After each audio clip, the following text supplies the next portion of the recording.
Move that out of the way, just in case baby gets curious. We are protected, though we may be frightened. Our life you may not feel, though we may be scared to death. Welcome to the 7th episode of Scared to Death. I still can't believe it's 7 episodes. No, thank you. I'm Dan. Hi, I'm Lindsay. And we are excited to scare you. 'Tis the season to be terrified. Well, you're excited to scare me, and I am not excited to be scared anymore. Yeah, we'll talk about that later. Yeah, more at the end about the lack of sleep I'm getting and how pretty soon I'll be in a mental institute. I was a little worried that the show was going to stop just as it's getting going. Oh my God. Where Lindsay almost had a breakdown of sorts a few days ago. Yeah, so stay tuned after the episode to find out what's been going on. And sorry if my voice is a little scratchy. A lot of content. Recorded a stand-up special this past weekend. Yay! And just lots of shows and Yeah, thank you. Lots of podcasting. Lots of stuff. Lots of talking. Lots of talking. Lots of fun. Last week on Scared to Death, we varied it up a little bit, and reaction was mixed. Very mixed. Very mixed. Which is fair. You know, it creeps some people out, other people not as much. Right. You know, we can't do an exorcism tale every week. Because then I would not be sitting here anymore. And eventually no one would listen, you know, Right. because it's just like, it'd be too repetitive. But yes. Blah, yes. blah. But both stories today actually could be interpreted as demonic manifestations of some sorts. Cool. So That sounds so great. Yeah, I think today's a little more traditional. And then you were happy with the I know that you were excited about the ratings and reviews. It's been so much fun. More than we thought. Yeah, I mean, because it's, you just don't know what's going to happen, and you don't know how a show's going to be received. And like for me, it's scary to put yourself out there. So it's been so great. So thank you for everyone who has been doing that, giving the ratings and reviews wherever you get your podcast. Please keep doing it. It really matters. We're already hearing from people in the podcast world. They're like, holy crap. Yeah. This show is awesome. And the reviews are so great. So find us everywhere that you get your podcast, rate, review, and then you can follow us on all of our social media channels, Instagram, Facebook, YouTube, all the things. So please, please, please keep it up. And we're going to kind of say that for a while because it really matters. And but we're so grateful. So please know that it matters when you do those things. Yeah, the show's growing to a place where, it's getting close, where it looks like this could be a show we could, afford to keep doing. Right, yeah. Costs money. And yeah, exactly. And so we're very excited about that because we want to keep doing this for a long, long time. Or kind of. Another reminder from last week, the words, that Sumerian protection spell that you hear at the beginning of the show is in the episode description. So if you want to, say it along or just feel better that you're giving yourself more protection. Or inviting something in. Damn it. And I know a lot of people have jumped over our initial listeners from Time Suck. And I meet people at shows, and I've gotten some feedback recently, like, hey, I wish you would have dug in deeper to this story, or looked at the person telling this story. Not going to do that on Scared to Death, and the reason is when you start trying to punch logic holes in paranormal stories, you can take a lot of the fun out of it. So this is all about suspension of disbelief. Yeah. And just going with that, what if this person was right? What if what they claim is true? I know that probably not all of these stories are true, but I'm not going to really kind of focus on that. Right. Because it's fun. I like to get scared. Yeah. And again, like I always say, it just takes one. Right. One of these stories is real. Oh, man. But it helps me feel better when I'm really scared. I'm like, it's not real. It's not real. It's not real. It's not real. Didn't happen. And finally, before I preview, if you want to spread this STD, Instagram, Facebook, best ways to do it. Yeah. Because our producer, Joey, puts together these really cool videos every single week.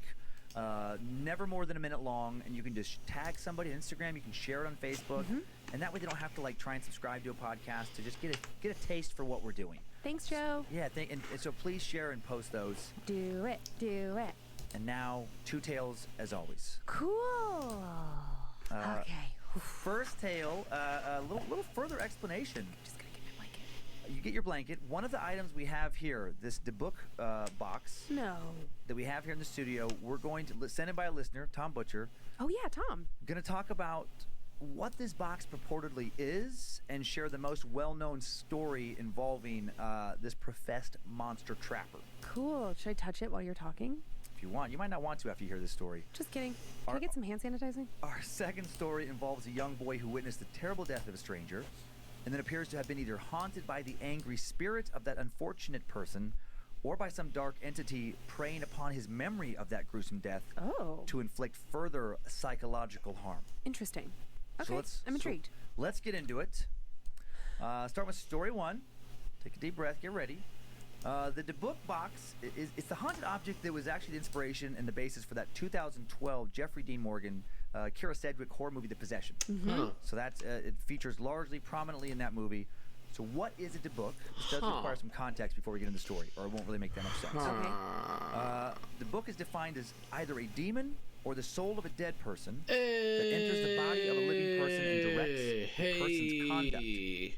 That's kind of important. Directs the person's working on conduct. this. A Debuk is also defined as a malicious, I might possessing slow spirit down the believed to be eyes. the dislocated soul of a dead person. It supposedly leaves the host body once it has accomplished how you its been? goal, Go pause. sometimes after being helped. I'm trying to fix this The tail legend of the Debuk originates because in I Jewish don't mythology. like the look of it. The word itself. Oh. The word Hope itself you're is doing derived from a good. Hebrew verb that means to adhere, cling. Yep, the act my of sticking. persona. Also, My the abbreviated form of pngtuber. a term that means the cleavage of an evil spirit. And Debuk encounters have been written about for centuries. These creatures, demons, ghosts, whatever you want to call them, they were first mentioned in the teachings and reflections They of give the you a hug. Kabbalistic tradition of Judaism. The word Yeah, Kabbalah. and look at that. That doesn't look Sometimes too translated as bad. mysticism or occult knowledge. Yeah, yeah. And then Kabbalists believe that God indeed works in mysterious ways, but that these ways can be understood. They believe the nature of good and evil can be understood through study, and study of the dark side led to the discovery of the Debuk. Okay. So some mystics believe that Debuks are, some type of demon that escaped from hell itself. Most seem to believe that Debuks are the restless souls of those who left this world with unfinished business, and that they can latch on to a living person to settle that business. And we're going to go with that interpretation for today's tale. Okay, I have so many thoughts already. Okay, good. Okay, Yeah, good. yeah.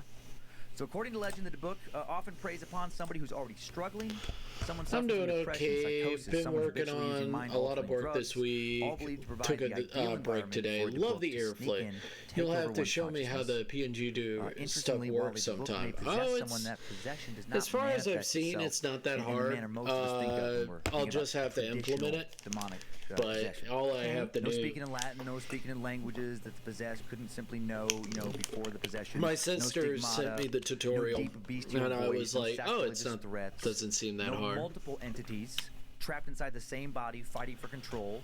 As can be the case in Christian, especially Catholic possessions. Yeah. The Debuk is believed only to be able to possess someone in pursuit of its unfinished business. Huh. Also, when it invades a body, it doesn't show up as an obvious, separate stream of consciousness.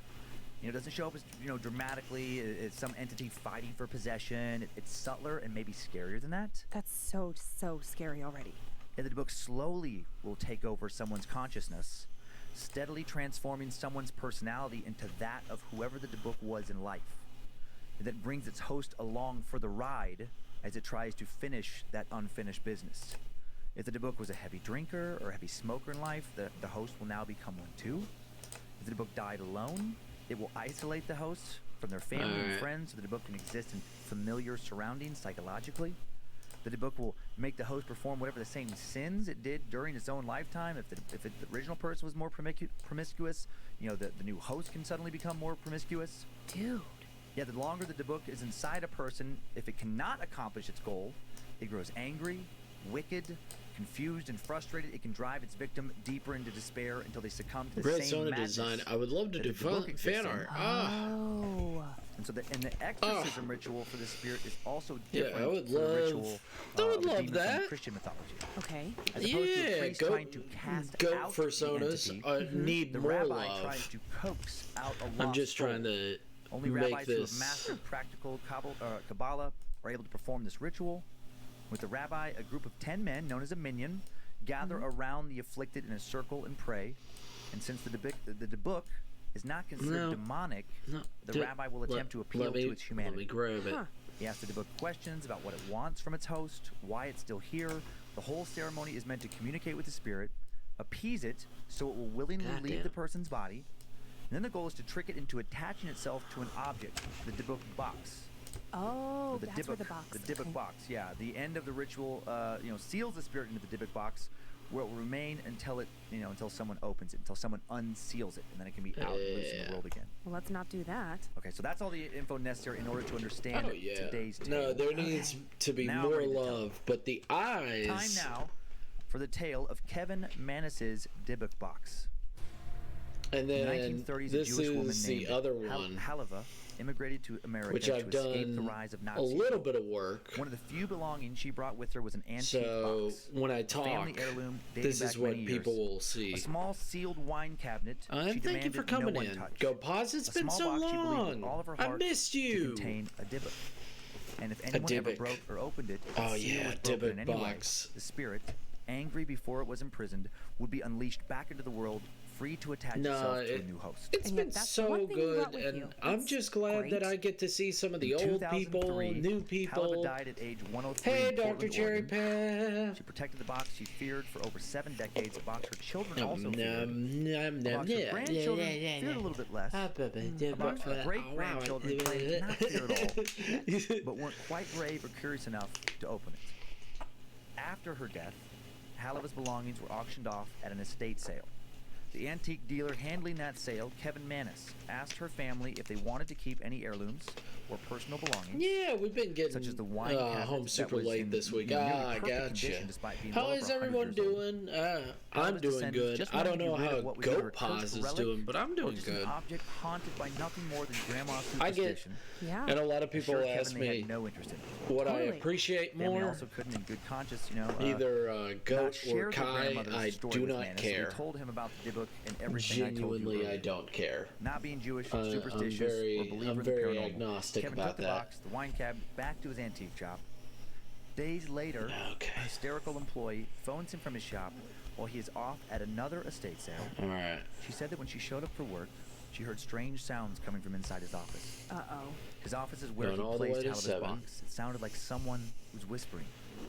The whispering especially freaked her out because the doors of the shop I gotta were fix locked this when tail. she showed up, and no one else was supposed to be in the building. Mm. Making things worse, Kevin's office was also locked inside the building, and she didn't Oh my have God. a key for his office. Not that she would unlock it if she did. When she tried flipping on the lights, nothing turned on. Oh dear. She realized that all the light bulbs inside the shop had been smashed or exploded. There was a strange odor in the building. Kevin raced over to his store to find out what the hell was going on. He found the broken light bulb, smelled the strange odor, which he described as smelling like cat urine. Ew. He unlocked his office, found no one inside, nothing out of place. An inventory check revealed nothing had been taken. Couldn't figure out a logical explanation for what had happened. There was no signs of an intruder or a break-in, so who broke the light bulbs? Where did the smell come from? Kevin thought his employee must have just let the lights and the smell spook her and just mentally added the whispering voice. Men always denying that it's happening. She was adamant. She was course she adamant was. that she had heard someone in her boss's office. Days later, she was still so freaked out by but- this that she actually quit. Yo, She didn't feel comfortable working Cass. alone in that building anymore. Hey, get the fuck out. I'm glad you're doing good. Manis found the whole What situation about you, confusing, Good but he Paws? also Yo, thought how's his it employee drawing? had grossly I gotta make overreacted. sure that this works. Nothing had been taken. Why would anyone come into his office? I gotta unlock fix it it. without damaging the door, move absolutely nothing around in the room, then just sneak out after his employee left, lock up, somehow escape being seen when leaving the building before he showed up? None of it made any sense. True. A day or two later, Kevin decided to inspect the old wine cabinet. If it had really been sealed for over 70 years, God. it could have some really cool stuff inside. No. I might do the same thing. Of course you would. This is what he found. 2 1920s pennies, a lock of blonde hair wrapped around a cord, Ew. a lock of black hair wrapped around a cord, Double ew. a wine goblet, a dried rosebud, a candle holder, and a small statue engraved with the word Shalom on it. Hello. It looked like items used in a ritual because that's exactly what they were. These were the items used by a rabbi long ago to trap the dybbuk inside I the do box. apologize that I'm not First, while talking Manis as much remembered as I what did. Halibut's family had told I'm him, doing he didn't okay. feel, I've been busy anything out of lately, the still ordinary working on examining those the Monster contents Rancher of the wine charms. chest. And he They wrapped look everything good. and shut the chest. Taking care of and yourself? didn't think How's the anything of it. banner going? Nothing spooked him about How this are you incident doing, opening the buddy? chest. Oh, Of I've course been not. doing good. Soon, Your though, he mother, would become convinced was a that the box hamster. did hold something evil. A Oh, week or so later, Kevin thank you began to have guys so much intense for nightmares. coming in. Kevin. He dreamt of demons, he dreamt of hell, tormented souls, and the dreams which were especially vivid. Eyes, One snake moment, everything tail, could be just as normal working as a on- dream can be. just The next, typing the it all face out. of whoever he was It talking to looks would like twist this. and contort. Their eyes would Cancel. blacken or roll back No. in their heads. Their hands would curl into claws. They'd chase him, follow him, show up behind him as he stared at his own reflection in a window or mirror. Initially, Kevin didn't connect these nightmares with the box. Okay. He thought he was just having bad dreams, as people will do from time to time. Right. And he gave the box to his mother, as a birthday Oh, gift. no. She had seen it in the shop. She thought it was beautiful. That So night, she far it suffers looks a like small this. stroke. Even worse, without Kevin. I've got to finish telling her the your full backstory colors. of what this thing Could was. you send me your As colors, crazy as it by the sounds, way? Just his your mother thought colors. the I don't box need had the something actual to do picture. with her stroke. Just send She me thought she like heard something a in her thing of your house the colors night because I after he can't gave it to remember. her when she I lay think in it's bed. black Someone with purple whispered. eyes and She black carefully went downstairs to see if it was her daughter. and who had white had a birthday t-shirt, party and and stayed after to the help clean up. jacket has a white stripe Went home going almost an down hour it. ago, but maybe she forgot something and had to I come think it back. should be. You know what? It's still Once in our downstairs, Discord. she didn't It's see anything. fine. Of course not. But she still heard It's that fine. whispering. Don't worry about it. Looking for the source of the sound, she walked right I'm up thinking to the about digger it. box. I literally, The I'm like, whispering stopped. I'm pretty sure When it's she there. stared at it, and a chill went down her spine. It Yeah. felt alive. I have the chills. It felt like it knew that she was there. And I've got to That finish was when she had the this. stroke. And when I gotta Kevin came finish to visit her in the this. hospital, she told him that she wanted the box gone by the time she came home. Totally. And Kevin was then- spooked, but he also thought this can't be real. Kevin. He told his yeah. sister about it. Damn, son. She was even more skeptical than he was. Donate the And she said that if her mom didn't want it, son. she would take it. Oh my Yeah, God. I apologize Get for the not fuck out, you talking people. No one much, believes, silly. I'm other gonna than the mother enjoy now, the that stream this even thing if has, you you know, focus any for real listening to possession the inside, any podcast. real Oh, I haunting. love it. The next Don't. day, his sister brings the What do you box mean? back I only to have the shop. picture. Oh my I love how God. you She didn't draw hear faces anything, so much. but she Oh, felt thank something you. no object had ever made Thank her feel you so before. much. She also said it just felt I try to- alive. It felt wrong. It felt I try sick, to make it strangely as, you dangerous know, somehow. interesting as possible. She had the first I've nightmare she could gotta remember redo having in that, years. but like, Nightmares. Kevin told have his to older clean brother now that. what had happened with his employee. Told him about how scared his mom got. Told him about this, you know, how But she attributed the stroke I still to have this a box. lot to do Told him with about it, how but I wanted spooked to her finish sister got. this. Kevin's brother said he'd take it. Oh my Lord. He said he didn't even need a wine Which- cabinet, but he would love this to is show what the it's rest at. of the family how ridiculous they were being. No part of him believed this box was haunted in any way. That's not bad. He returns to the shop the next day as well. Tells No, Kevin I'm that he using, and their sister I'm and mom using must Clip have gotten Studio. to him because he couldn't sleep, and he heard some strange sort of Oh, whispering thank you. as well. By the way, thank you And so when he much, walked Go into his Pause. dining room I do to look at the appreciate box it. It and makes me turned on the happy. light, he could have Makes me sworn happy when that he saw the box's people notice shadow my work. transform into the shape Especially of a person, good artists. walk along Great the wall, artists, and even. walk out of the room. Oh, Great, no. amazing Said it scared the artist. shit out of him. Oh, yeah. The expressions Said are he'd very probably just warm and imagined the whole lively. thing. Oh, thank He you. was, you know, maybe he was even dreaming, but he decided, you know what, he just didn't want to take any chances. He didn't It's want not this. just the Yeah, get rid of eyes it, that man. look into the He also soul. said the dining room smelled It's terrible. the It whole smelled like body. ammonia, Like cat piss. like cat piss. Same smell, you know, Kevin's employee had noticed before. And then that ear Laughed it all off. flick. That ear flick. But Kevin could tell that his traditionally smart-ass, tough And guy brother, then you know, was totally that- afraid Yeah. of the Dybbuk box. I'm afraid right And now. then Kevin didn't know I what to need do. to have He thought the about regular burning it. ear do I mean, he'd this, already just unsealed it, like and whatever was in it was that, out, right? and then No. I'm gonna But have a something little inside him ear told him flick not there. to do that. Do not burn that box. He felt like whatever was in that box was still somehow inside. Maybe not was free to leave, but it hadn't left.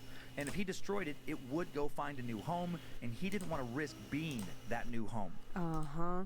He felt sick to his stomach for doing it, but he put it up for sale. Oh, dear. He just wanted to get it away from him, away from his family.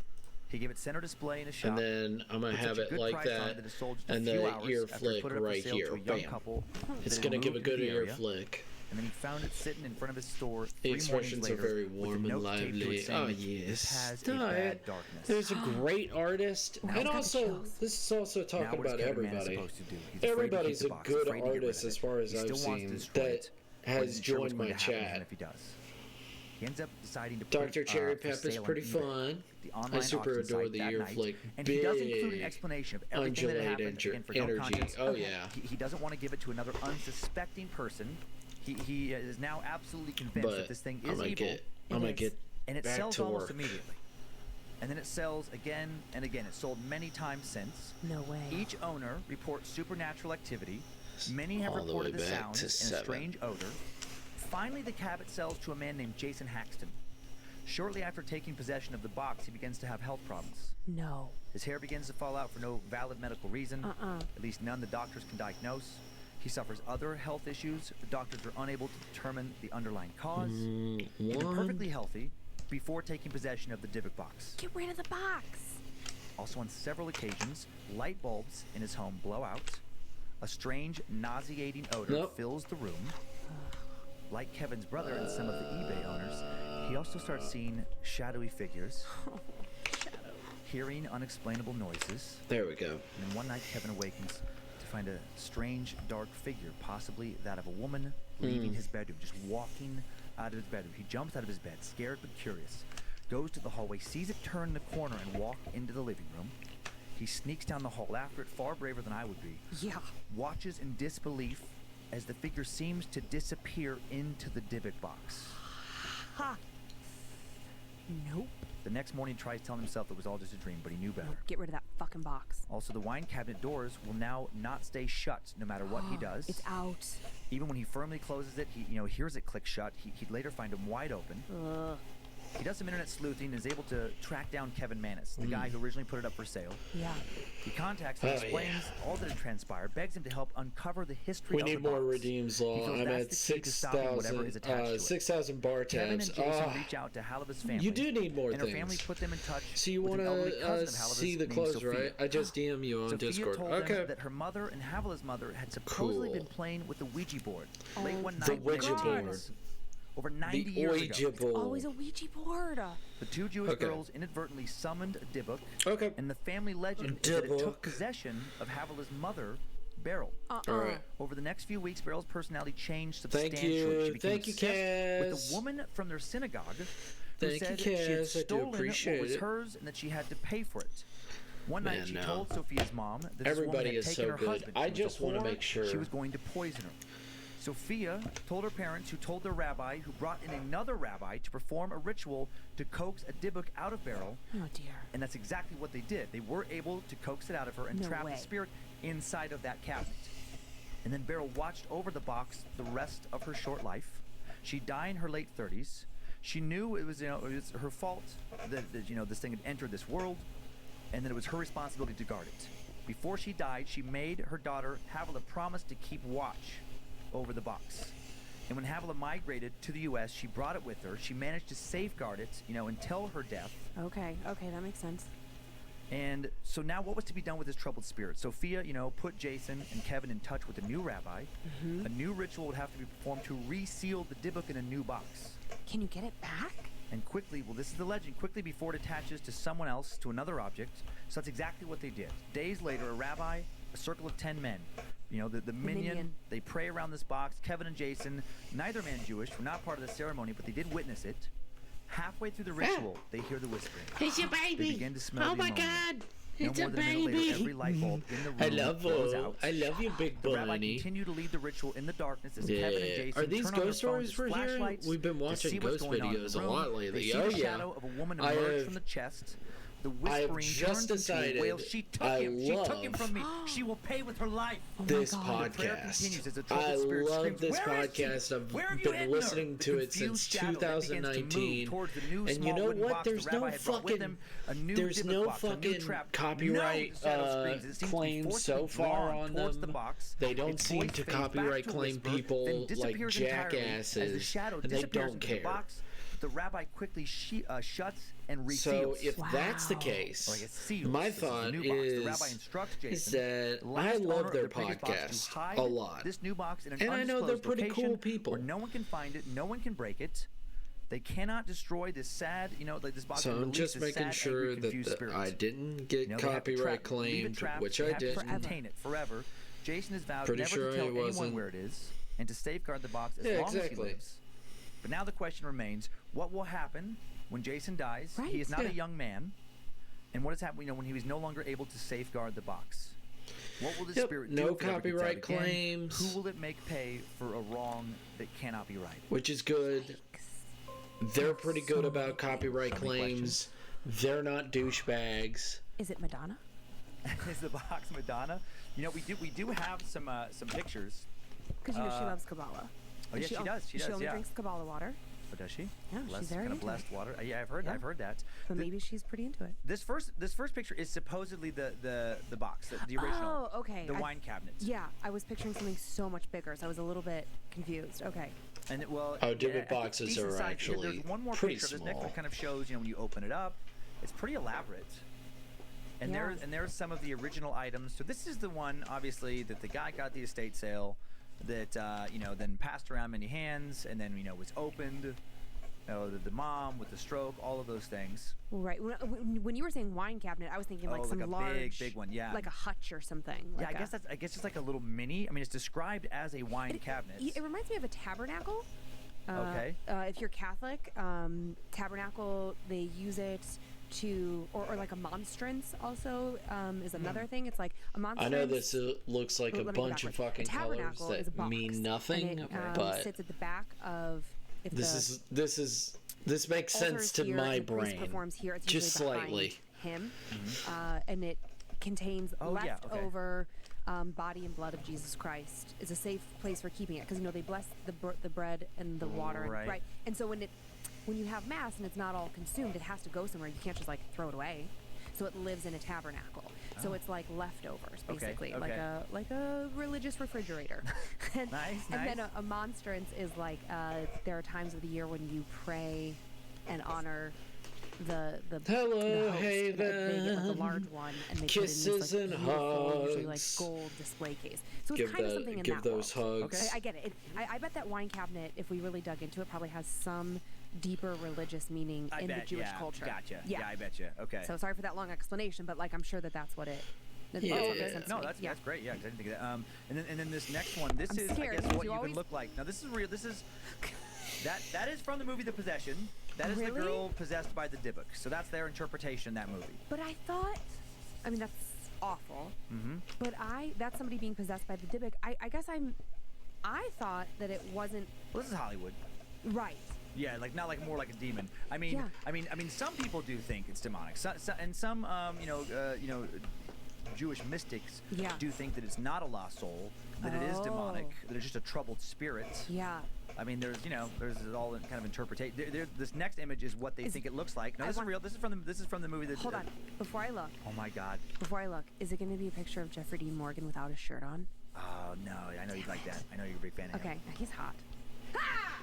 Yeah. That's from yeah. that's from the movie. I guess that's what they think the Dybbuk looked like. I'm just going to stay this way. But they think like okay, let's say it was a God spirit. damn it! I thought it was gone. But let's say it's a spirit that started off Joe! as a real spirit that was Is it gone? trying to Yes, it's gone now. Trying to finish his business. Now it's back. Joe, I'm not sleeping already. I don't need that image in my mind. But there's also people who think that it's not like technically a demon, but it's this troubled But yeah, I've spirit been who has listening been in to this anguish for God knows 2 how long in years. some cases. Right. And it just I morphs into this love it. insane I'm monster a that just wants huge to, horror Like, settle a fan. score, and settle a score that Sounds can't be so settled. we're just Right, 'cause the listening to people horror involved in settling the podcasts. score Thank you died a everybody long, for being long time ago. amazing. Thank you for Yeah. coming So in, it's just checking me out. and essentially like Thank an you for being insane awesome. ghost. The Yeah. regular people and then that they keep think, coming like, in. as it becomes angry Hugs and over being kisses to all of confused, you. over not You being able know to figure you're out what it amazing. wants. Yeah. That it just I'm not becomes leaving. malicious and It just hateful, sounds and like I'm lack gonna of a better term, stop, evil. doesn't it? Now, what about this whole thing about 9. if you're into psychedelics or Yeah. doing drugs that like you're more susceptible? I just recently decided that like maybe I was willing to try shrooms, which Right. I've never done. Now after hearing that, I'm fucking back out. I'm out. I was in for like a week and now I'm fucking out. And that's that's an angle of thought that some people have about it makes sense. a variety of entities where if for whatever reason they want to be sneaky, Really we don't big have to fan of understand why your they want line what they with want. Right. But if they control. want to like I've not been be discovered, they don't want to be as experiencing obvious. with thick what lines better for kind sure. of host than sneaking into somebody who's already thick struggling for some reason lines. mentally? Where it can because then it can Right. be attributed like, oh, there's nothing inside of them. Have you They ever don't need had to get any kind of religious thick people involved. lines? This is just mental illness. This is just some kind of drug Ladies, that's altered their mind in a way that can be like men, unaltered. Right. Because then it Sometimes can, you like, just if it's need like a if you think of it like a parasite that doesn't Yeah. want to be found, thick it doesn't want to have medicine line. administered to it, it would get to stay, I guess, theoretically in those hosts longer. Would be the thought. My BF But- has gotten And there's really another school into of thought that Pinhead obviously lately. it's like that all of this is Like mental from illness. Hellraiser. Oh yeah. Yeah. No, I watched. I mean, I there's was that, but, like, reading for people the who longest do time. psychedelics This say that, gay. like, oh well, it opens up all these like And it's very pathways in gay. your brain, and This you go to a gay. different level, and blah, blah, blah, It blah, wasn't. blah. It wasn't like sexual. I have said. I that thought I it never was want you to funny. do acid I thought it was because- genuinely Right, I've already done funny. it. It was a furry comic where they because had I don't want you to do it anymore. Jason ever again. and Because Jason you don't come and back. But what if all those Freddy people who didn't come as from a bad trip. furries, and Have the they books in were them. also Maybe. in Maybe a that's what gay it is. relationship. Maybe. What about this angle? What if And it I wasn't. did go into some It kind was of demon more of hell like a landscape, and what if I was like I feel like I find manga it style where it's What if I'm kind of a happiest I've ever comedy been? and stuff like that. I heard. I Our thought it was producer funny. And this was when I was like no, 18. I don't have an thought it answer was for that. funny. I thought it was Like, silly. Okay, my counter to that is. Okay. My counter to that is, cool. I'll do shrooms, and I want a book, and I want a slutty fucking book, and then I'm gonna fuck everybody, and then I'm gonna say to you like, I finally feel like loved and accepted and understood here. That might be super hot. How weird are we gonna get? I was thinking, as usual, Yeah. you should fucking listen to the women. What is it? I swear to God, these stories. The sister wasn't. She was skeptical as well. Until she spent one night with the box. Okay, yeah, that's fair. And if they would have just listened to their mother. Listen. Why is that? Listen to your mom. Are women more intuitive? More intuitive, more Less susceptible, Guys- more open to it. I don't know. Easier to permeate. I He don't know. plays Dead by Daylight a lot, and Pinhead is a killer. Ball on the tee. Isn't also Pinhead a gay man from Okay. Germany? Now they cleared the air Which a is little bit, fine. laughed a little I bit. don't care. I just. Oh yeah, and then you got the I box think that's there. the right. lore. So if anybody wants to open our, I don't want to open that box after this story. I mean, because hey, let me finish what I was saying. sorry. Thank you. If anybody wants to open this box, I would just say, like, you can come here and get it and take it back with you to wherever you came from. It cannot be anywhere close to me. And then you can report back to us. What if somebody took that box, and then we found out they were dead 2 days later? Okay, well, if you take the box, you have to sign a waiver. Okay, I'm not kidding. Okay, if somebody took the box and they died, be honest, would at least a small part of you kind of be happy that you know it's real? No. Would you be willing to sacrifice one fan? Who's the fan? Who's the fan? Oh, that decides it. You get to pick. Interesting. Is it you? No. Wait, was there a fly? You know, I think that I'm being haunted by flies. There's no fly in here. I swear I just saw one. But you might be seeing more after this next story, because I think this next story is scarier.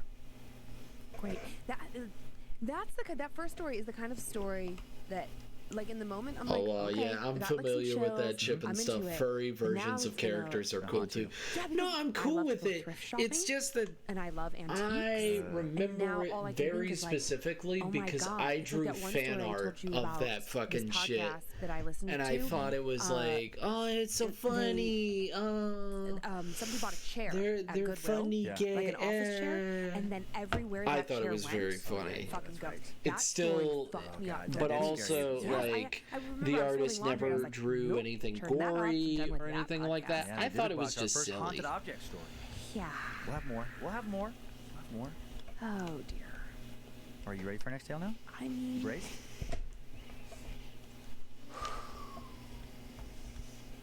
okay. Okay. It's You ready very to get funny. really fucked up? Thanks. Numerous, if I've not only most seen the ghost first legends are movie. tied We to were tragic watching the second circumstances. one with friends. Someone dies a terrible I'm gonna death, tell you right now, poison shot, stabbed, pushed down some Hellraiser stairs, murdered in some other 2 fashion, perhaps they commit falls suicide apart after pretty undergoing quickly. some great personal misfortune or But betrayal or other trauma. if you can stick and with their it, anguished spirit remains trapped in it's some sort of not that purgatorial bad. state. Like, Typically based on you gotta eyewitness stick encounters, the with, sad, angry, just with confused, the and second lost spectral movie, entity hangs around or but haunts it's the geographical but once you location of their get death, into it, the bedroom you'll where they be hang like, themselves, oh the wow. basement where they were killed. I'm glad I stuck with Sometimes this. they haunt where the remains end up, such as the cemetery, where they were buried, or the house built above where their body was hidden. A And lot what seems to of be much horror more character rare fan art can instances, be a really spirit fun. will haunt someone involved in their death. I don't know. The I person just who thought it murdered them, was the lover who jilted them, the friend who adorable betrayed them. with them, Yeah. and they In had still more kids rare occasions, together. the spirit may It was haunt someone who just had nothing adorable to do directly with their death, but may have witnessed and it. just Someone maybe they very felt could have cute. saved them, but I didn't. thought it was. This next story is possibly one of those examples. Okay. Or it could also be an example of a demon or some other type of malevolent entity exploiting the memory of a child, witnessing a tragic and emotionally scarring event. Manipulating that child's Also, fear I by know that manifesting Haven itself loves as a vision Pinhead. of the thing that They haunts the child also already. had The vision of someone the child in the watched comic die, as well. playing off of existing And I thought that emotional was pain, just comical psychologically to me. terrifying torture. I thought it was Yeah. very The following funny. story has been adapted It from, made me from laugh. a tale a reader sent into an anthology of various supposedly real encounters with the paranormal.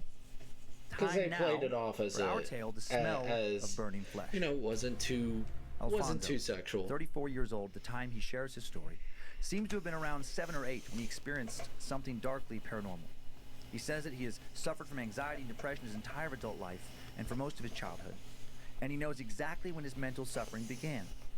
Witnessing a man die in a devastating car accident. When he was just a toddler, Alfonso's family moved from Texas to Los Angeles in search of better economic opportunities, but those opportunities never were realized. Life in the city was harder and more expensive than the family had anticipated, and when he was still in grade school, Alfonso's father got a job back in Texas, and the family packed up and set out on a road trip through Arizona and New Mexico to return. Okay.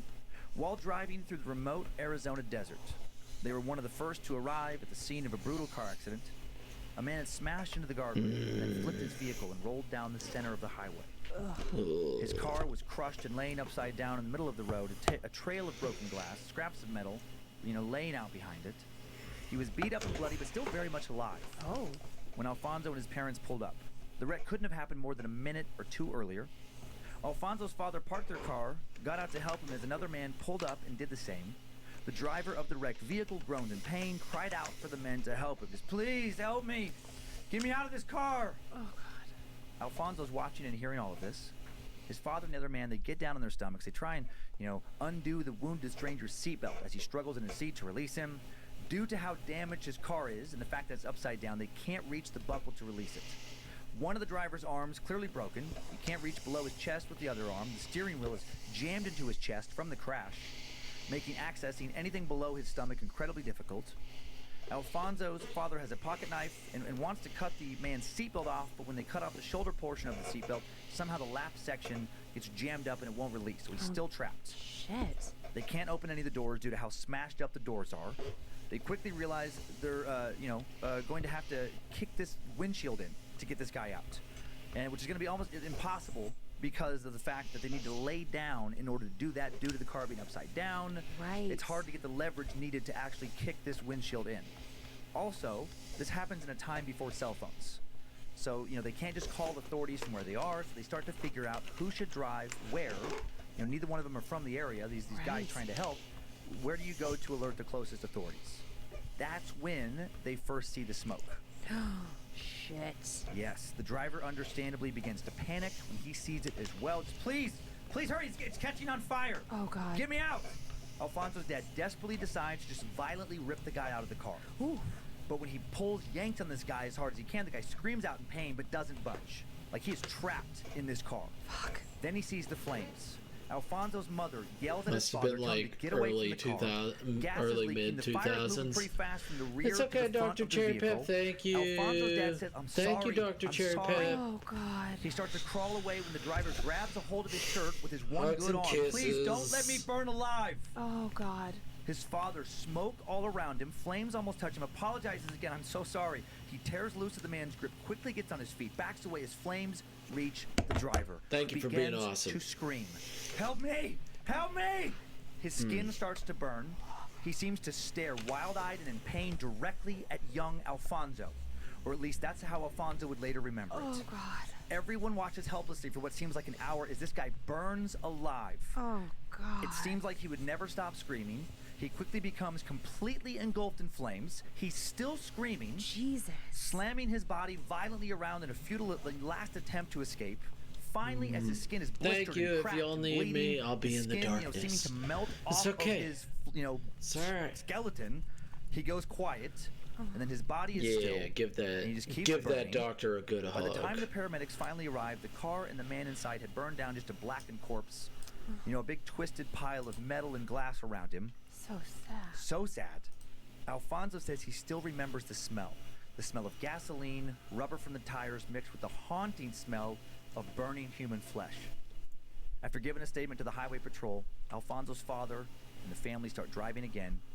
Young Alfonso, understandably, couldn't stop thinking about what he'd just witnessed. Oh, my God. Couldn't stop hearing the screams. Couldn't forget the smell. He laid awake for what felt like most of that night in the hotel room. Over the next few weeks, of course, he has nightmares. Yeah.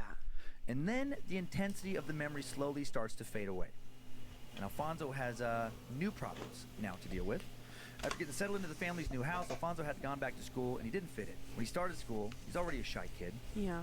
He finds himself even more withdrawn than normal when he shows up because he's fucking traumatized Yeah. from this recent accident. Like PTSD. He doesn't make a good first impression with the classmates, so now he's kind of a social pariah. Oh. When he comes home from school, his parents, they're still at work, busy with new jobs. He starts spending most of his time alone in his world of imagination inside his room, playing with his toys. It's his little sanctuary. Initially, that room, is a peaceful sanctuary. And then, he's a place where he can escape getting lost in his thoughts. Hope you're doing watching well. This guy die. I mean, Have what a good traumatic work. event to witness as a young kid. And thank Then you after for a few being weeks, amazing, Dylan. the energy in his room starts to shift. Let's see. Somehow it stops feeling peaceful. Suddenly, in the midst of playing, he starts feeling what he would later describe as an oppressive force descend upon him. No idea what was causing it, no idea where it came from. It felt like it would surround him. He said it felt tangible, like the way you can feel humidity stick to your skin on a hot Texas day. Soon this dark, heavy feeling began to make him feel physically ill. He'd feel sick to his stomach, and then after a few days of this going on, he actually starts to occasionally vomit from feeling so just sick to his stomach, this heavy feeling in his room. After a few days of complaining of constant stomach pains, occasional vomiting, Alfonso's parents decide to take him to a doctor. The doctor can't find anything physically wrong with him. He feels that Alfonso's problems are probably psychosomatic. Essentially, it's all in his head. His stomach pains were probably just a symptom of stress. Yeah, some kind of PTSD, anxiety he'd been dealing with due to moving to a new town, starting a new school, witnessing something so horrific, a lot of change, a lot of stress. The doctor recommends Alfonso see a counselor, but that just wasn't an option. In Alfonso's family, in his Mexican traditional blue-collar machismo subculture, his dad felt that going to see a counselor was admitting that you were crazy or weak or both. Counselor was just a waste of money, and essentially he just tells his son to man up. Yeah, Alfonso's I father love that. decides his son just going through a phase, needs to toughen up. And so back to his room. You guys are great. Oh, man. And the feeling of that You're mysterious, amazing. heavy, oppressive force hadn't left, and it begins to intensify. Oh, dear. Alfonso would start to feel like he was suffocating, and he'd leave his room to go watch TV in the living room, play outside, help his mom in the kitchen, anything to not be in his room. And at work during the day, unfortunately, he still has to sleep there. Right. At first, he started, tries crashing on the couch, but his parents would just wake him up and send him back into his room. Late one night, laying in his bed, surrounded by that strange, oppressive feeling, a new source of fear begins to emerge from the darkness. Uh-oh. Now suddenly, Alfonso feels that something more than just a vague, overwhelming, and negative force is in his room. He feels the presence of an actual entity, something sentient. That first night, he can't see anything, but he can feel something standing in the far corner of his room, behind his door. Something is watching him, something predatory. In true little kid fashion, he pulls his blanket up over his head, tries to hide, hoping whatever he was just, feeling that was in the room will just go away, but he still feels it. He knows it's still right there, still watching him from the corner. He lays awake for what feels like most of the night before finally falling back asleep. When his mother wakes him up, he gets dressed as fast as he can, gets out of his room, happy to spend the day at school, where he still doesn't have any friends, but at least he didn't feel the presence of whatever that was the night before. Yeah. Exhausted from his long night, he falls asleep in class. Oh, shoot. Teacher calls his house, talks to his parents. Now he's in trouble. When he gets home, he gets sent directly to his room. Uh-huh. Grounded for not Great. paying attention in class. As soon as he opens his bedroom door, he can feel it. That same heaviness descending upon him. That night, he hears it for the first time. As he lays in his bed, Oh, no. covers pulled up over his head, the feeling of someone, something else being in the room with him intensifies. Then he hears what distinctly sounds like footsteps. Ugh. He hears the floorboards creak under the weight of something that sounded like it was walking towards his bed Fuck me. from the same corner of his room behind the door. No. When this thing, whatever it was, makes it to the foot of his bed, he can hear it stop. He can feel it watch him No. with a fierce intensity. He becomes convinced that if he looked out from beneath his blankets, he will see it. He is so convinced that he never looks. He stays hidden, No way. but eventually he has to go to the bathroom. Oh, God. He closes his eyes, throws off his covers, scampers across his bedroom floor, finding the door by memory, feeling around for going to the bathroom. He returns to his bed the same way, blindly running towards his bed, quickly throwing the covers up and over his face, and then the thing is gone. The feeling of What? something standing there, suddenly gone. Somehow, went away when he left the room. He falls asleep. He wakes up the next morning. His room still feels off, still feels wrong, but also doesn't feel like anything is with him. And that's as bad as things would get for the next several weeks. The dark and oppressive atmosphere remains, but it no longer felt like something was watching him. Okay. And he kind of just gets used to it. He starts sleeping through the night. He eventually stops hiding under the covers. When he comes home from school, he keeps himself busy, plays outside of his room still until he has to go to bed. His room still feels off, but that was it. And then suddenly, of course, it's back. Of course. More powerful than ever. One night, shortly before falling asleep, Alfonso once again gets the distinct feeling that something is watching him from the corner of his room. His stomach drops. Somehow, having that sensation go away long enough for him to let his guard down, only to return now, seems worse than if it had just been there the entire time. Totally. He feels an overwhelming sense of dread, pulls the covers over his head, hears the footsteps again. Unlike last time, he decides to peek out from under his covers to see if there is really something there. Something now standing at the foot of his bed. Make sure this isn't just all in his head like his dad keeps telling him. A scary ghost story makes me want to watch more Nuke's top He sees the figure 5. of what seemed to be an adult man standing just past the foot of his bed. Spooks is great, a man too. who looked like he was made of smoke. Number The edges of his body 11. were soft, slightly Number moving, 15. like a dark, billowing cloud, darker than the surrounding night, in the shape of a person. Even though this thing had no noticeable eyes, Alfonso can feel it staring right at him. He slips back underneath his blankets, closes his eyes, and starts to cry. He wants to yell out for his parents, but he's afraid they won't see it anyway.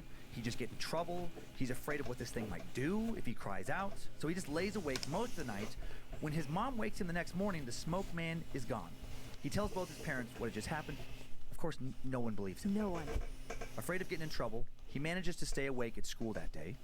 And then that night, he sneaks out and tries hiding and sleeping in the living room again. Oh, poor baby. His dad finds him again, of course, sends him back to his room, getting more annoyed by all of this.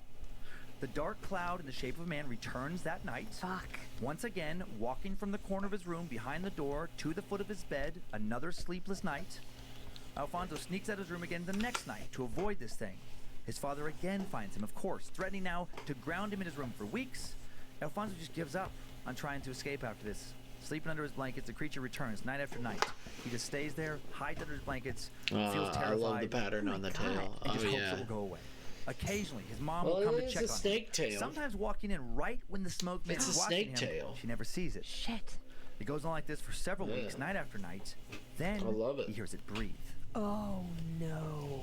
After hearing it walk from the corner to the foot of his bed, after feeling the thing stare, he It's hears big raspy old breathing. scales. Alfonso pulls his blanket My down just roommate far and I enough to love look the at part it. where And he he's sees the like, man again, made "Did out of you dark see smoke, but it?" now the smoke begins to drift away. Did you see Behind the it? smoke is the body of a man. Nothing monstrous, something that seems so real. Just an average-looking adult. No dark, black-eyed children eyes, no red shadow person eyes. He looks a little bit like one of Alfonso's teachers at school, actually. Short, a bit pudgy, roughly Alfonso's father's age, short, dark brown hair. And that was the way he looked, and the way he looked at Alfonso, also terrifying. He stares at Alfonso with the most intense anger and hate that young Alfonso had ever felt. Alfonso meets his gaze is immediately basically hypnotized. His body freezes. He suddenly can't move or make a sound. He just lays there for what feels like an eternity, locked in a paranormal staring contest of sorts with what seems to be the ghost of a man who despises him. Yikes. After what seems like hours, the man turns, walks back to the corner behind the door, and vanishes. What? The next morning, Alfonso's mom is the one that comes into his room to wake him up. When Did she you comes see in, it? he's like broken. He's sobbing. When she touches him, he jumps. Oh, His eyes are dear. wide open with fear. Like he seems like he's had a breakdown. Yeah. Suddenly scared, his mother asks him what has happened. He tries to tell her, but she can't even make out what he's saying because he's like hyperventilating. Basically, Yeah. he's crying so hard.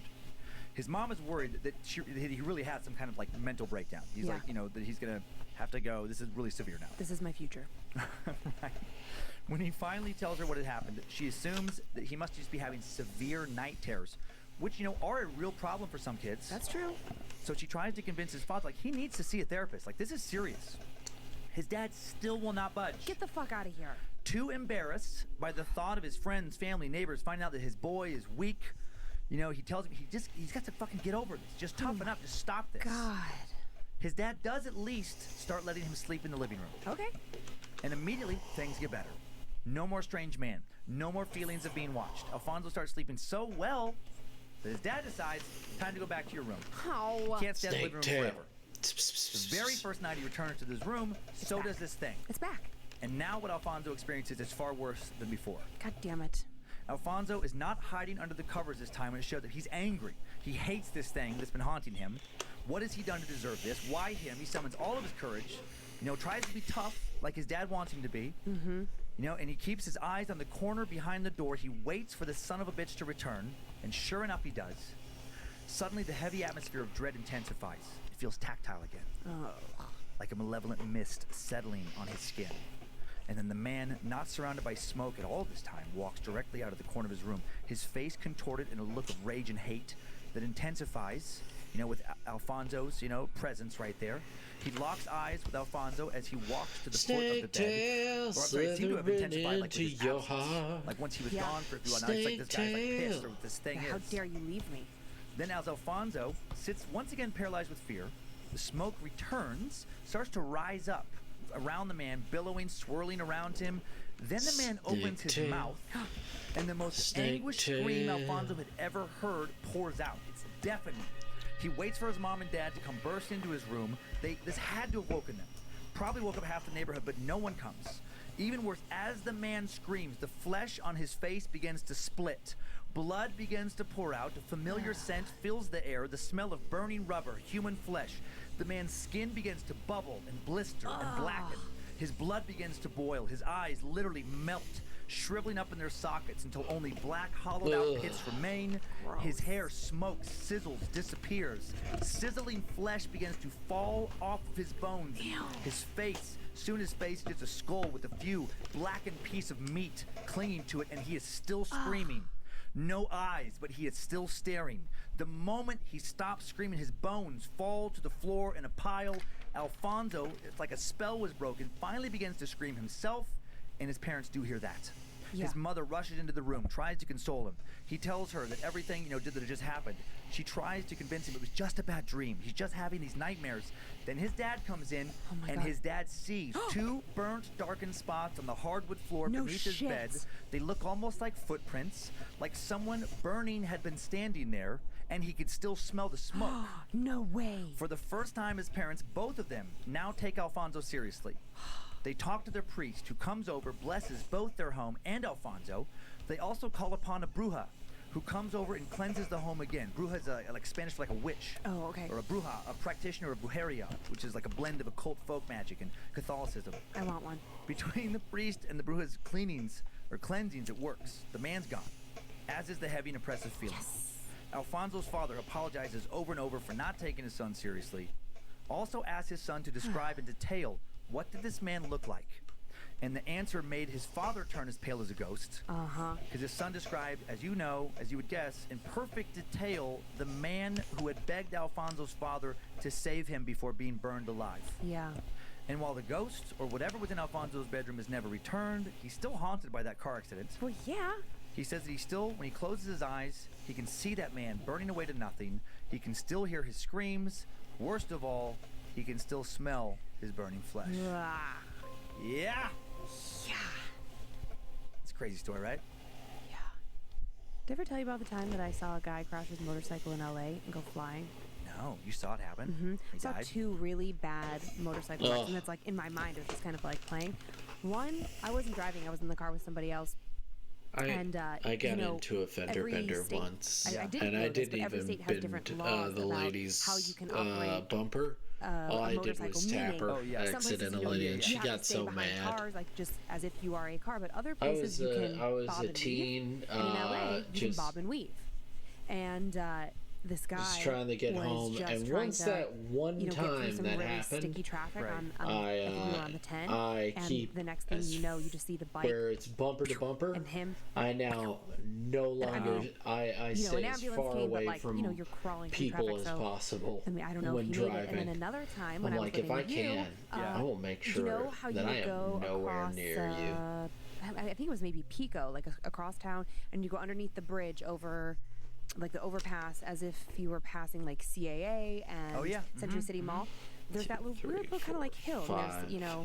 you know, I there's have like 6 a route more on the right. to Yeah, do. yeah. Exactly what you're talking about. And I remember coming up to that little spot and Avenue of the Stars. That yeah, little right area. over there. Yeah, Yeah. exactly. And I remember coming up to it, and there was a bike, a motorcycle splaying out, and a like a tarp over a body. Oh man, I saw one motorcycle thing. I mean, because there's if anybody living in LA listening to this, I mean, odds are if you've lived there long enough, have seen something similar. Oh yeah, it's inevitable. Because those motorcycles are constantly whipping in between traffic at crazy rates of speed, because they can legally, technically be able to do that, but it's so dangerous. And people are always on their phones, not paying attention. I hope your traffic. guys' day is going well as well. Thank you so much for coming in, just checking me out. Thank you for staying with me. What's happening on Facebook today? And I you saw, guys are I great. could see in the distance when I was coming back from Burbank, when I was working up there at the Victory Empire Plaza. And going across. What do you think, 8-Ball? Terrible, but cutting across that Burbank with the freeway that cuts to the 405 to drop down. Like the 170? Maybe the 170. Yeah, maybe the 170. Yeah. I'm terrible with the numbers, but anyway, I could see the traffic. There was no. The 134.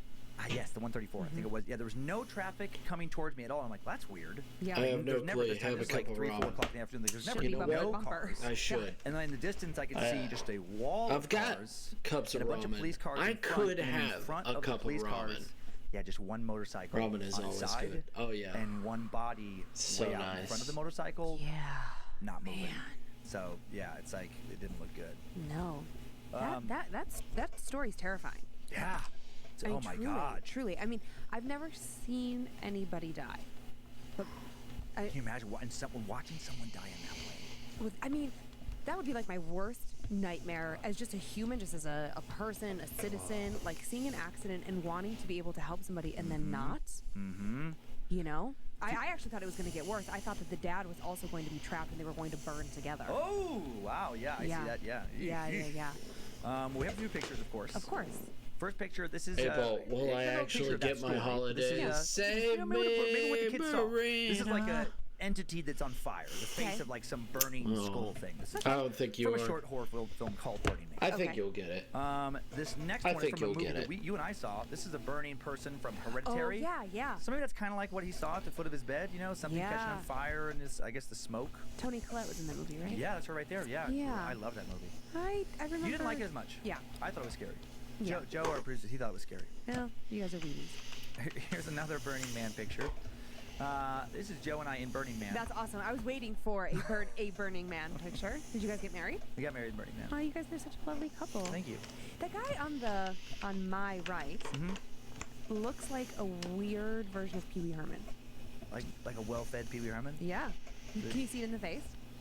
Yeah, Paul Rubin a little bit in the face. I just love there's so many pictures to choose from Burning Man. And then my very favorite Burning Man of all time. And this is truly, I'm not making it my favorite. Not I think fully of like here. a burning That's okay, guy. Board. I go Kisses, back a little hugs. ways, but I think of You know this. we love I you. think of this is that's Fire Marshal Bill, Jim Carrey, A Living Color. Oh, that's so great. Let me tell you something. How's it go? Let me tell you something. God, I he used is to try to do that all the genius. time as a kid. I Oh my hope God. so. One of the Been funniest there characters in the show 2 history. But that guy, years he's always on and never fire. had a How are we not holiday I watching didn't that with have our to go kids? in Oh my for God. something. Kyler would be shitting his pants Okay. laughing. Yep. We're Put it on the Yep. list. Putting that on the list. We are Let's move it up in front of Third Rock from the Sun. for sure. For sure. I would. Oh my God. So good. Oh my So good. God. So what do you think on this? Going back to this Alfonso story, do you think? I mean, obviously there's an argument that it was all in his head, but the footprints, if that was part's true that his dad smelled the smoke too, that makes it a little harder to think it's in his head. I think it's So let's say psychics. it's not in his head. Is it the ghost of the man from the accident, or is it just some entity that was already in that room of the new house, And it took on that and form. it's just using that to fuck with him? I don't know, because I was thinking about too. I mean, I hate to constantly be talking about our house, which we'll get there in a second. Oh yeah. But what if the guy that did live in our house and had this heart attack?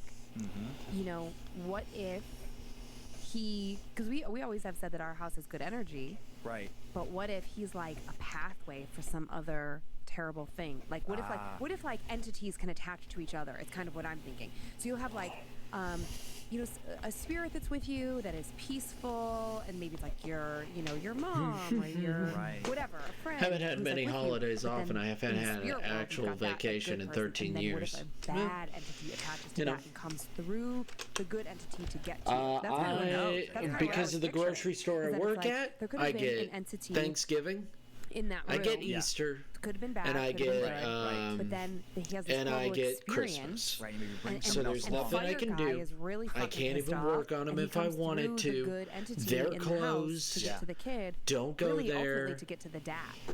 Right. As like a fuck you. Like, I also was thinking like, oh, you didn't save me. Well, now I'm gonna fucking take your kid from you, kind of thing. That just gave me the chills. I didn't even, for some reason, think about that possibility. Yeah. Because I was like, well, why wouldn't it go after? Why wouldn't it go after the dad? Well, it's about the same evil, for vacation thing. law. Like, what's worse than that, going after their kid? Yeah. Eesh. I know. I don't know, and It's a sad story. I'm surprised, actually, in that specific story. I understand. Sometimes ghost stories can't be all fun and games. To not go to therapy right away. I can't believe they just didn't start praying all the time. Yeah. Like, why weren't there a shitload of Our Lady of Guadalupe candles? Oh yeah. I didn't even know what was coming today. But yeah, I mean, like, why weren't there prayer candles? Why weren't they going to church? Like, that seemed weird to me. I think because they just didn't buy it at all. I think because they thought, like, well, he's stressed out from the move. They knew what he had just seen. Yeah. I mean, I'm sure they're talking about that. Yeah. But, I would imagine, because I was wondering, like, at what point, okay, put it in our own lives. Well, let's say, a vacation someday. I'm not paid enough. You see something like that. God, I just thought about something. Go ahead. I have to go. See me try to pull somebody out of a burning car. Go I can't do it. on leave a few times in 2020. And then they start claiming they're having because of plague. Every time a coworker got COVID, I took time away. Oh man. Think about what you just saw. I don't. It would take me a long time to think that it was. I got multiple emails from my work being like, "We think that somebody at your store has recently had we were at Dodger Stadium. the COVID haunting of Dodger Stadium." Oh my God! Well, now I gotta say the story. This is ridiculous. It is funny that Kyler is still irritated by this, and I'll explain why I didn't do it. Yeah, we look at Dodgers games, and we're sitting in the front of like the upper deck. Or maybe like the mid deck. Whatever, doesn't matter. But doesn't like matter. high Doesn't up matter. But and high up. Towards the front. Foul ball shoots up our way. We're back behind like first base, and a foul ball shoots back towards our way, and it did. I was like, oh my God, this is actually coming right towards us. Yeah. And I went to reach out for it like over the railing, but then I had just read a story that right before that happened. It was Texas Rangers. I think it was in their ballpark. I think so. Josh Hamilton, I think, was the outfielder that was doing that. Some guy went to reach for a ball that going towards him in the outfield, and he reached too far and he fell to his fucking death. Yeah. So I started to reach. I'm like, I'm not gonna die. Going for a foul ball. And then if I would have just reached like 3 inches further, I would have caught it. Yeah. And Kyler has been upset for years. Do you know who? That was his one chance to get a foul ball at a baseball, and he's just like, you could have just grabbed it. You could have easily grabbed it. He was upset, really upset the rest of the game. Like older men of a previous generation aren't afraid to do that. Because like my dad caught foul balls for me at the old Cleveland Indians Stadium. But yeah, I got multiple times. I know. If my dad or my grandpa, I'd be hearing it even worse. Oh yeah. If my grandpa could just hear what I just said, he'd be like, oh God, so dramatic. You hear about one person dying. It is scary though. But yeah, it's like you're at the edge and you didn't have. Here's what I'll say in your defense. I've got multiple emails of that, and I'm like, well, I need to work. Like nothing. It was just you. There's nothing else and there's I a can reason do. I didn't just tear shit up in high school. I could take time off, but it's not too bad. It's seriously. I think I take precautions as necessary as I could. I'm literally in. Thank you. But I'm literally in the seafood department. I'm literally beside one person. The case is already making it 6 feet away. So I'm pretty sure I've been good so far. I don't think I've caught anything. I've been very good. I've been very safe. Welcome. But I mean, if you need to take a break because you don't feel safe, that's totally fine How's too. it going? Good, good. I'm very excited for today's tales. Look what I got. Yeah, you get a little protection cross. What's that called? It's called a hand cross. I never. A hand cross. You're in charge of your own personal safety, and you got to take care of yourself. I think you're supposed to clutch it to your heart. Wow. Cross very fitting for today's tales. Very, very fitting. Okay. Also, don't worry. Don't get too excited. I got an amulet. Ooh. Now it's a protection amulet. Yeah, it's hard to see, I'm sure. From a fan, correct? From a fan in Portland, yes. And she told me I have to have it on my skin. Okay. Skin to amulet. Portland was wonderful to us this year. come on, it was so the fun. Stand up if you're curious. If you're listening, it was stand up shows for me, but Lindsay But came, yes. and So a lot of fun. people in the meet and greet loved talking to Lindsay about Scared to Death, so it was great. Yeah, there's a lot of other people who are fucking freaking out. So I Yep. feel good. Good. Well, it's Halloween week. Happy Halloween. But yes. Happy All I- Hallows I don't Eve. like this Happy tale. All Saints Day. Happy Samhain. Samhain, what's that? I Celtic hate pagan everything origin about this of Halloween. animation. Okay, are we talking about I've that spent today, or you just- way too just long on throw it. that out I there. It's a don't little, like it it. feels fitting, a little What do culty you almost guys sounding 'cause think? it's pagan. Do you think know I it should does. just Hope the stick harvest has with been it, good for finish it everyone. completely, see Hope the door how I feel between about the it? worlds of the living and the dead not too open for anyone. Oh, I wish that they would just slam shut at this point. Please leave me alone. Thank you. We have a very, very Satan-y week here at Bad Magic Productions. On Time Suck, we talked about the Church of Satan Oh, in yeah. a very analytical, kind of Anton LaVey, historical way. And now 2 Satan-y tales today that are, I think, much more scary than what I was talking about in Time Suck. Okay, well, I'm just hoping that, like, Because that's how I Satanic, feel right yes. now. I'm like, Haunted by Satan, no. I just want to finish this yeah, so I yeah, can finish both- this yeah, you'll see, pngtuber. you'll see. It's Okay, something that okay. nobody's And a lot going of to good feedback fucking from last see. week. Apparently, that's the scariest episode yet for many listeners. Yeah, the Burned Alive, right? Burned Alive and the Dybbuk box. Oh, it's still sitting here. Now, I know we're Okay, going to dive right all into right. it, but I If just you want to say think one I'm thing. being since too we said harsh, Dybbuk. that's fine. Dybbuk, whatever.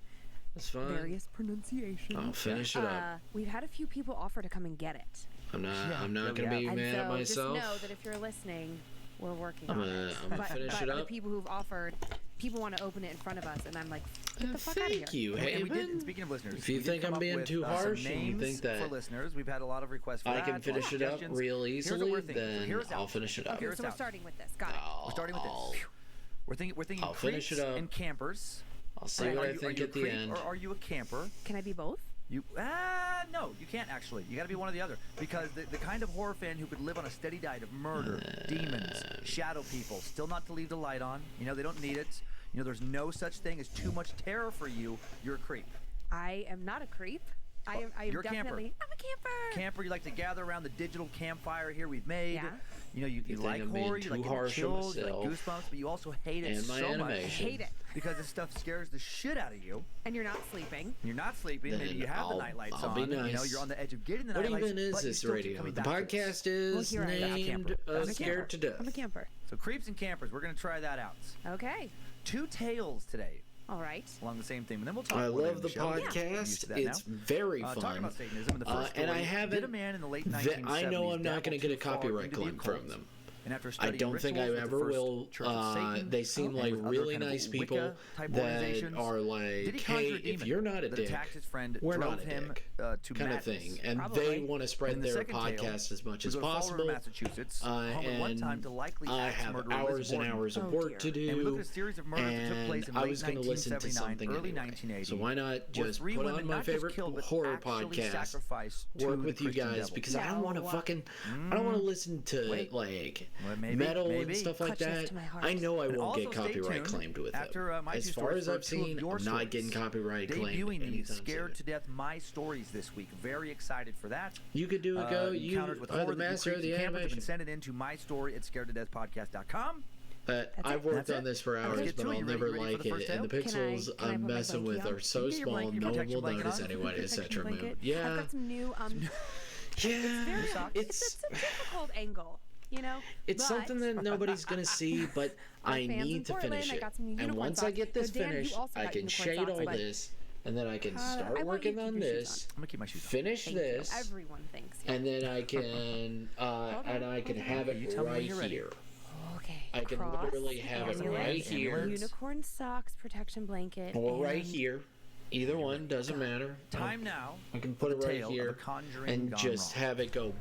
In 1956, Martin Friedman was Every born time into a I middle-class Jewish do family in New something, York I City. think it'll be really His parents fun. weren't overly religious, but they did keep the customs and the traditions But of yeah, their no, faith and I educated their love. children I know likewise. that they're not. Martin attended They're Hebrew not school, going to where he learned to copyright read, claim write, me. and speak Hebrew. And at the age of It's 13, made he from the celebrated his comedian bar mitzvah. Dan Cummins. Time young Martin identified I as like Jewish, his not just work. I culturally, like his. but in the sense of the Jewish I like faith his as well. other He 2 believed. podcasts, and I Then in love all his 1972, when comedy. he was 16, he lost I it. think he is a dick. It was Rosh Hashanah, Jewish But New also, Year, like, and attendance I at the temple agree service with him, required the purchase of a ticket, which as is is customary very for the high funny. holidays. Like, I Martin think had he's his tickets and was 100% waiting a for things to begin when he saw an elderly but woman I looking think for a he's chair in funny. a crowded space. Seeing no empty seats, Martin got up and offered her his seat. Immediately, an usher came over and told him I'd he love couldn't the do draw that. to The some woman hadn't bought a ticket and therefore music, was to not be entitled honest. to a seat, the usher explained. Hey, you know, everybody Martin looked has at him their own dumbfounded thing. and I laughed and just walked genuinely... out. Just like that, he had This enough. is also a thing of, like... Maybe a bit dramatic. I don't want to This watch is the moment that something, caused him I to want to depart from his listen Jewish to faith, something. and he never again set I foot like to in a draw to synagogue. goat streams. A year later, he was Thank 17, you, the now Haven. spiritually wandering Martin had his first experience So with the occult. sweet. His friend took him to an occult shop in Oh town my that was gosh. owned by his friend's cousin. Push Martin was forward, you impressed can do by the it. friendliness and the knowledge of the I shop will. owner. He was intrigued by the vast collection of strange books As you and can wares on clearly display and for tell, sale. I'm not Books using on this spells, goddamn... astrology, the tarot cards, buttons. divination, demons, astral projection. These buttons all sorts of things are he knew kind very of... little about. They A lot don't of the books feel scared him. good. Some, like Anton LaVey's Satanic Bible, he didn't even want to touch. Oh. Oh, you know, and actually, I'm sorry. I just realized, timeline-wise, that does not work. So I was thinking of occult books. I was adding some examples. He did not see Anton LaVey's Satanic Bible because that book had not been published yet. But he did see a variety of occult books in the store. Fair enough. Fair enough. The shop owner introduced him. I was waiting. I was like, oh, a lot of emails going to come off that one. I was thinking of examples of the books they would have there. Right. That is not the correct one I should But have lots of used. creepy, scary books. Yeah. And just like The fascination. range of books is the same. Yeah, like Yeah. you've been brought up religious, and now you're like, ooh, okay, what is this? Right, I'm with right, you. I'm right. with you, Dan. Okay. I'm with you. The shop owner introduced him to a pair of regular customers, Jane and Steve, who were practicing Wiccans. They talked to Martin at length about the beliefs that they had, and invited him to a pagan circle so he could learn more. Curious, Martin checked it out. He was hooked. He spent the next several months with his new friends learning about pagan deities, Wiccan rituals, and of course spells and magic.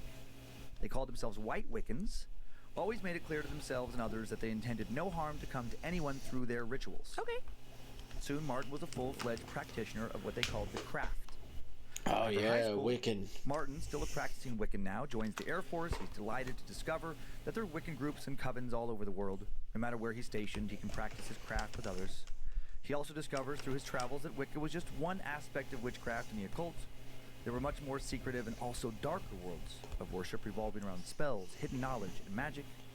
And then one day on leave in the 1970s, Martin found one of these darker worlds. Oh dear. It was a beautiful summer day in San Francisco when a man walked up to Martin in a shopping mall. He was carrying a red leather satchel with an inverted pentagram emblazoned on it. Martin's curiosity was piqued. He, of course, was familiar with the pentagram. His Wiccan groups used them all the time, but theirs was not inverted. The man introduced himself as a member of the First Church of Satan, and he invited Martin to one of his ceremonies. While Martin had no interest in knowingly worshiping Satan, he wasn't even sure he believed in the concept of Satan. He was interested in seeing how this group differed from his own, so he agreed to go. Okay. And Martin ended up attending a black mass. All right, it's almost When he 4 arrived, he a.m. was told to here. remain in his I'm seat going to and wind quietly down for observe. He bed. was Have a told wonderful not to get stream. up no matter what happened. Hopefully catch What the next followed one was a blasphemous too. parody of the Eucharist celebration practiced by the Catholic Church. The Hold officiant up. of the Mass was a defrocked priest. The altar servers, nude women, and the bread and wine used in the ceremony stolen from a local parish. Oh. As the priest did perverse Give- things with the communion wafers, Give such as the inserting one into one of the altar's Gopaz vaginas, some love. as he poured communion wine between an altar Needs woman's it. breasts, all under the shadow of a I massive assume. inverted crucifix, What? Martin sat in his seat transfixed. By the end of the ritual, he wanted to leave. Oh, there you the mocking go. tone of the black mass Have an just didn't amazing sit well with him. one. It was too dark. Yeah, too much. Nothing like Wicca. It felt angry, cold, and heavy. And after about 10 minutes before the mass was over, he felt something enter the room. Uh-oh. Something not Yeah, human. It felt rest so well. real, Get so some dark. good. He refused to look behind him towards where he Good- felt get this some good energy rest. emanating from. He was frightened. Oh dear. When the mass was over and he was allowed to leave, Martin couldn't exit fast enough.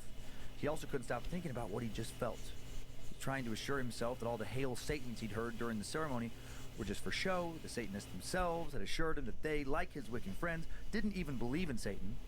And over the next few years, he convinced himself that the overall blasphemous atmosphere of the Black Mass had just creeped him out.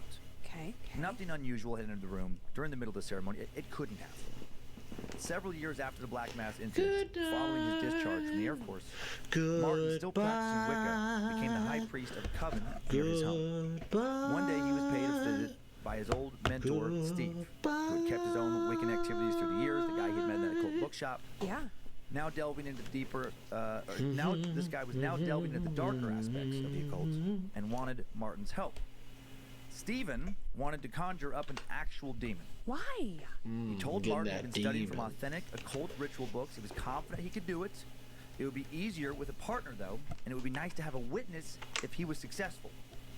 In spite of his uncomfortable memories of San Francisco, Martin agreed to help. After all, he didn't really believe in the devil anyway, so what harm could come from this? If the devil wasn't real, neither were demons, right? Oh, Martin. And honestly, it excited him to think about attempting the conjuring. What if it did work? What might he see? Oh, Jesus. What entity might they bring into this world? Martin was not of a darker disposition, but he did find this morbidly exciting. A few nights later, Martin met at Stephen's house, and with him began performing a demon-raising ritual as described in great detail in a much-revered book of ceremonial black magic. My God. Stephen assured Martin that as long as they stayed within the lines of the protective circle inscribed on the floor, they would be safe no matter what. Bullshit. Martin began to feel uneasy almost immediately when they commenced the ritual. The atmosphere in the room noticeably changed. It was suddenly heavy and ominous. And then again, Martin felt as if there was something in the room with them. He was sure of it. His mind flashed back to that satanic black mass in San Francisco. And then, from out of nowhere, a beautiful woman materialized just outside of the circle. Both Martin and Stephen saw her. Voluptuous and enticing, she beckoned them to come to her. Her lure was powerful, so seductive. Martin began to step outside the circle, but then fear paralyzed him. Something about this woman just wasn't right. Nothing was right about any of this. As he stood frozen and confused, this woman slowly changed into her true form, the most hideous creature Martin had ever seen or imagined, a true monster. Humanoid but not human-ish, rotten-looking, decayed-looking. Its gray-brown skin, if you could call it skin, seemed to ripple and undulate. Ew. It looked sick, it looked like death, but also very, very much alive, powerful. A nauseating stench rolled off this beast in waves, and when it took a step toward him, he thought for sure he would collapse and die from fear itself. My God, they had done it. They had really done it. Stephen's spell had worked. Oh, that's a good game. That's a good scary game. Now they were going to pay for it. That's a good, stood and stared, very scary fear, game. The creature suddenly just disappeared. As instantly and mysteriously as it arrived, it was gone. What? Relief immediately washed over Martin, and he could see by glancing over at Stephen that his friend was also breathing easier. They stood in shocked silence for a moment. They looked around the room and then locked eyes for a beat before Stephen said, "It's over. We did it." He covered his face in his hands, let out a little nervous laugh.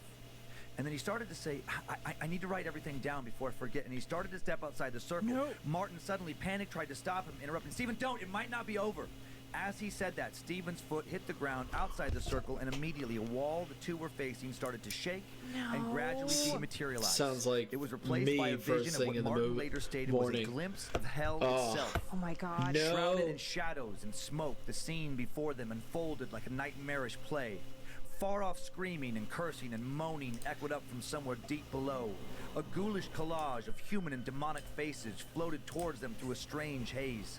The stench from the first vision returned. It was now 100-fold worse. Sulfur, rotten eggs, decaying flesh. No words could describe the foul odor that blanketed the room, and then the demon was back. It arrived as just a shadow at first, and then steadily grew in stature and clarity until its full, terrifying form stood before the two men, a mere arm's length away. Martin's sanity began to crumble. The sight before him was too horrifying to comprehend. It wasn't just what he was seeing, although that was hideous beyond belief. But it was a feeling from this grotesque beast, a hatred so pure and evil that it made Martin want to die to escape it. The demon turned to Stephen, leaned forward, its face inches from his own as it demanded, "Why have you summoned me?" Stephen began to recite the words needed to send the demon back, but they weren't working. The demon laughed, and then Stephen levitated up off the floor, flew across the room, crumbling into a wall 15 feet away. Martin, now in full flight or fight mode, ran out of the room to the back of the house, locked himself in a bathroom, and he can't remember how long he stayed locked inside. After what may have been minutes, or maybe even hours, Martin decided he had to return to check on Stephen. Ah, fuck. He cracked the bathroom door and listened. The house was quiet. He heard no screaming or cursing. It's not over. He detected no foul smell. He slowly made his way back to the ritual room, and as he approached, he could hear someone talking. Oh God. Oh God. When he entered the room, his heart sank. It was Stephen, slumped against the wall, his eyes glazed over, babbling incoherently. Dear. He wasn't dead, but he was gone just the same. Martin called the police, told him he had dropped by, found Stephen in this state, catatonic. He doubted the police would believe the truth. Stephen never recovered. He spent the next 20 years in a psychiatric institution where he eventually took his own life. Martin walked away from religion once again. He had stared evil incarnate in the face. He had seen the devastation that can occur by challenging it. Many years later, he became Catholic. Oh. And he now uses his story to scare others away from the occult. He firmly believes that dark occult magic is very, very real. And he believes that you're a fool if you think you can control the consequences of using it. Yikes. I did not like that at all. Yeek! Feeling protected by your cross? Well, you know what's funny is I think I was white knuckle gripping this baby. Mm-hmm. I mean, Yeek. fucking Steven, stay in the goddamn circle, man. Stay in the circle. Well, I actually can't believe Martin jumped out of the circle, because if I get that he was terrified, fight or flight. Right. And I'm a total flight. Like, yeah, it would be instinct. No, I mean, if you did see what something would like you that, do? which is what would happen if What he would stayed you in the circle? do What if he in stayed this I don't know, scenario? maybe once the circle was broken by one, maybe it didn't matter. I don't know how those. I do know that there are a lot of books about these things. And I mean, Right. I just did a ton of research about the First Church of Satan and the occult, and you can believe in its reality or not, but there definitely is a lot of people. Aleister Crowley is a famous example of people who spent a lot of years studying these things, and people who firmly believe these things are possible. These conjuring type spells. I mean, the Black Mass they described. I mean, I That do was know. insane. I've never heard of that. Oh, that's a Black Mass. I mean, I've heard of it, but not described like that. Yeah, like a Holy Eucharist shoved up someone's vagina? Oh yeah, the Black Mass is just a blasphemous parody of a Catholic Mass. But it's awful. Here's the thing. I'm not religious, right? Like, I mean, it's a big fuck you to Catholicism. Right. But and that's not okay to me, because I don't think it's okay to say like a big fuck you to any religion unless like we're talking maybe Scientology. Right. We'll Levian get Satanism into the is an position in the interesting religion first that way place. because Yeah. Haven says called a no religion, but thanks. it's more of an anti-religion. It's more of an opposition She's like, to Christianity nuh-uh, and a not denouncement of cool. all She's Christian like beliefs. Sonic. Levian She's Satanists, they don't like, actually believe in Satan. Right. They not just think cool. Christianity is stupid and they just shit on it. It's a big part of like the ethos Right. of that. And I do have some pictures of Black Mass. I would really rather not. This is the Black Mass gathering. All right. Now that's Levian. This is a little black and white photo of a Levian, You're like Sonic. Black Mass. When with someone the nude asks altar you woman. to do Yeah, a well, and what's black with the nudity? Like, mask is it or just, like, so join overtly an sexual? occult Because situation, Christianity is so modest? just say Exactly. no. Everything is inverted. Right. So because Christianity is more sexually repressive, Super. right? Super. So Levian Satanism flips it. Everything is flipped. Okay. So that's all the rituals are based on mocking what Christianity holds dear. Unfortunately, my mind just skipped to like the gay, lesbian, like, because of course Catholics, Christians, like the Bible is very anti that, or so. Yeah, interpretations of it are, yes. Yeah, thank you. Interpretations are. So do they ever have like gay men or gay women? Or is it specifically just like a nude woman? Well, if you follow the Levian kind of Black Mass, but that's the thing about Satanism, and just like Christianity, there's different denominations essentially. Oh, yeah. It's much less regulated. Like Right. the Satanic Bible, written by Levian, is not the equivalent of the Bible. It's Got written in it. the '60s, and there's another like Anton LaVey here. This is another Black Mass. This is what happens when someone gets naughty, I guess. I guess. So he's spanking some bottoms. Is that really No. a black mass? No, but that's really Anton LaVey and some of his followers. That's just him being silly with wearing a little devil horn outfit. And Is he being slapping silly, bottoms. or was he It's doing a little all porn? to mock. It's all to mock. No, he didn't do porn. It's all just publicity photos to mock. Got it. There's one more here that I just thought was interesting. That's a black. Now this is a variation of What? Black Mass where they took it further and decided to do the Black Mass while also dressed as in clown makeup, just to make it more scary. That's not Levain. That's just some It's random. not scary. It's just kinda silly. Maybe if I like wore like my amulet underneath and have Okay. like crosses in my pocket and a garlic necklace. I mean, I don't know all the things. Now I know. Now I don't think you would ever try a conjuring spell ever, Fuck right? no. Are you insane? Would you? Would you be mad if I did? Yes. Why? Don't bring that shit home with you, man. Now, see, because I understand their curiosity. I think a lot of listeners would be like, "What? Why would you ever do that?" But I'm reading that and I'm like, okay, I kind of get it because What if you could watch just it to from have a distance? proof, right? Exactly. It's Okay. yeah, to see something scary and be like, oh my God, it's for sure real. And then you're fucked up for the rest of your life because you can't get that image out of your head. I think it's better not to know. Better not to know. Yeah, because it's like right now it's anything that my imagination can conjure up, and it's not based on anything I've ever seen, right? So it's like when you see a scary movie, Right. and then an image stays in your brain, Yeah. you're like, oh, okay, you have a Yeah. point of reference. If I don't have a point of reference and it's just my mind Right. making it up, then it's better because then I can also wish it away. I'm like, I just made that up in my head. What if I conjured a demon that was kind of helpful in some way, like he liked to eat garbage or something, or give back rubs? That's probably not very demon-y, but No, I don't think that's very demon-y at all. okay. Yeah. He doesn't maybe. sound very Probably- helpful. Probably shouldn't try and conjure any demons. I mean, would you open the Dybbuk box? You know what's funny is no. It's fun. Not right now, but maybe later. But Well, I, not around me. No. So long as I'm alive, you cannot open that box. I feel silly for being creeped out by it because I know after that story, I'm torn. I maybe I would consider myself a creep of our listeners. You are a creep. I like a lot of the horror and like I sleep fine at night. I don't need the nightlight stuff. But then in weird moments, I get super spooked and I get kind of mad about it. And there's part of me that's like, no way, that Like, story. fuck There's no way it's you. real. Yeah. Come on, it's nonsense. I can open, I'll be fine. But then there's another part of me that's like, don't risk it. Right. Remember, I don't think we were doing the show yet, but you were in a hotel room by yourself. Oh God, yeah. I've had some scary freak out moments. Yeah. Mm-hmm. Like something grabbed your foot, or So I thought I felt something walk into the room. probably did. No, You I were don't want it to. No, you were it staying didn't. in a hotel in Koreatown in Yeah. LA. It's probably an old building. Mm-hmm. Yeah. God. No. I don't like So- to let my mind. Now I'm gonna. Now, yeah, Right, it so does now- freak me out a little bit. And yet you want to conjure a demon. In the protection circle. Okay, you know what I would be okay with? Yeah. Conjuring a demon. If someone else was Like a teeny conjuring demon, like the weakest demon. well, whatever. Okay. Yes, but that's not what I was gonna say. Watching other people conjure a demon, like a surgical viewing room where you can if I was like out of it, I want like, oh, how this makes me think I'd be safe. I know. I picture a horror film now. I want protective glass. I want to be like in a bulletproof room, as if that's Yeah. a thing. But I want like all of the anti-demon objects around me while someone else is doing it. Sure. A reasonable distance away from me. Yeah, I know. I do love the thought that protective, like bulletproof glass, could stop. Like the demon would just, be real, Yeah. kill everybody in the room, and then go for you, and then like, oh man, He- ding, just bounce off it. Yeah. Oh, you got the right kind of glass, the anti-demon glass. Demon glass. Okay, you ready to get scared again? I don't know. I feel like unfortunately that one's gonna hang with me for a while. Do you think I can sleep with this? Yeah, I guess. Sure.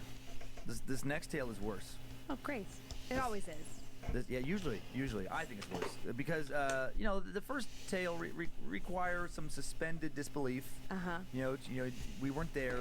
We don't know Right. for sure if it happened. Martin could be full of Martin shit. could be full of shit, He could've- as could all of these tales. A lot of these tales. Right. But Martin Could. Remember how Stephen was like, "Oh, I want somebody to witness it." Mhm. Martin could make up that whole story. Oh, he could. He could. He could have beaten Stephen within an inch of his life. He could have. I'm just saying. But this next story is a little different, where we know most of the details for sure happened. They're in police reports. Ay. People for sure died. I just looked down at my own mug Okay. and scared myself. All right. Scary face. People. Even if Satan isn't real, you can still really be sacrificed in the name of Satan. So this is like some witch shit. Salem witch trials kind of stuff. Worse. Yeah. 'Cause Cool. this is real. So fun. So there was a cultural phenomenon known as the Satanic Panic. Oh, yeah. In the 80s in America and 90s, fueled by religious fanatics, quack psychiatrists, false memory syndrome, and the tabloid media, people began to worry that a vast satanic criminal network existed throughout the country. Many worried that organized devil worshippers were kidnapping, molesting, sometimes even killing children. They were mutilating and killing animals, including pets. They were raping and torturing, sacrificing souls to Satan. In many minds, dangerous, violent Satanists were everywhere. Your neighbor, your coworker, your local police officer, mayor, doctor, they could all be secret members of a murderous demonic cult. And for the most part, these worries were totally unfounded. All right. At its height, the Satanic It's Panic not was bad. nothing more than a modern It'll day be witch hunt. fine. Lives were needlessly ruined, often based on nothing more than the twisted fantasies of the accusers themselves. In time, leading occult criminal experts were discredited, but by that time, for many, irreparable damage had already been done. Many of the falsely accused had already lost their jobs, businesses, homes, sometimes their lives. Several ended up killing themselves in prison. Many spent years incarcerated before their false convictions were overturned, all based on an irrational fear of satanic cults that was almost entirely paranoid. Almost. Satanists do exist. And while most are harmless, while most are essentially what we just talked about, atheists angry with Christianity, some really do worship the Christian devil. Some really do hurt and kill to please this master. Oof. Some really do hide in secretive dark cults. Sometimes that darkness is very, very real. And that real darkness is what we're talking about in story number 2. I'm sorry, Time guys. now I had the. for the tale of the Fall River to satanic cult killings. By the late 1970s, the once prosperous textile city of Fall River, Massachusetts had fallen on hard times. Factories had closed, buildings were abandoned, and a once vibrant downtown had become a wasteland. Hard drug abuse and prostitution flourished where more reputable commerce once thrived. Amidst this urban decay, between October of 1979 and February of 1980, 2 young women, both local prostitutes, were bound, raped, tortured, and bludgeoned to death. A third victim's body would never be found beyond a skull fragment and clumps of hair left behind in a nearby forest. And a local satanic cult was proven to be behind all this violence. Oh my God.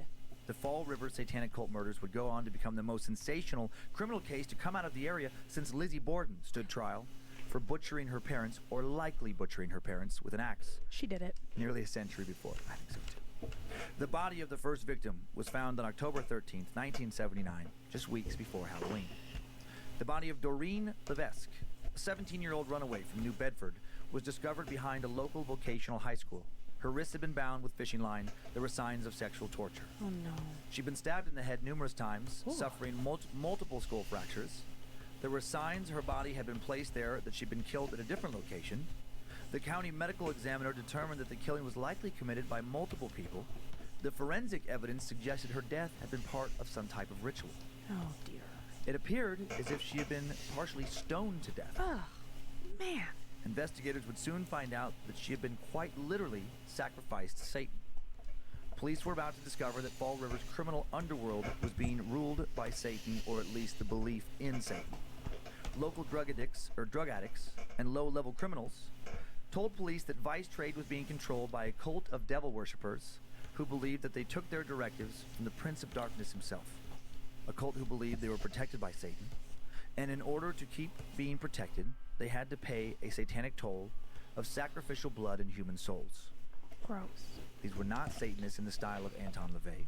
Satan was not some type of philosophical archetype or metaphor. These were not atheists dabbling in occult magic. These were Satanists who worshipped Lucifer as the theistic embodiment of pure evil, cast in the Christian tradition. Random These were the very anti-boredom real check. Satanists that would help fuel the imaginations of the Satanic Panic. Today is a A month good after day the to tell. discovery of Doreen Levesque's No. battered corpse, a man named Andy No. Matthias, or Maltius, visited And the also, Fall we're River not police bored. station We're to file a listening missing to persons report. a Oh, no. podcast. For We're his fine. girlfriend, a 22-year-old This prostitute one is named way Barbara more Raposa. interesting than the He claimed last to have few information relating to podcasts. the Levesque murder and said a That I've satanic listened cult was to. behind her death. Way Andy more Maltius interesting. was a mentally unstable dirtbag. Oh. The 44-year-old was a pedophile, sexual sadist, violent rapist with a long criminal rap sheet. He professed to be a very recently born-again Christian who told police he once worshipped Satan. They would come to find out he was still very active in worshiping the devil. Andy said that he and Barbara were practicing Satanists at the time of her disappearance, members of this local cult. Andy offered to arrange a meeting with 2 other cult members who he was sure would know where his girlfriend was and also what had happened to Doreen Levesque. I have chills. I don't like this. Days later, police met with Karen Marsden. Days later, police met with Karen Marsden. There we go. And Robin Murphy. Karen Marsden was a 20-year-old single mother. She'd been a teen runaway, was now a drug addict, prostitute, and practicing Satanist. Oh dear. Robin Murphy, also a teen runaway, also a prostitute, another cult member who was only 17. Minutes into the interrogation, Karen Marsden told the investigators Carl Drew killed Doreen Levesque. Carl Drew was Doreen, Karen, and Robin's 26-year-old pimp. Oh. He had a violent reputation and, according to Karen, was also the leader of their satanic coven. A coven that would become known as the Fall River Cult. Karen claimed all of Drew's girls had been forced to join his cult and that he ruled it with an iron fist. He loved to tell the girls that they had to kill, they had to sacrifice. He loved to say, Satan will take his toll. What? Karen, who was raised Christian, told police that she was convinced that not only would Carl kill her if he found out she betrayed him, he would also send her soul to the flaming pits of hell where it remained for all of eternity. She was terrified. Despite her fear, Karen Marsden cooperated with police and took officers to the nearby Freetown State Forest. Okay. Throughout their investigation, Fall River police would hear all kinds of rumors about the Freetown Forest, where this cult's activity was centered. The Freetown Forest has a long, dark history. Uh-oh. Long before the Fall River killings, it had already been the location of numerous unsolved murders, suicides, mysterious disappearances, animal mutilations, a number of other violent crimes and tragic events and accidents. Locals have been hearing for years about how this land was supposedly cursed. It had long been a hotbed for all sorts of paranormal activity. Ghost sightings, UFOs, strange beasts, you name it. Just Someone had seen it all I at one love time the or another in these production woods. too. The Perhaps production it was the is strange, so dark good energy too. of this land that drew the occultists to meet there for their ghoulish rituals. Karen led detectives to the Colts Altar, a large, flat stone slab deep in the forest where torch-lit ceremonies were performed over the bodies of naked prostitutes. Okay. Where she explained animals were routinely bled out in Satan's honor. Ew. The Freetown Forest would continue to be a gathering point for dark-minded individuals long after the Fall River cult murders would end. A healthy newborn baby was abandoned in the woods in 1983, found dead after it died from exposure. Oh my God. The baby's parents never identified. Oh my God. In 1987, the body of a drifter was found in the woods. Someone or someones had burned him alive. Almost a decade after Karen showed police the altar, in November of 1988, a hunter would stumble across a camouflage bunker located off a remote hiking trail. Inside the small underground room, a room that reeked of decay, police found old dolls with their eyes gouged out, Oh no. various animal bones, a large rusted-out butcher knife, one small wooden chair, and the tattered, bloody clothing of a child. Oh my God. That same year, a dozen calves were found mutilated in the forest. Their throats had been slashed, their blood had been drained, strange markings carved into their hides. Ah, stop. Also, the corpse of Elizabeth Gregory, a woman buried in a remote forest cemetery way back in 1868, had been dug up and taken. Cult activity suspected to be behind all of this. Too much. And these are just a few of many, many, many stories about these woods. What's too much?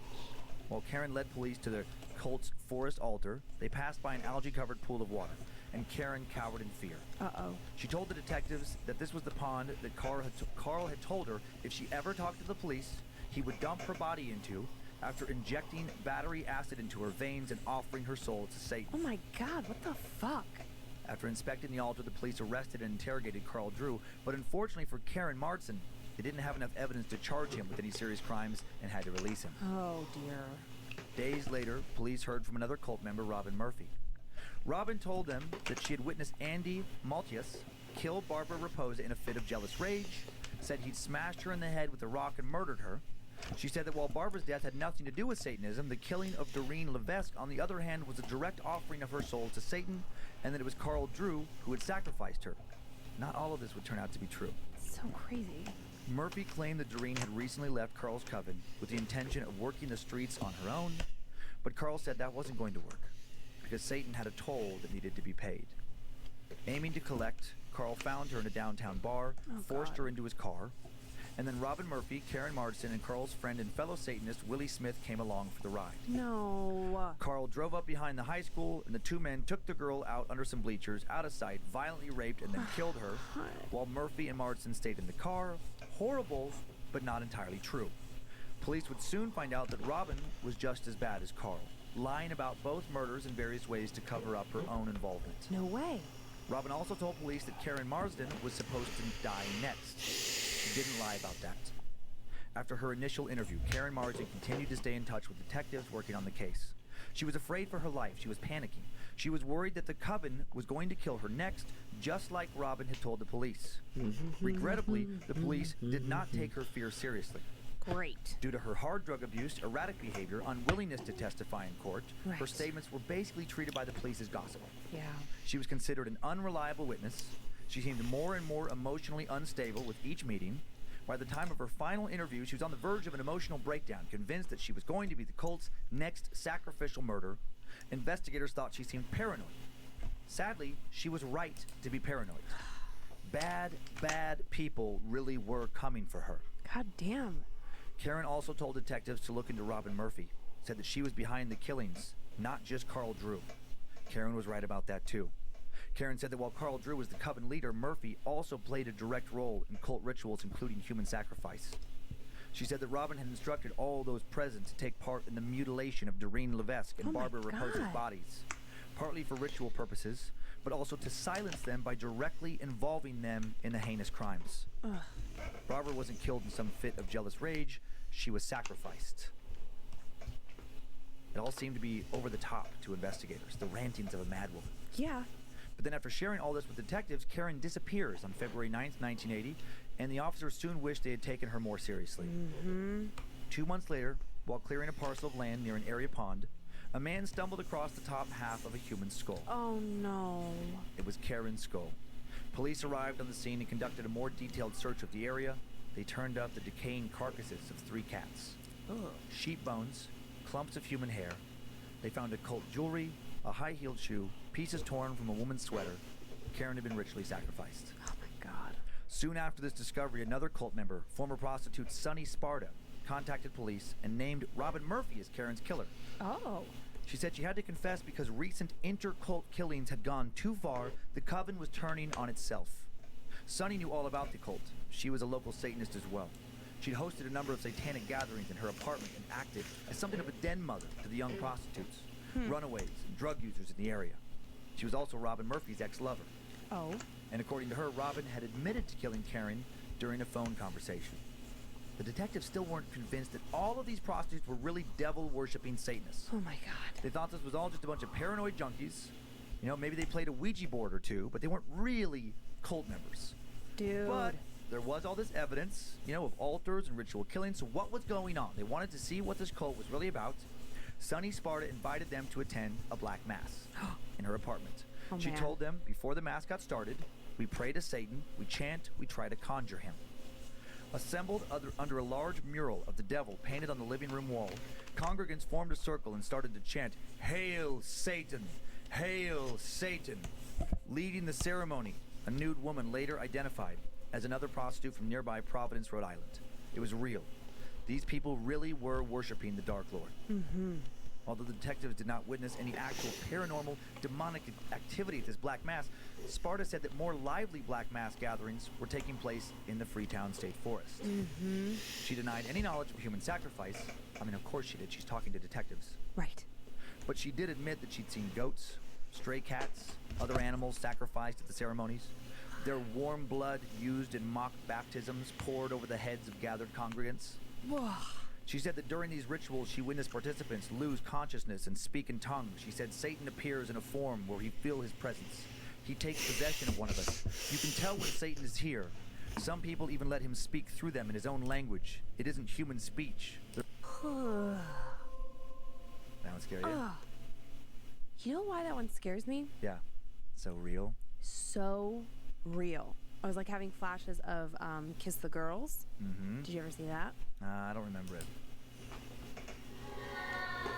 Whether thou art a ghost that hath come from the earth, or a phantom of night that hath no home, or Hope one everybody's that doing lies dead okay. in the desert, or a ghost unburied, or a demon, or a fool. Thank you, everybody, Whatever for thou be, staying until around. thou art removed, thou shalt find here no water to drink. Thou shalt not stretch forth thy hand to our own. Into our house enter thou not. Through our fence break through thou not. We are protected, though we may be frightened. Our life you may not Thank you for feel, staying. Thank though we you. may be scared. Thank you for being awesome. Welcome to Scared to Death. I'm Dan. Hi, Dan. I'm Lindsay. Hello. Hello. It's nice to meet you. Hello, new listeners. Hello, friends. new creeps and peepers. More on that in a second. More details on your names momentarily. Yeah, thanks for all the feedback. Oh my gosh, you guys are the I'm best. doing the Thank you so fun much. part. We have over 2,200 Hope everybody's ratings morning is on going iTunes, well. which Hope is everybody is amazing. Yeah, that really helps us get new themselves. listeners, I hope keeps us more kind everybody of top of mind as far as is when people are looking for new podcasts. It's keeping like it- Yelp. They see the reviews and they're like, oh, okay, this is what this is. So thank you. We really appreciate Thank you that for very sticking much. And around. thanks Thank to all you the new for hanging listeners out with Yes. who've the been goat. finding us from other podcasts and just Glad from that I can keep you everywhere. entertained From for you said even across just the the pond. short Across amount the of time pond, we yes, have together. We got some emails this week from the UK, which is so exciting. Let's infiltrate. I love it. And also, Australia's real. I got an email from Australia. That's awesome. Yeah. Hopefully we get to go there, and who knows what we'll get to do there someday. Oh, I've heard there's some really spooky things. Hit Well, that yeah, everywhere. and especially because it's so much rabbit. older than America. So I think Oh, that's, England. Oh, England. Yeah. So I think that, Green sorry, in my brain I was walking down the color. street. You're back in London. I was there. I love London. I want to go to Australia, London, all of it. All of it. We want to get over there one of these days. And the reason I changed, I didn't say camper. Womp, womp, There's so many womp. podcasts out there. We apparently another popular podcast, The Bonfire with Big J Okerson, Dan Yeah. Soder. I'm a comic. I know that they're comics. I've never listened to that podcast. Well, who has the time to listen to all the Goodness podcasts? gracious. Thousands and thousands, and they call their fans Rabbits campers. having a Right. nibble. So out of respect for them already having established that, and I guess kind of really beating that drum pretty hard. Yeah, and there were a few other podcasts too. That also did campers? Okay. Yeah, it's multiple places. So we're gonna go with this is what we're trying now. Slight variation. Slight variation. It's creeps and then peepers. I love it. I wish So I camper knew just how goes to to And so to redefine, are quickly you go creep? The between creep is a like horror fan quick who can live on a frames so steady that I diet can of see if this just is more, like accurate. The scarier the better. Never needs to leave the but lights on. I'll Right. just have to I accept got what I out have. 4th this morning. And I was then a little I bit of a gotta creep. I finish came in this here year. early, Oh. just sat in the dark, and Yeah, worked on the finish rest of the this story. year, and then I should be listening to Marilyn done Manson, really with getting in this the except mood, for getting shading. that vibe. Yeah. And Which there's I'm some, just going to do a the basic peepers shade. peeping over the I'm not covers. going to do anything You extraneous. like I'm these just going to stories, do but a they scare the basic shit out of shade. you, but you That's keep me. coming back for more. That's me. Yeah, you watch the horror movie with Which the is blanket gonna pulled up to add your nose. another that literally bit. is me in a Yeah, in I'm a gonna movie do theater. a I'll basic take my shade. jacket or Yeah. whatever And enjoy do this, myself. a lot of this. Yeah, you're peeping on this. You're watching, but it's sneaky watching. Do you remember that Scared movie? you. Do you remember that movie? Jeepers Creepers. I remember the song. I saw it so long ago. I have a vague recollection of that movie. Yes. New animation, so Yeah. Yes. So there's that. So yeah. So I'm actually Yeah. very into it, and also let's go I love down peeps. here. And all you I do can, love the Go peeps down candies. here. so all I can think is like, hey guys, do you want to send me some peeps? I'll eat them right here for you. So there we go. So right now, hopefully maybe this will stay creeps and peepers. A steady diet of horror or a steady diet of sugar? Do you want to be? Do you want to have diabetes? 2 tales as always today from me. Yeah. And the first is a little one about the Hat Man, No. specific type of shadow person who gave a woman named Angie and her 5-year-old son a really, really good scare. Motherfucker! I was just starting to do better. Yeah. And shadow people are one of the things that really gets me, and he's in that world. He's in that world. We haven't talked about this specific kind of shadow No. person yet. Is the door locked? Can I get out of here? No, can't get out. Can't get Joe, out. do you want to replace me this week? I'll pass. Thanks, though. Damn it, Joe! Come on. And the next tale is the tale of Atchison, Kansas's most haunted house, the infamous Sally House. Oh, we've gotten some emails Yeah. about people wanting to hear a little bit more about that, and I don't know anything. About the Sally House? Yeah, I've gotten a handful of emails, and I know you and I get a million emails a day. We're navigating a lot of things. I do forward them on to you, like, hey, Yeah. here's some possible stories, because I can't read those emails. Right. I have to just like send them on, because sometimes people will say like, oh, you should do X, Y, Z, Yeah. and then they start to give an explanation. I'm like, nope, because I don't ever want to ruin Okay. our format here. So I'm intrigued, and also Well, it is a pretty well-known haunted house. So Well, I I guess don't that's know why it. we've been getting the okay, good. That's why we've been getting some messages. because I'm a peeper, I wouldn't seek this out on my own, Dan. And also stay tuned for after my stories. For Lindsay is going to be telling 2 stories, 2 of your stories. Yeah. More and more people have been sending in their stories to mystory@scaredtodeathpodcast.com. So we will have the My Story section of the show at the Yes. end of the show. So stick around for that. I loved it last week. I loved Good. getting scared myself. Yeah. Did it stick with you? It did for a little, for a couple hours, absolutely. Good, good. Absolutely. Yeah, no, it's, and it just adds more kind of weight to all of it. The more stories I hear, the more I wonder, like, is this one real? Is that one Right, real? right. Absolutely. Yeah. Absolutely. So, before we start, I just want to acknowledge that I'm not wearing unicorn socks this week. Fear not. I still have on fuzzies. It's so hard to do this. By Gotta the find a way, better system. Does anybody else Penguins have a scary story? Are really protective mama animals. Okay. So one of our longtime fans of Time Suck and your stand-up, and now a friend of mine, Lindsay. Okay. Florida Lindsay. Yep. She sent me a bunch of socks, so hopefully they work. I'm just gonna get out my protection blankets because I am a peeper. I mean, really, I'm gonna peep over my blanket. You know, eventually this blanket's just gonna go over my head and I'm not gonna come out. Exactly. I think it will today. We got some scary ones today. Fucking fuck.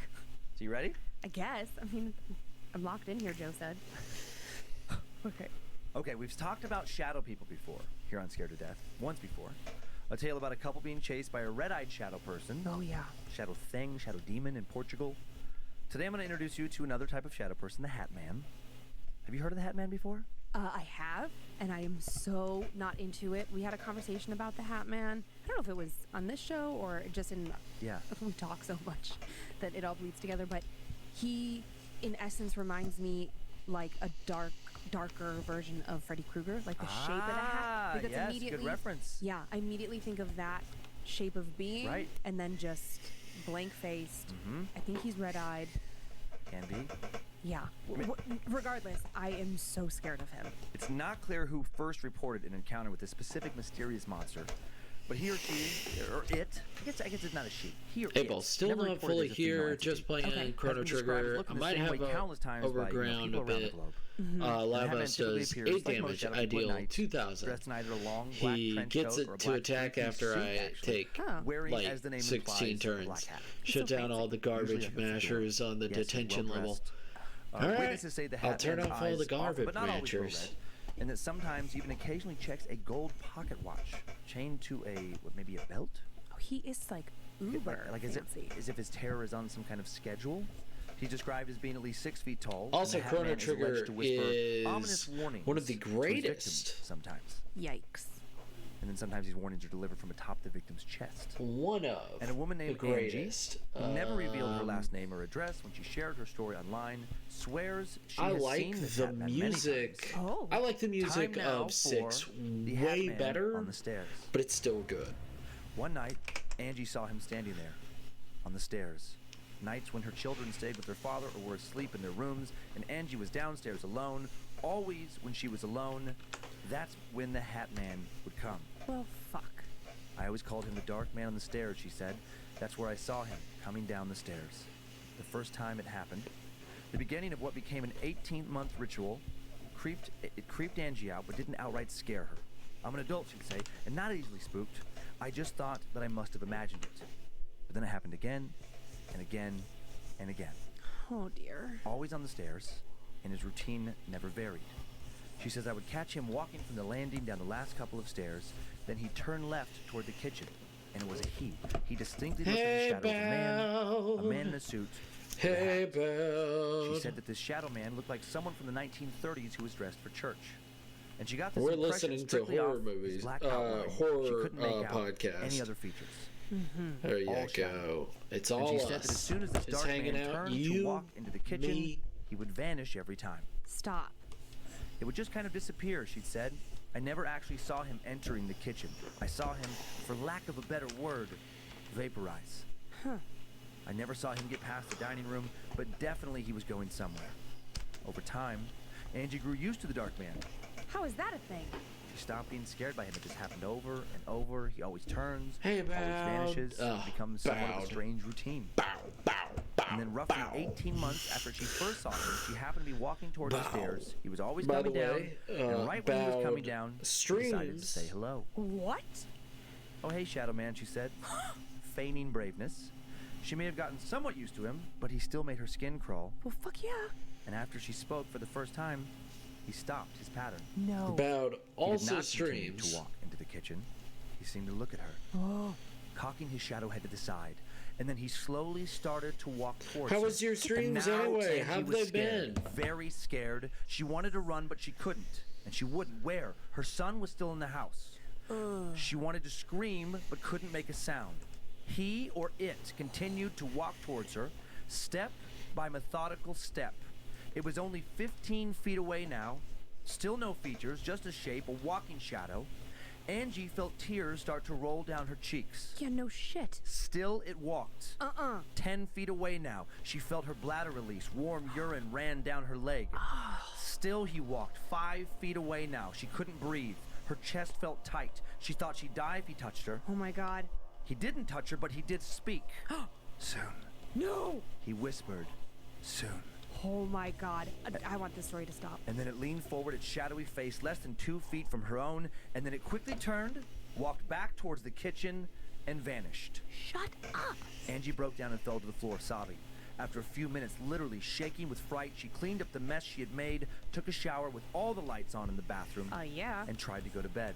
Nope. The next day, she tried to tell herself she made it all up, but she knew it wasn't true.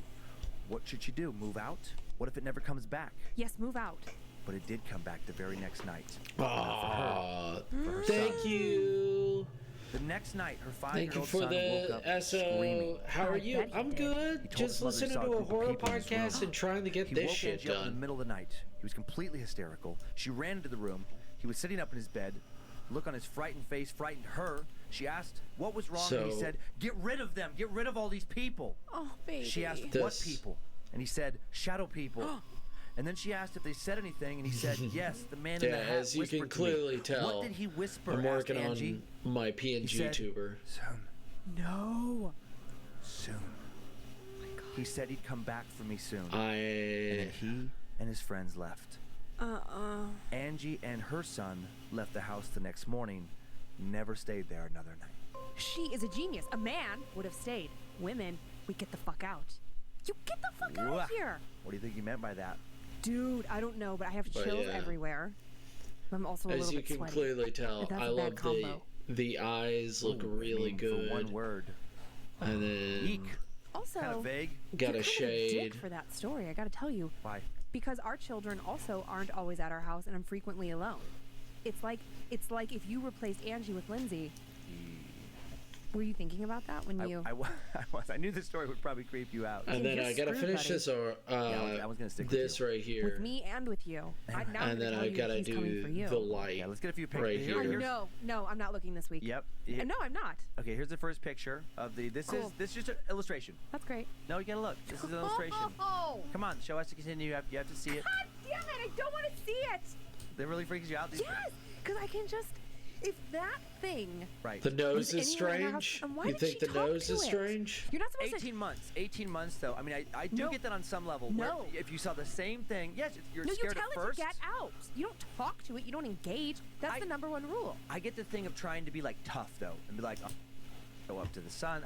Who knows? Is it? I don't understand his rules. I want to make a backstory about him where he's like a man who works in a The shop. nose is like a, strange. You think like the a nose, tinkerer my of little clocks and nose things is from a different strange? age. Like that's what I think about with the pocket watch. Think I got a that weird he, nose? When he's saying like soon, he is like. Like I is he also got to Father work Time? on this as well. Is he, I don't know. Is he? Didn't hear from Angie. I mean, who knows what's going on with Angie? Whoever that person is. I mean, Right. if this is real, I mean, they might not be with us anymore. We don't know. Right. And like when he says soon, does that mean like I'm coming for you soon? Something's gonna happen soon? And why with the little boy? Why were there multiple? I people? know. That's an extra creepy thing. Why does he bring in friends? Yikes. Well, you know, kids are more open to these things. Yeah. I know. I have chills everywhere. Yeah, that's This is creepy. not good, Yeek. dude. Okay. Why? But I hope all I could you're think about doing was lying in well. bed and Hatman.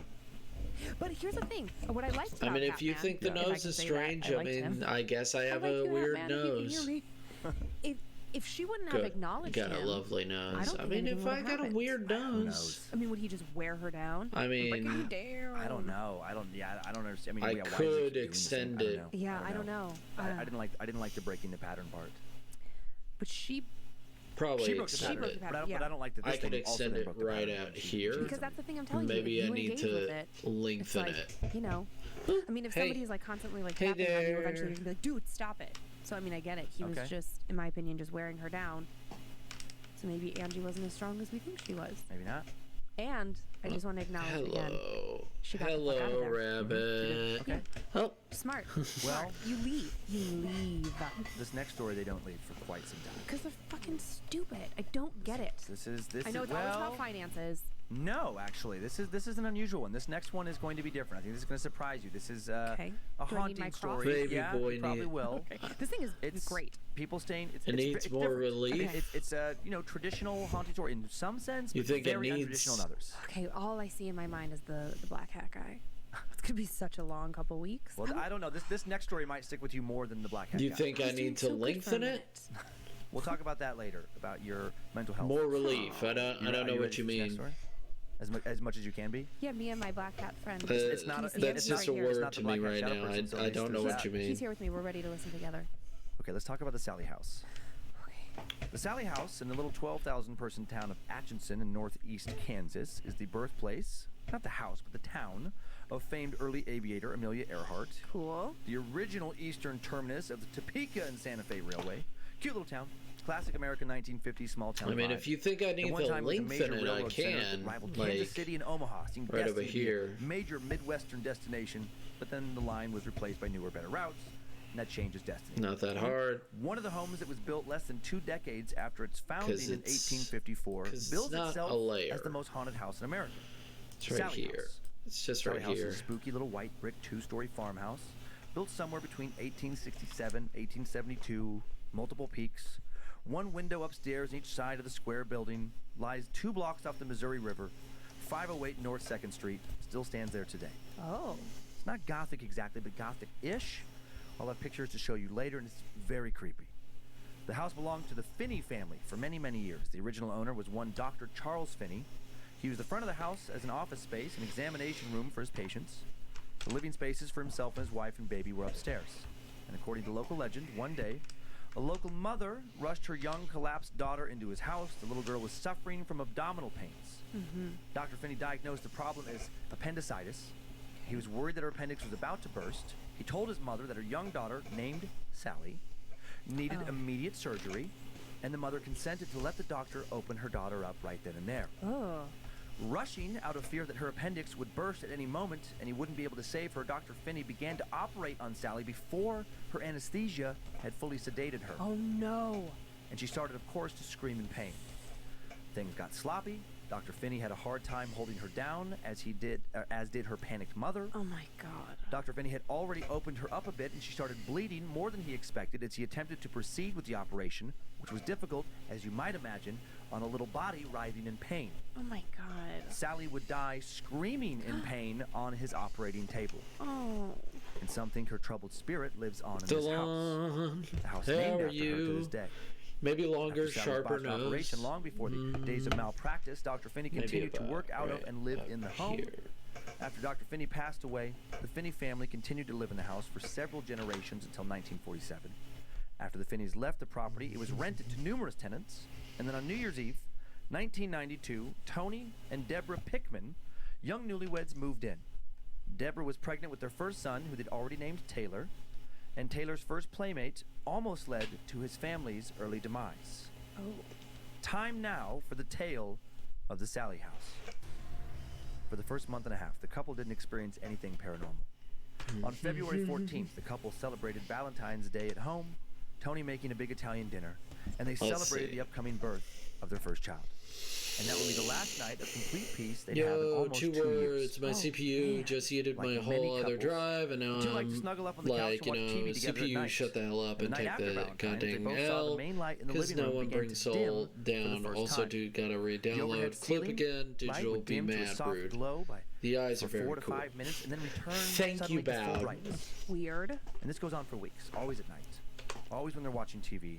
Sometimes just once, sometimes the pattern repeats itself numerous times throughout the evening. Awesome. Slowly dimming, 4 to 5 minutes, and then poof, back to full brightness. They replaced the bulb numerous times. Tony replaced the fuse in the fuse box. No dimmer switch to adjust. They had an electrician come out and examine it. Couldn't find anything wrong. Shit.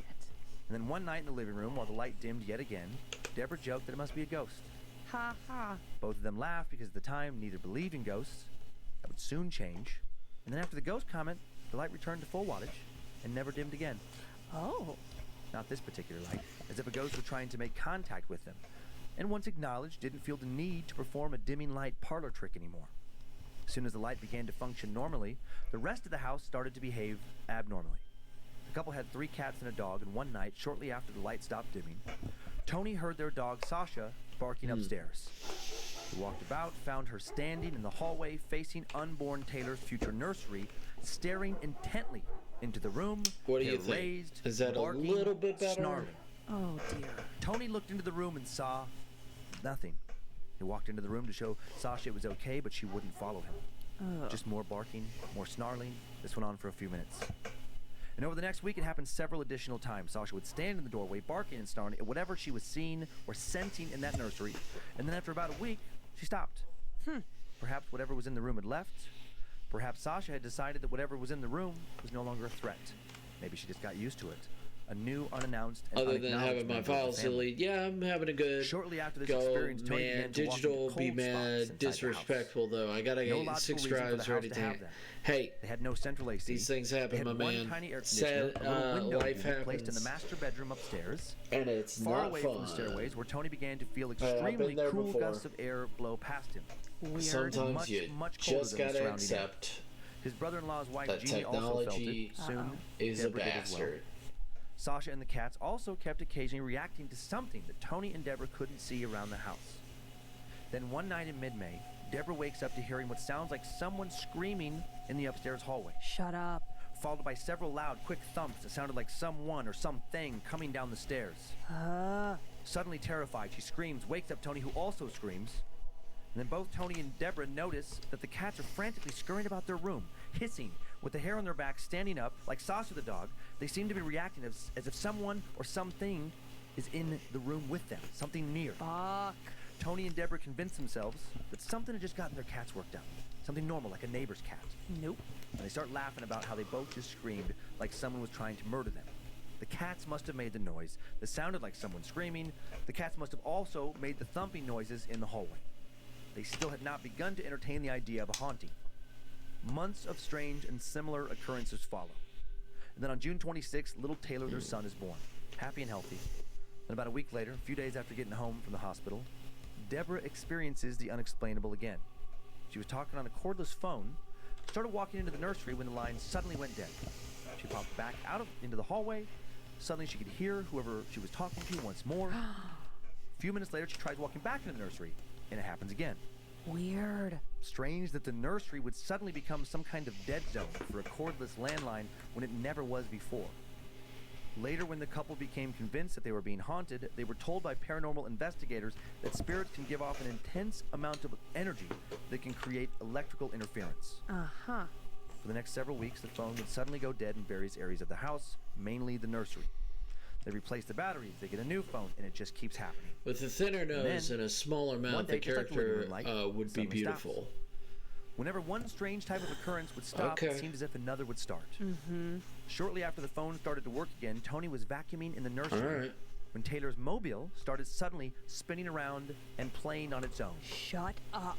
Freaked out, he stops vacuuming. He leaves I the like room. the nose. Then, feeling foolish, thinking it must have just malfunctioned. We'll see. He goes back in to finish vacuuming. The mobile starts to move and make the noise again. He decides the room is clean enough and he is done for the night. Yeah, no shit, man. Then something a little bit creepier happens. A little bit harder to explain.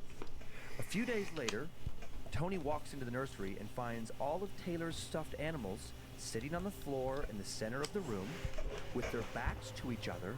What? Staring out towards the walls. What? The sight of this, how methodically arranged they were, gives him the chills. He runs downstairs, asks Deborah if she had done this. Why would she? She tells him of course not. She goes upstairs to see, if what he had just described is true. It is. Toys are laid out exactly like Tony described. What the hell is going on? Get the fuck out of there. They try to think who could have done that. Tony's sister-in-law Jeannie had been in their house earlier that day to drop off a high chair. They call her. When Tony Technology tells her can rip what a new one found, she gasps, and oh my God. call me dad, She and says then that when I she came over say to drop there's off a that high chair reason for the why young you couple, she get thought the house replaced. felt off. But yeah, also Yeah. good. Then she Other felt than drawn somehow to main, the there nursery. ain't bad She enough walked with upstairs, digital. The feeling of off intensified. Oh my God, oh my God. When she made it to the nursery, she said the feeling became overwhelming, and suddenly, before she could even go in the room, every part of her body told her to get out of the house. So she did. Get the fuck out of here. And she felt embarrassed. She didn't want to say anything because she thought she'd just sound crazy. When Tony told Jeannie about the strange things he and Deborah had experienced in the home, she asked, "Do you think you have a ghost?" And now, for the first time, this was exactly what Tony and Deborah were starting to think. That night, when Tony and Karen and baby Taylor were downstairs, the nursery light turned on all by itself. Shit. This would become a regular occurrence for the rest of the time they would live in this home. The possibility of a ghost feeling more and more likely by the hour. The next day, Well, it's while all of the amazing toys how were it not was. arranged on the Very center of the floor, talented human being. one teddy bear inexplicably I think it's laying fine. out in the middle of the floor. Deborah was sure she had left it sitting on a little rocking chair in Taylor's nursery. The couple decided to perform a little experiment just to make sure they weren't going crazy. Oh my God. They invited Deborah's sister Karen over, and while Tony and Karen watched Deborah carefully set the teddy bear back in the rocking chair, they all left the room together so no one could knock off the bear without others seeing them do it.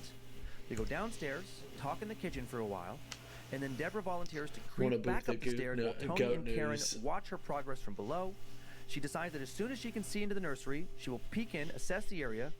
She knows she can do this a few steps before actually reaching the upper landing, where Tony and Karen can still see her. Okay. Not really wanting to, but feeling compelled to do so, she quickly glances into the room.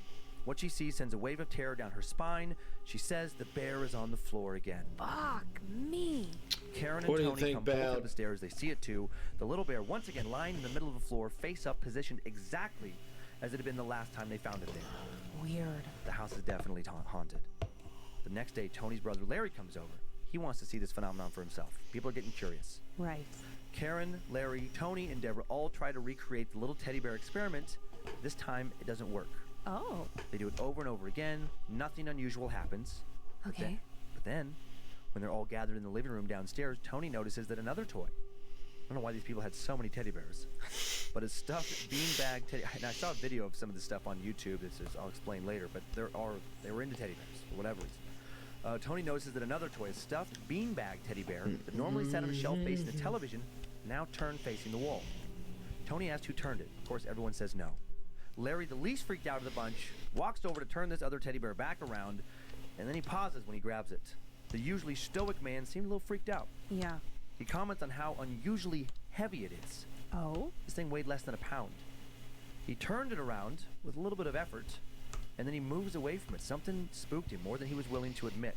He still wouldn't agree with the others, who now definitely thought the house was haunted, but he did admit that something odd was going on in this house. The next few weeks, more strange instances of toys moving around on their own. Other things are occurring.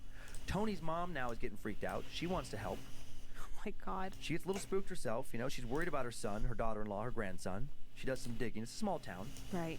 And realizes that she knows the mother of a woman who was once one of the previous renters. Awesome. So she calls her old friend, who talks to her daughter, who then relays some interesting information back to her. Mm-hmm. This woman's daughter reported that she would often smell something odd or foul in the house. Eek. Also said that her young son had slept in the corner bedroom, now the nursery. Uh-huh. She went on to say that she was always picking up his toys and reprimanding him for not putting them away. Her boy would often report, say back, but Mama, I didn't play with those toys. Oh my God. She just chalked it up to the typical little lies of a kid not wanting to get in trouble for not picking up the toys. Jesus. She also added that her daughter had a bedroom upstairs as well, and that she hadn't remembered anything strange, happening in her room, with one exception. Okay. She remembers her little girl had grown unusually attached to an imaginary playmate named Sally. No. Her daughter hadn't spoken to Sally since moving away. Yeah, because she's not there. Shortly after learning all this, Tony's brother Larry finds out that his boss, Annie, had called her sister Barbara and briefly relayed their experiences. Barbara was a psychic and medium living out in Southern California. So she gets on the phone with Deborah, and without ever having set foot in the house, she says that she strongly felt the spirit of a young girl between 5 and 13 years old living with them. Shut up. She says they have nothing to worry about.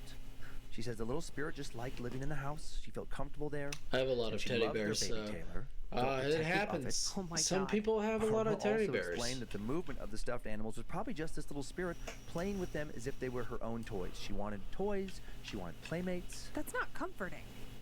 It was comforting to Deborah. Deborah. Barbara suggested that Tony and Deborah just tell the supposedly harmless child ghost that she was welcome to stay in the house, but that you have to behave. She could play with the toys, but she had to put them back when she was done. Give it rules. Make it clear this was their house, and if she wanted to stay there, she would have to follow their rules. Treat her like a child because, in a sense, that's what she was. Okay. The information comforts Deborah more than she expected it to. I am not on board. It didn't sound as weird to her as she would have guessed it would have. She didn't feel threatened by the ghost of this girl. She was curious about it. Also, she liked to think maybe this little girl was watching over Taylor somehow. That is not comforting. Maybe he was watching over a baby. Tony did not share these feelings. Tony, you're awesome. It bothered him that his wife seemed fond of this, possible spirit. Mm-hmm. That night, Tony and Deborah see that a photo of the two of them had been turned upside down. What was Sally trying to tell them? Was she angry with them for talking to Barbara? Uh-huh. Over the next few months, other friends and family see strange things in the house on North 2nd Street. Yeah. Lights flickering. So many teddy bears. Straight up turning on and off. Cold spots. Toys seemingly moving on their own. They start taking pictures around the house, start trying to catch the spirit. Developed film later shows strange orbs and blurs. Were these unusual images proof of Sally's existence? Uh-huh. Then one day, Sally or some other Bab? entity seemingly physically shows itself by attacking Tony. What? Tony and Deborah were heading out of the house to head across town to visit Tony's parents. Tony picked up Taylor, set him in his car seat, began to buckle him into place. Oh my God. He sat to the left of the car seat facing Taylor. He leaned in to give him his pacifier, and then suddenly, with a painful grimace, Tony jumps to his feet, quickly flings his arm back around to feel something on his lower back. He yelled, "Ow, God damn it!" At almost the same instant that Tony jumped up, Deborah feels a cold and slightly electrical charge of energy go right through her. It seemed to have entered her back, exited through her torso, right in the direction where Tony had been sitting. Oh my God. Deborah lifts Tony's shirt to inspect his back as they walk out of the house, and she finds 3 bleeding scratch marks. Shut up. Each about 5 or 6 inches long.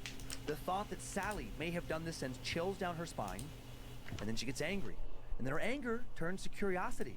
What? They both wonder, how could a ghost do something like that?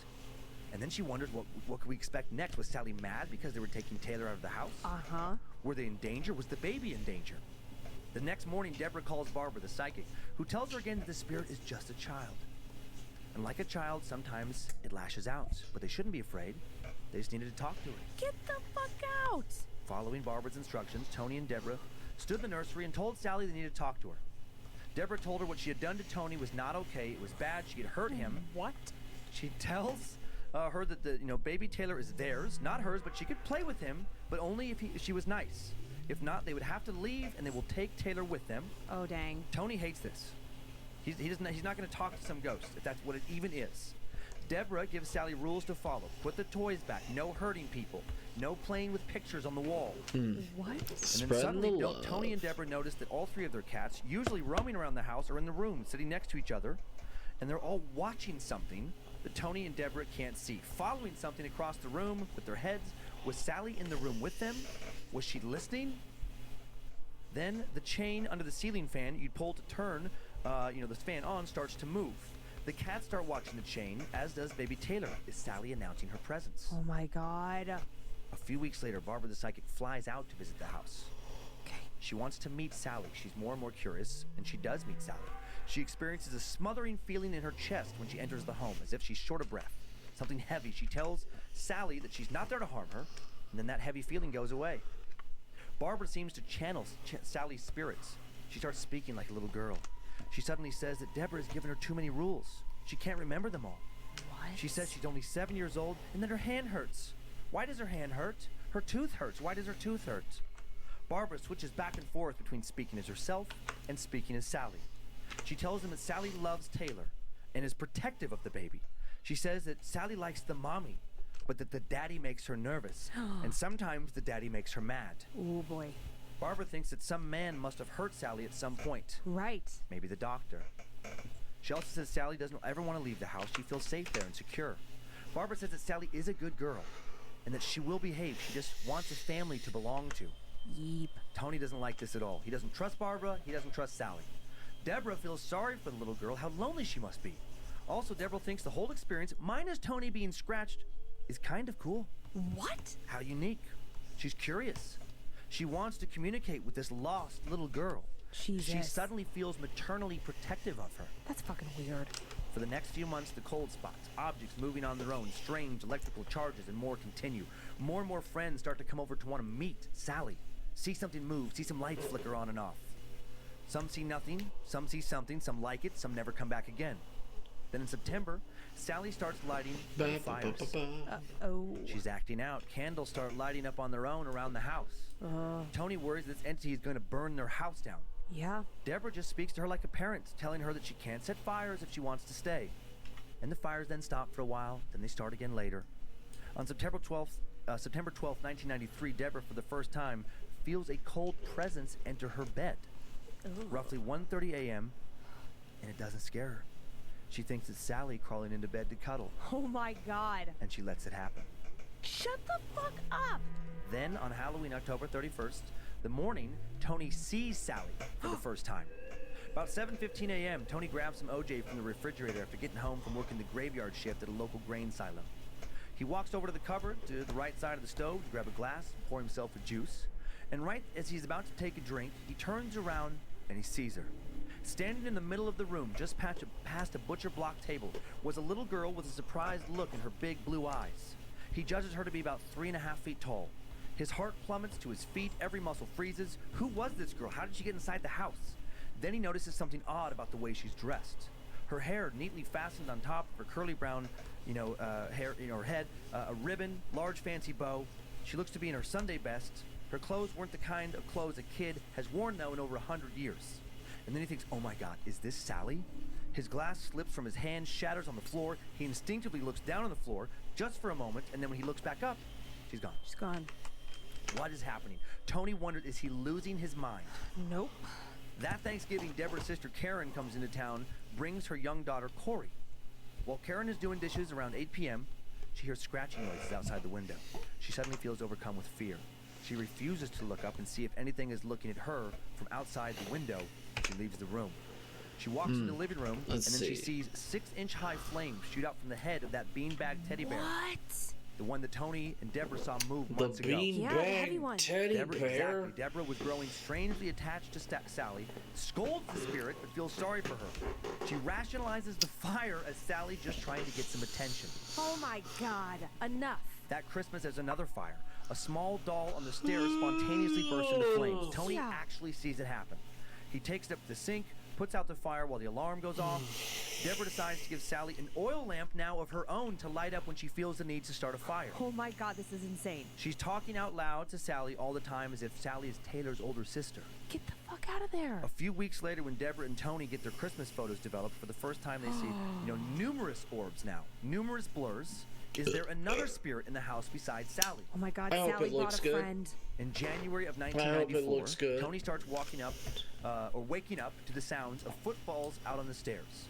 After several consecutive nights of hearing this, he gets up, walks outside his bedroom, then freezes with fear.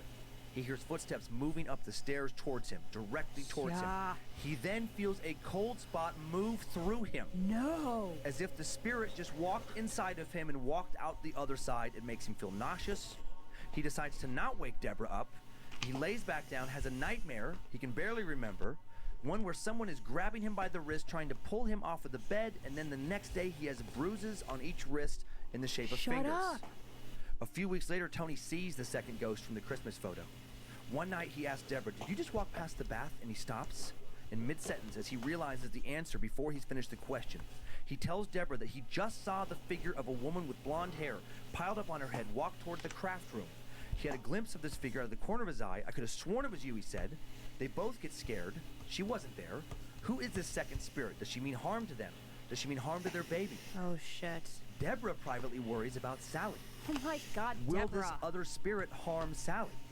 Tony, Deborah, and Tony's little brother George decide to hold a seance to try and contact Sally and this other spirits, any other spirits that may be in the home. How is that a good idea? When Deborah asks Sally to light an oil lamp on the table in front of all three of them to reveal her presence, nothing happens. When they ask her again to please show herself, suddenly Tony cries out in pain. Immediately, 3 strange cuts have opened on his forehead. When they ask Sally to please stop hurting Tony, but to reveal herself, a strange white light floats into the dark room. Yeah. It shoots underneath the table. Then Tony, under the table, finds one of Taylor's binkies, one that has been missing, and the plastic pacifier has a melted tip, still hot to the touch. Oh my God. Did Sally burn it intentionally? Or does she sometimes burn things just by contacting them? They stay in the home. Over the next few months, Tony is assaulted numerous more times by Sally. More scratches, bruises, a bite to the thigh, the feeling of being pinned to the ground. He wants to leave, Deborah does not. She thinks they can still make things work with Sally. She cares about her. Oh my God, you're insane. There are more small fires around the house. Deborah continues to just scold the spirit. Meanwhile, Tony grows more and more afraid. In early July, Tony is attacked again. Deb hears what sounds like a distorted version of Tony's voice, calling her name from their bedroom late one morning. When she opens the door, she finds him on the far side of the bed, his arms stretched out from his sides, palms and body laid flat, head lifted, and a look of terror in every line of his face. When she asks him what's wrong, he tells her he'd fallen asleep and for some reason woken up, which was not unusual, since he had an awful time trying to sleep during daylight hours because of his graveyard work, his graveyard shift work. And then he says, it started out as specks of dust against the light from the window. Enjoys my I art. thought it was dust from the vent in the wall near the end of the bed. What do you guys think? That is until I realized it had not been cool enough in the room for the heater to come on. I But I felt the think it water works bed for mattress this. start to gently roll I just and need wave. to move the Within a few nose, seconds, but it became I think violent, it looks good. as if someone was standing on the bed and jumping up and down. Soon the motion was causing the pillows near my head to bounce several inches into the air. My body began to flop uncontrollably. The formation of dust particles near the foot of the bed began to get darker and denser. I think I was mesmerized by this formation, and before I realized, it had taken the shape of a woman's upper torso. Her arms folded in front of her and across her abdomen. The thing started to move closer to me, and as it did, I could make out more details. It was a woman I'd seen before. I was scared. I don't know why I didn't get up to leave. As she got closer, I could see she was dressed all in black, with a high collar adorned with a brooch. At that point, the water in the baffle of the mattress was frantically sloshing. It got so violent that I was barely able to move away and toward the other We side love your of art. the bed. It's amazing. My heart pounded like crazy. It's amazing. I thought Thank it would you. burst out of my chest at any minute. I tried to call for you, but nothing would come out. And then in an instant, she was in front of me. The bedroom door slammed shut. The drawer from the nightstand flung itself open and closed repeatedly. The top of the highboy spun around. It was like being in a sci-fi movie, and I could not scream. The woman's hand suddenly lunged from my face, and I heard a voice say, "I'm gonna." There was more that was said, but I couldn't make it out. I remember her hand was covered in a long black lace glove, and just inches from my face, I saw a black bird on her finger. I struggled to crawl out of the bed, over to the door. I don't know if I was just too scared to work the knob properly or what, but I couldn't open the door. Then, suddenly, everything that was moving stopped, and she was gone. I tried to scream several times, but couldn't. Nothing would come out. I don't remember anything more. I don't know how I got back on the bed, except that maybe when everything stopped, I got back up and walked over there. I don't know. Maybe I blacked out or something. Then you opened the door. While Deborah still wasn't bothered by Sally, this new entity is scaring the hell out of her. Good. What does it want with her husband? Should they leave the house? Yes, yes. But what about Sally? She'll be fine. Shortly after this new attack on Tony, Deborah's psychic acquaintance Barbara calls her. She'd been talking to a paranormal investigation team from an old show called Sightings that ran for several seasons on Fox in the early 90s. A show about paranormal, UFO, cryptozoological investigations. She said the show's producers wanted to send a team out to investigate her house. Okay. The Sightings investigation team heads out to Kansas. Sure enough, they feel various cold spots. They see orbs. They see orbs. They hear hard-to-explain sounds. They feel numerous strange electrical discharges. Also, the production crew witnesses Tony feel a cold sensation around his stomach and start to scream. He lifts his shirt and reveals more fresh scratches. He's bleeding. Then he yells out again, more scratches on his abdomen. The welts forming in front of the crew's eyes. The next day, another paranormal investigator is brought in. He examines, of all things, a rose Tony had picked for Deborah and put in a little vase, and is astonished with what he finds. The edges of each petal have been burned black, but the rest of the flower is not damaged. It seems impossible. What could do this? Sightings investigators return a second, third, fourth time. On the third visit, paranormal author Peter James sees the face of a little girl in an upstairs window. Was it Sally?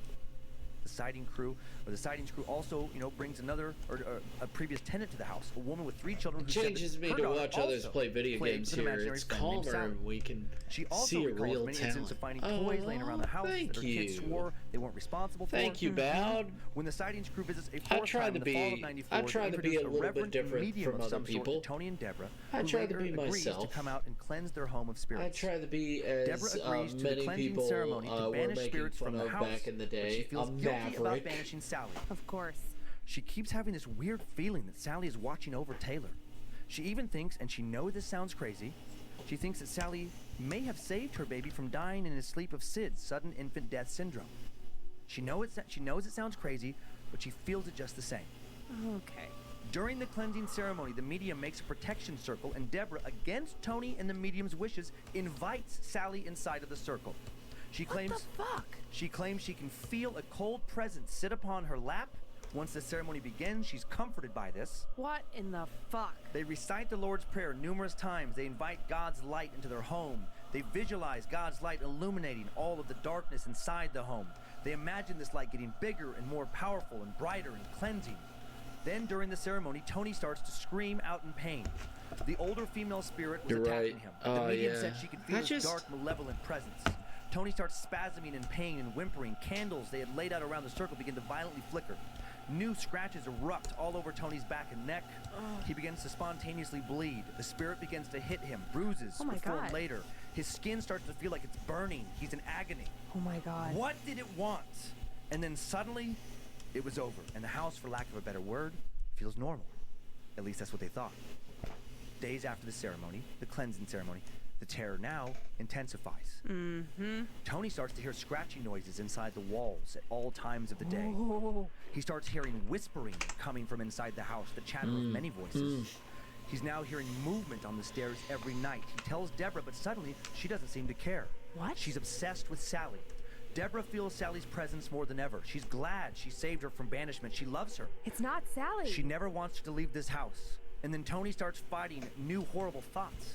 He now sometimes suddenly wants to hurt his son Taylor. He wants to hurt the pets. He wants to hurt his wife Deborah. Sometimes he suddenly thinks about killing Deborah. Oh my God. One day his thoughts darker than ever while one of his cats drinks from its water bowl. No. He impulsively grabs a butcher knife and stabs the cat in the stomach. He sits down and watches it die. Oh no. He feels zero remorse. He feels like a different person. It feels great. Why is this happening? He imagines how wonderful he would feel doing the same thing to Deborah when she comes home. Oh dear. Yes, he must do it. He wants to see her do what he has done to the cat, and then he'll do the same to her. It all felt so reasonable. And then suddenly it didn't. He snaps out of what felt like a trance. He couldn't believe what he just thought, what he just done.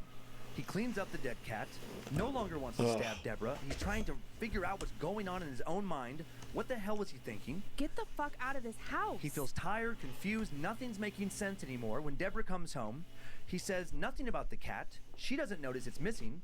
All she cares about is her baby Taylor and, of course, her other baby, Sally. 2 days after killing the cat, Tony almost dies himself. He's walking out of his bedroom when suddenly something pushes him violently from behind. His feet leave the ground. He flies into the railing, breaking out 3 rungs, nearly topples headfirst over down onto the floor below. He would have broken his neck. My God, how much longer can this go on? He tells Deborah he's almost died. Something's trying to kill him. This somehow snaps Deborah out of whatever spell she was under. They call the landlord. They finally tell him they're going to move. Oh, finally. They move out of the house on October 31st, 1994. Sally does not come with them, but Deborah feels her rage and sadness as they start to leave. When she's walking out of the house, she suddenly has a powerful urge to take their baby and run back inside. Oh my God, no. She should leave Tony. She doesn't need him. No. She only needs Sally and Taylor. My God. She almost turns around, but she doesn't. She does leave, and then reflecting on this incident months later, Deborah questions if Sally was ever a real girl. Was Sally just some sinister, demonic, manipulative manifestation? Some way to get her to stay in that house with the baby. What if the goal was to kill Tony the entire time, and once he was gone, take possession of Deborah, Taylor, or both of them? What if Sally and that woman were the same thing? Different aspects of the same evil inside that house. They'll never know for sure. They're just glad they no longer live there. And no one currently lives there, but the house is open for tours. Oh. You can pay to stay overnight if you want, and if you do that, say hi to Sally for us, because we're not going there. That's that story. Oh, motherfucker. Yeah, Creepy, guys. right? Don't trust ghosts. So many things. They manipulated her. Don't ask. Well, I think that Sally might be real, but I think that... She's not a good girl. No, I don't necessarily think that. Really? Yeah, I think that Sally brought a friend along. That's what I think the problem is. I think that Sally... If Sally is a real spirit, I think that Sally is okay. I think that Sally is the little girl that had surgery and died, and Sally is sad, right? You know, and she just wants a family and all of that. I think that Sally has attached herself to another spirit, if that's a thing. Yeah, who knows? I mean, when it really got real for me was in the circle. I don't think that was Sally sitting in Deborah's lap.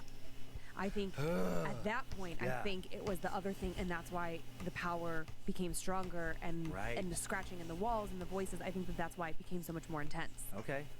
Let's pick just for the house. Okay. The first picture is of the house here. So that's the house. No, that is just the house. Okay. Not too bad. Not too bad. I mean, it does look a little spooky. But let me say something. Where I grew up, like in Parma Heights, Ohio, for anybody who's watching, there are a lot of houses that look kind of similar to this in the Parma area. So, yeah, a little creepy, but also just like an older house. Right. Maybe it's not that bad. It's the windows in the eaves. Picture a little girl's face up there. I know, I'm looking at the window in the back in that like portico kind of area. Let's do the next picture. Not portico, that's not a portico. That's just a different angle. I mean, it does look a little spookier there. Yeah. This old painted brick and things. Yeah. Yeek. I think we have another picture I don't think I want to see house. Lurking at work. That's okay. Just somebody from Mission I thought was funny. A little demon girl. That's okay, man. We have another picture. You can lurk. Haven can lurk. Everybody can lurk. Our daughter's nickname is Momo. She hates it because there's a meme now, the scary meme. When I was looking like Demon Girl, the Momo meme came up. It is so creepy. It is. It's just so weird, but because I know that it's not real. It's a sculpture. It's a sculpture made by a Japanese man, it's so tough. Don't even try. Kisuke Asawa, I believe. Okay, that's enough, Joe. Thank you. Get turned to that meme. Oh, that was so creepy. I thought I just saw something crawl on my arm. Yeah. Did you? Nothing's there. I thought it was a bug crawling on my arm. I don't know what the hell that was about. Okay, that's enough of Momo. Okay, enough. Poor Momo. Our Momo. She was saying that like in school, like the school year hasn't been going for that long, and they do like get to know each other kind of thing, like what's your favorite food, blah blah blah blah. And they were like, oh, what's your nickname? And she wrote down Momo, and some kid next to her was like, you can't write that. That's not appropriate. Gonna conjure it into existence.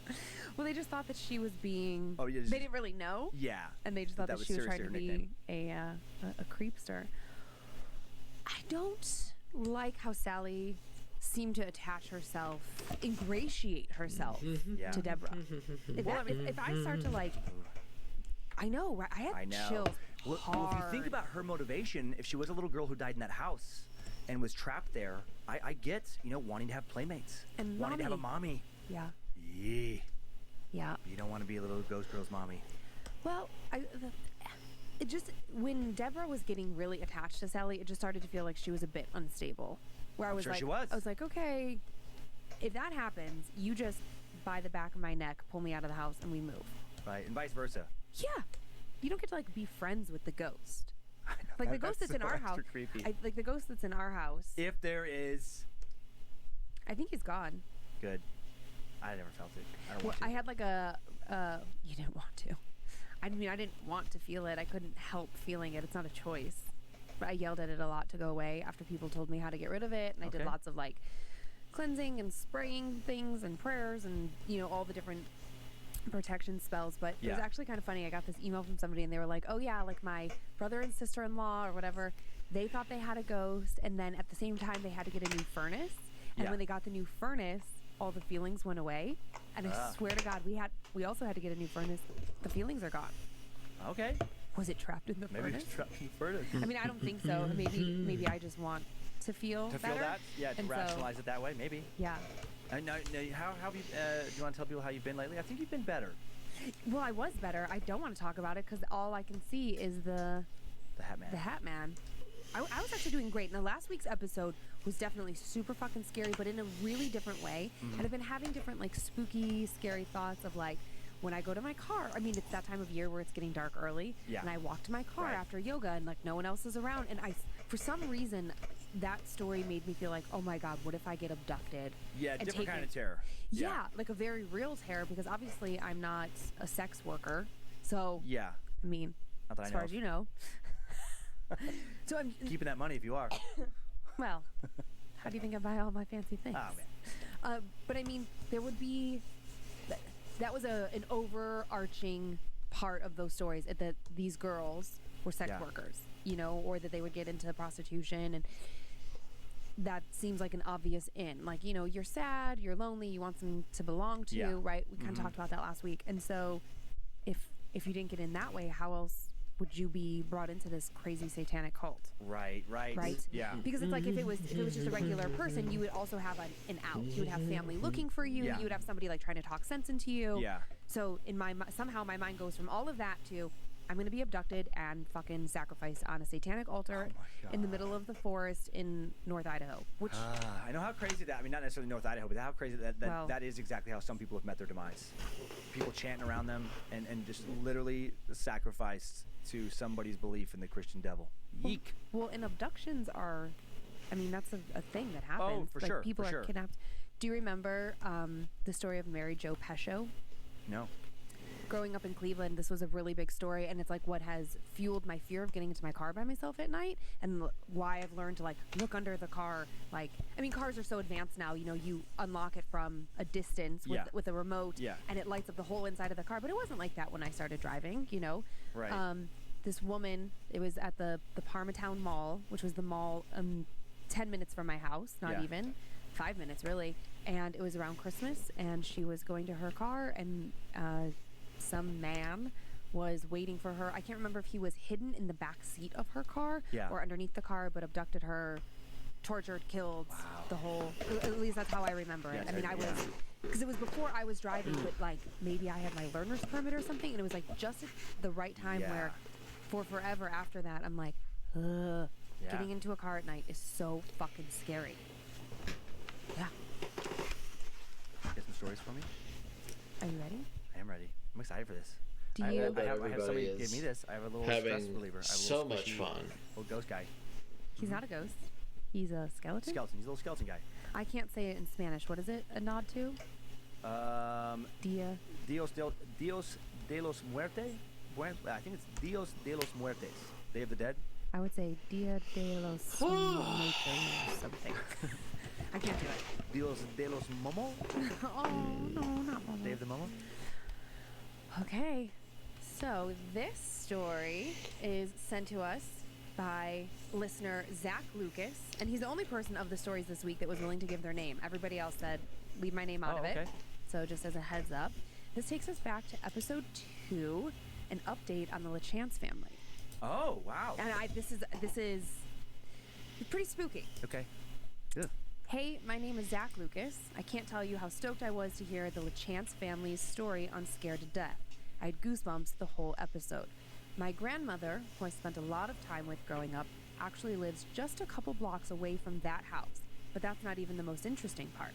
I live in Springfield, Missouri, I live in Springfield, Missouri now, but grew up 20 minutes west of Union outside a little town called Gerald?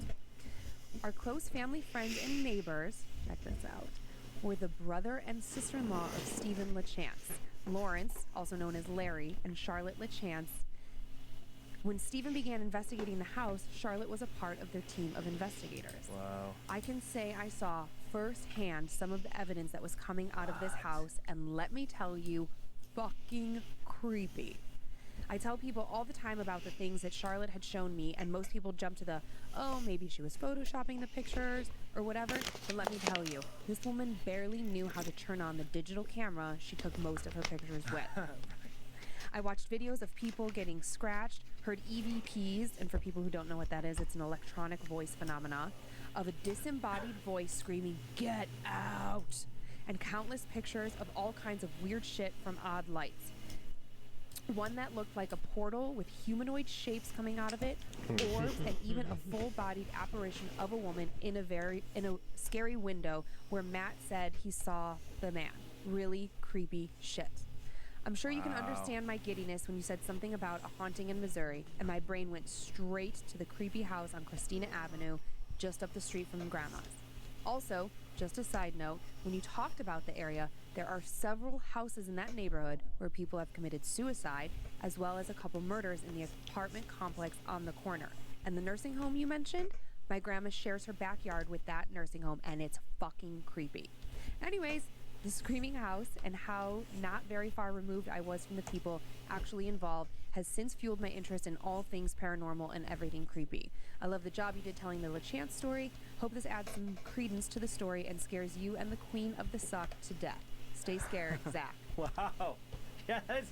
I mean, it is I'm pulling these from various sources online, old books, whatever. Right. And, I'm not in contact with the people. And a lot of times there's no way to contact them. And I don't know that I'd want to invite them into my life. No, I don't want to, open that door necessarily. So that just makes it that much more real. Right. Where he's like, oh, yeah, all the things you were talking about. Yep, I know some of those people. Yeah.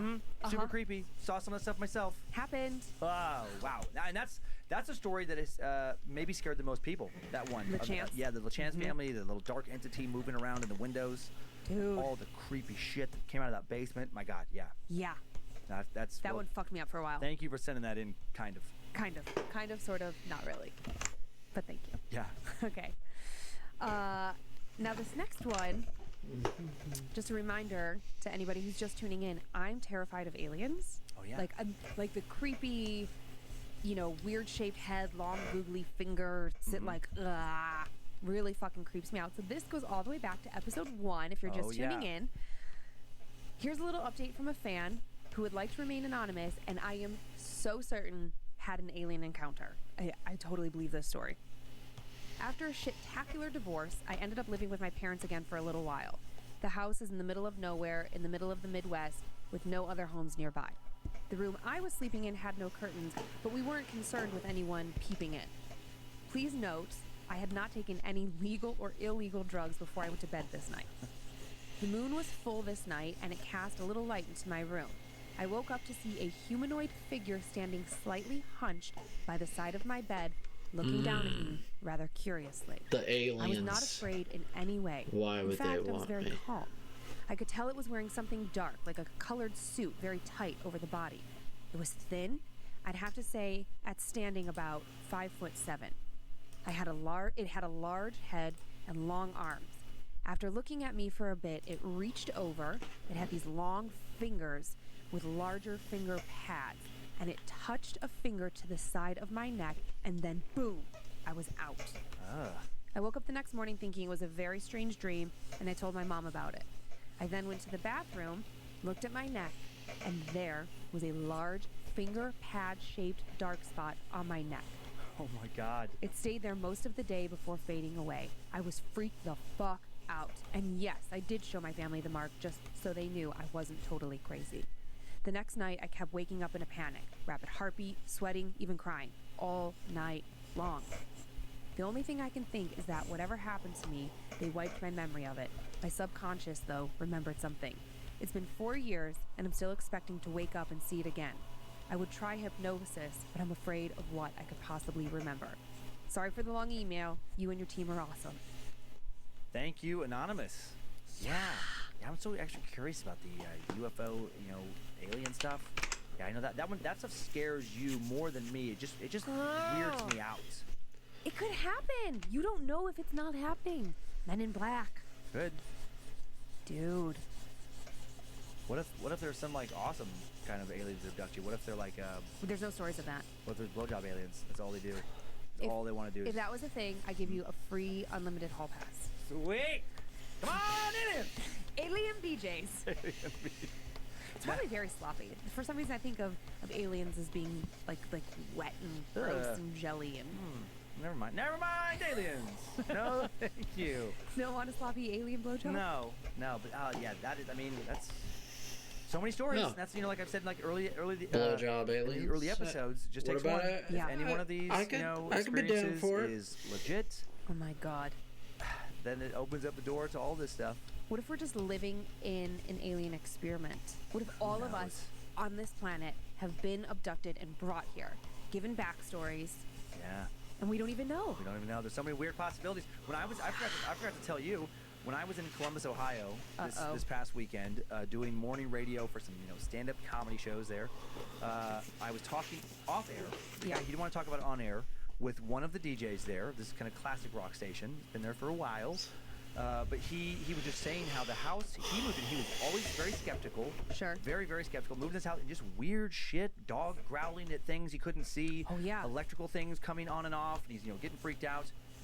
And then suddenly somebody shows up at the doors. It was a former person who had lived there. Yeah. To tell him? Just asked him, like, hey, has anything, strange been going on for you too? And then they shared stories. It was the exact same stuff. Get out. And that just, does he own the house? Fuck. They bought the house, freaked him out, and then there was more stuff that I just can't remember. But it was enough details. I was super tired. I was like running on very low sleep. But I just remember being like, oh my God. I mean, there's no... It was a very detailed story with Right. lots of witnesses supposedly, and it's like, well, I why hope nobody is living in a haunted And a house. first-hand encounter like that is different than Yeah. like reading a story online. You know, Yeah. that's how I feel about the stories we get from the fans. Is that it's like, I know you're real people. Right. I think. Oh my God, are you aliens? Maybe it's Sally sending But- all these emails. Fucking. Ghosts. When you were telling that story, I could like Yeah. hear like, "Ride, Sally, ride," like so much. I have one more for you. Oh, okay. I think this is a good not update, but an actual story. Okay. Are you ready? Yeah. Okay, and then we'll get out of here soon. So this last story I decided to tell to you because I could picture Riggins. Oh, This okay, happens in where a I grew very up. small town, Yeah. and it seemed like something that could happen there. Okay. Okay. Greetings, Your Highness of the Suck and Scared. I have a story for you to this day that creeps me out. Back in 2013, around this same time of year, my friend, her boyfriend, and I decided that we wanted to go check out some local, supposedly haunted spots in southern Illinois. We ended up driving all the way out of town to this small town, population about 300, where Okay. she grew up and she knew all the old legends. Yeah. We started heading down some back roads out of that town and drove by a graveyard, some old houses, and finally out into the woods and farm fields. At this point, it's about 11 p.m., pitch black.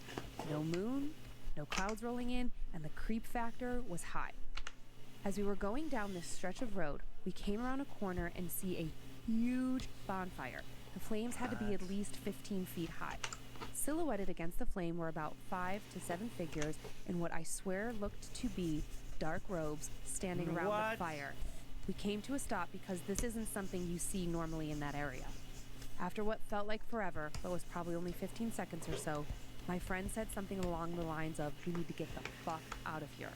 At that same time, I could see the figures looking towards us and feeling, nope, come over me. I wasn't in a good spot to turn around, so I just floored it, and we sped past, tires screeching. We could see them watching us drive away. When we got to the end of the road, we could either turn left and get further away from the fire or take a right and make a loop back to check again. I'm stubborn. Lindsay will say I'm stupid, but oh well, I lived a little that night. And I was convinced that it was just us overreacting and us wanting to see something creepy. Yeah. So I drove us back to where the group of robed people were standing around the giant bonfire. When we got around the corner, maybe 5 minutes had passed, if that. They were gone. The fire was out. No one was around. I couldn't see any headlights in the distance, no sign of life. I drove closer to the spot where they were, and we looked out the window to see if we could see anything else. My friend was freaking out and refused to let anyone out of the car. I pulled out my flashlight from my glove compartment and shone it around the clearing. Not one single trace of the fire. At first, we thought maybe I took a wrong turn, but nope. It was right in the same place. I could see my old tire tracks. Needless to say, we haven't gone back, and I sure as hell don't plan on it. There are a lot of rumors in that area about some dark and evil paranormal shit, but I had never believed it until I saw it myself. I hope you enjoyed the story. It isn't as scary as the ones that you tell, but scary enough to keep me out of that part of the country. That's scary. I think that's fucking terrifying. What a weird twist that it was just all gone and no sign of a fire. Right. And then more than one person saw that. That's my thing. I'm like, it's not like you were by yourself and you were just like really, you're driving late at night and you're scared and you're tired and all the things and your imagination gets the best of you. You're listening to some terribly creepy podcast. Right. But it's right. like 3 people and like all sober. No, like, oh, we were out partying. Right. What the fuck was that? No, it's all I good. cannot even begin to process. It's all good. I have no idea how to. I was thinking. That would freak me out so bad if I was by myself and that happened. It would scare the shit out of me, but I would rationalize it as I just made something up in my head. Right. I imagine that. If another person, and it wasn't like they were just jumping off of what I said, if we were both adding details. Right. Like, oh my God, me too. No, that's what I saw. And then you tell something, oh, no, that's exactly right. Yeah. That would stay with me forever. Yeah. I was thinking about, Riggins. Right. And, like, how we, like, come down the hill, and we, like, go to Grandma and Grandpa's, but then, like, that far side of town as you're, like, as you, like, pass through Riggins and you're heading towards McCall. Yeah. Is that, like, what is that part? Oh, usually what a sawmill was. We can go like up the Salmon that way, the old just, Salmon River Road. Yeah, and it like starts to like open up, and it's just there's not a lot. Whether thou art a ghost that hath come from the earth, or a phantom of night that hath no home, or one that lieth dead in the desert, or a ghost unburied, or a demon, or a ghoul, whatever thou be until thou art removed, thou shalt find here no water to drink. Thou shalt not stretch forth thy hand to our own. Into our house enter thou not. Through our fence break through thou not. We are protected, though we may be frightened. Our life you may not steal, though we may be scared to death. Welcome to Scared to Death, Creeps and Peepers. Woohoo! I'm Dan. Hi, I'm Lindsay. Hope you're watching or listening in a dark and eerie place. I'm so scared for this week because I know that you're already freaked out. Yeah, I got a little freaked out. I'll explain why I'm freaked out after the stories, why they bothered me a little more than normal this week. Yeah, I'm wearing a little extra protection. Fans of the show, Rich and Laura Desmond, sent me this sage necklace. So I'm feeling like I'm extra protected nice. this week. It's a cool looking necklace. Uh-huh. Not normally one for crystally things. That's nice. It's subdued. Dude, It's a small crystal. I like it. don't start with the crystals. Thanks for subscribing on YouTube and all the ratings and reviews as well. Yeah. We appreciate it. Yeah, thank you so much. And again, the reason that we need that, just to keep, reminding you guys of why that's important, is because that's how other people find us. So if you're enjoying this and you want other people to enjoy it, please rate and review the podcast, and of course, share it with all of your friends. And we're glad that the Creeps and Peepers nicknames have stuck. Yes. No feedback that those were taken by any other place. So we got the Creeps, who can't get enough of horror, and we got the Peepers, who hate horror and love it. That's It me. Scares the hell out of them, but you keep coming back for more. Yep. And you're coming back for more this week. Yeah, well, I don't think I have a choice in the matter anymore. You're in. I'm in. You're That's in. it. I mean, I know you've offered to replace me, but Only for your mental health. I'm okay. I know. Today. Got two claimed to be true, possibly paranormal tales today. We'll tell our first mysterious disappearance story. Dive into the creepy history of Vermont's Bennington Triangle, which I had never heard of. I already don't like it because, I'm afraid of aliens, and that's what disappearances make me think immediately. Okay. Well, you'll probably be thinking that today, and you might be afraid to go into the woods. Oh, great. So we're never going camping again. Got it. Maybe not. We have have over 30 people gone since the 1940s. And then we head to primarily Colorado to look into the possibly cursed, probably haunted Harold the Doll. Lots of paranormal speculation surrounding this tiny, chills-inducing doll. Very creepy doll. Is it cursed? Is a spirit or perhaps several spirits trapped inside of this thing? Has the doll actually killed people? Do you see the doll behind you? Oh my God! I I'm know. serious. I don't want to look at it right now. I don't want to think about it. This is the story that bothers me. Oh God, great. Also looking forward. If you see that, I'm gonna get the fuck out of this room. You're gonna GTFO? I'm a little spooked about I've never, as a kid, just never cared for them. Okay, so yes. Ooh. This one is the one that really bothered me this week. Is that why you wanted me to sleep on the couch upstairs last night? Maybe. Also looking forward to some of your horror tales that Lindsay will be telling me at the end of the show. I have a really good one this week. I'm super excited from our fan, Frankie. Creeps and Peepers, keep sending those stories in, your personal tales of horror to mysstory@scaredtodeathpodcast.com. Though. And if you have anything else you want to share with us, sometimes we also have like a really cool message that we got from someone this week. So if you have anything that is not a story that you want to share with us, info@scaredtodeathpodcast.com, and that comes directly to me. All right, you ready to get started? Okay, let me get my blankie. Get protected. I've Get got protected. Oh, leopard socks that tail on doesn't look half today. bad. Thank you. They felt thematic. I gave myself too hard of a time. You're welcome. I gave Very strange myself things. way too hard of a time. It doesn't look bad. You're right. Okay, get in a good space. Stick with I'm it. good. I got my coffee. It's And fine. I got my special drink cup from our friend Gary Howard. I'm ready. Time now for the tale of the Bennington Triangle. You've most likely heard of the Bermuda Triangle, but have you heard of Vermont's Bennington Triangle? Since the 1940s, the woods inside this landlocked triangle have swallowed up roughly 40 people. No sign has been left regarding to what happened to them. In all but a handful of cases, no remains have ever been I found. know it's Okay. No real evidence of foul early in play. the morning. It's Out-of-town explorers and 4:41 locals right alike now. have just vanished without a trace. The tail's never looking to be better with seen some again. color in it. Yeah. People who, for unknown reasons, Maybe it was disappeared the forever color. when the It was forest the or lack something of inside color of the that was forest really seems to have getting just to me. taken them. The borders of the Bennington Triangle aren't clearly defined. It's thought to be centered at Glastonbury I hope Mountain. you are enjoying And, sorry all if of I'm the stories. mispronouncing that, Vermont I would say surrounding towns you include must Bennington, be Woodford, Shaftesbury, a and creeper.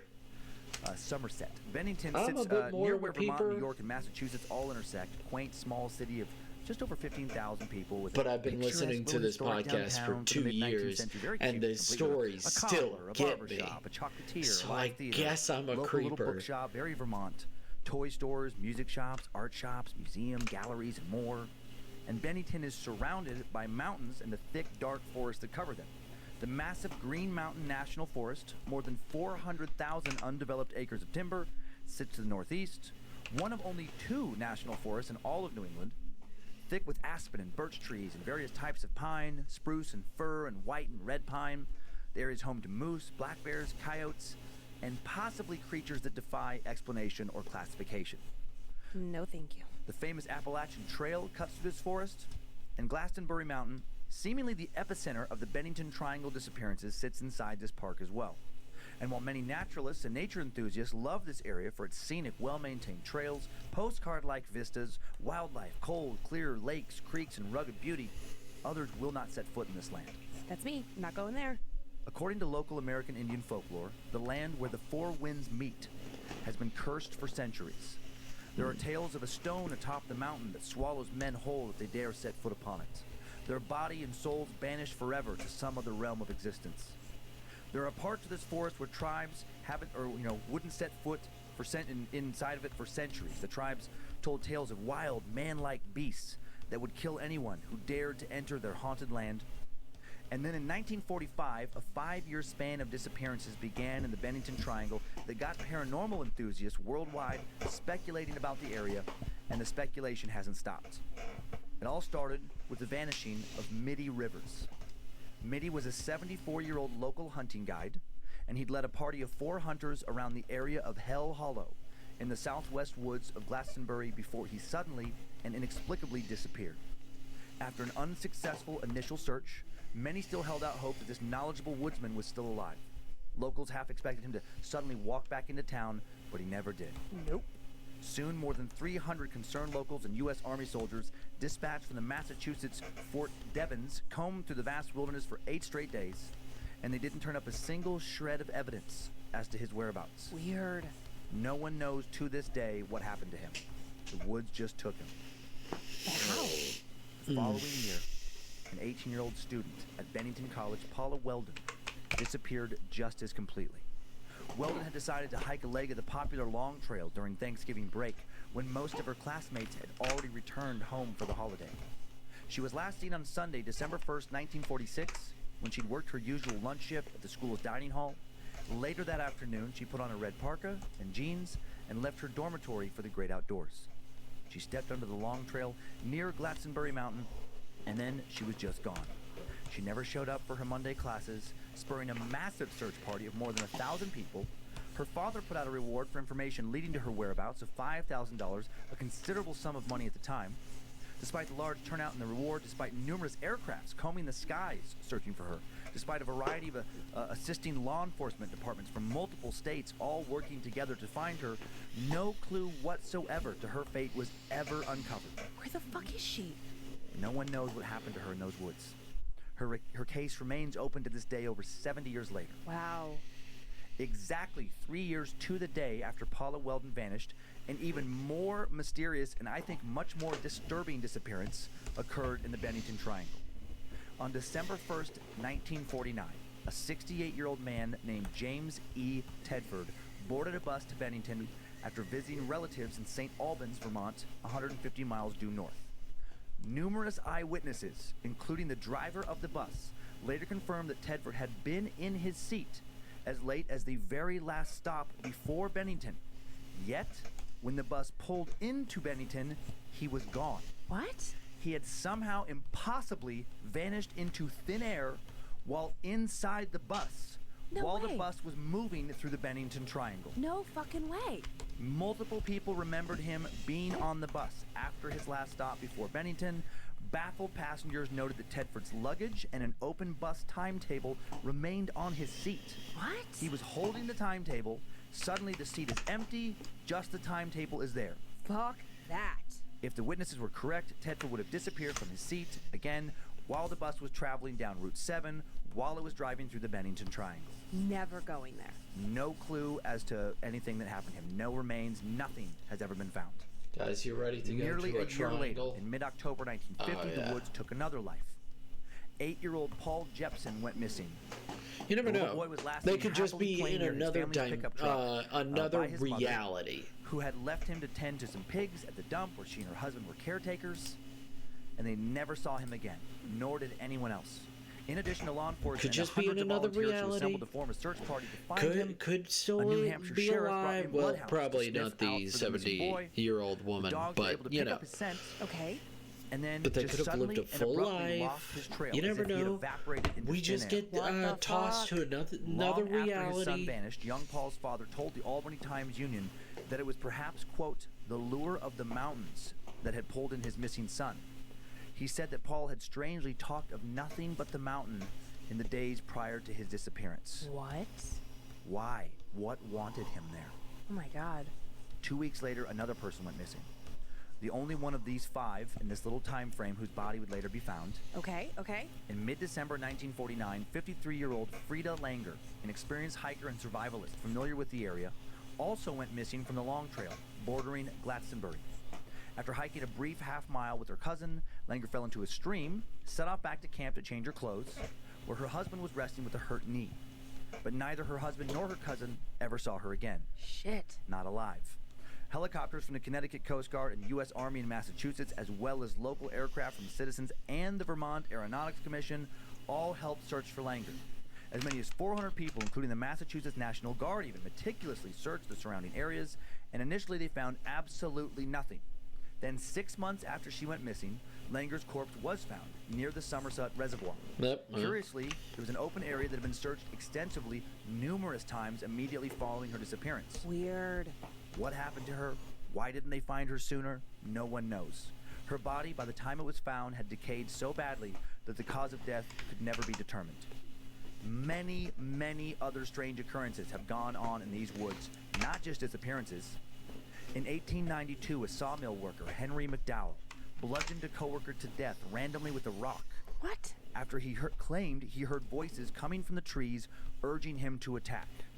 He was committed to an insane asylum, managed to escape from the asylum, vanished into the woods, never seen again. 5 years after that murder, a prominent local citizen named John Harbor headed out just south of Glastonbury to hunt, and he was later found shot dead with his fully loaded gun laying next to him. Strangely, someone or something had dragged him several yards after he had been shot and propped up his body, set the gun next to him. Those who investigated his death were left wondering why he was so easily shot when he had a fully loaded gun. Right. Why would his assailant bother to set the gun next to him after moving the body? Right. His murder has never been solved. Of course not. Numerous hikers and hunters have seen and heard unexplainable shapes and sounds in the forest for years. Many have spotted odd lights in the sky. Not satellites, not planes, not stars or planets or Lunchtime, anything it was that so could cool. identify. Bye, everyone. Have a Truly good UFOs in the trip. sense Get that some while good maybe not lunch. Enjoy extraterrestrial, yourself. Thank you definitely so much, unidentified. Bound. Is You that know what's you're been taking amazing. people from this Go forest? sit, if you're Aliens. sleepy, go Why get have some they been sleep. taking people from this forest? Voices have been heard by more than just that one man back in 1892 on dead air I'll be FM fine. bandwidths. What? Quote, terrifying voices have been picked up numerous times. No one thus far can figure out what the voices are saying. Maybe eeriest of all, strange shadows have been spotted in the forest. Humanoid shapes moving between the trees. What are they? What do they want? The cryptid Bennington Monster has even been blamed for disappearances. The first reported sighting of the Bennington Monster took place early in the 19th century. A stagecoach full of passengers was traveling near the Glastonbury area when the driver was forced to stop due to a washed-out road. This is when the driver noticed a large footprint in the mud which didn't appear to be human.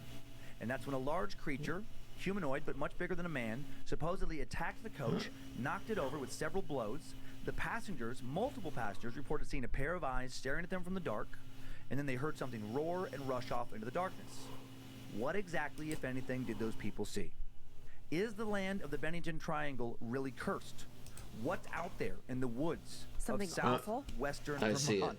I saw it. If you've ever spent time way out in those or any other woods, you know the woods are mysterious, and at night they can be a truly frightening place.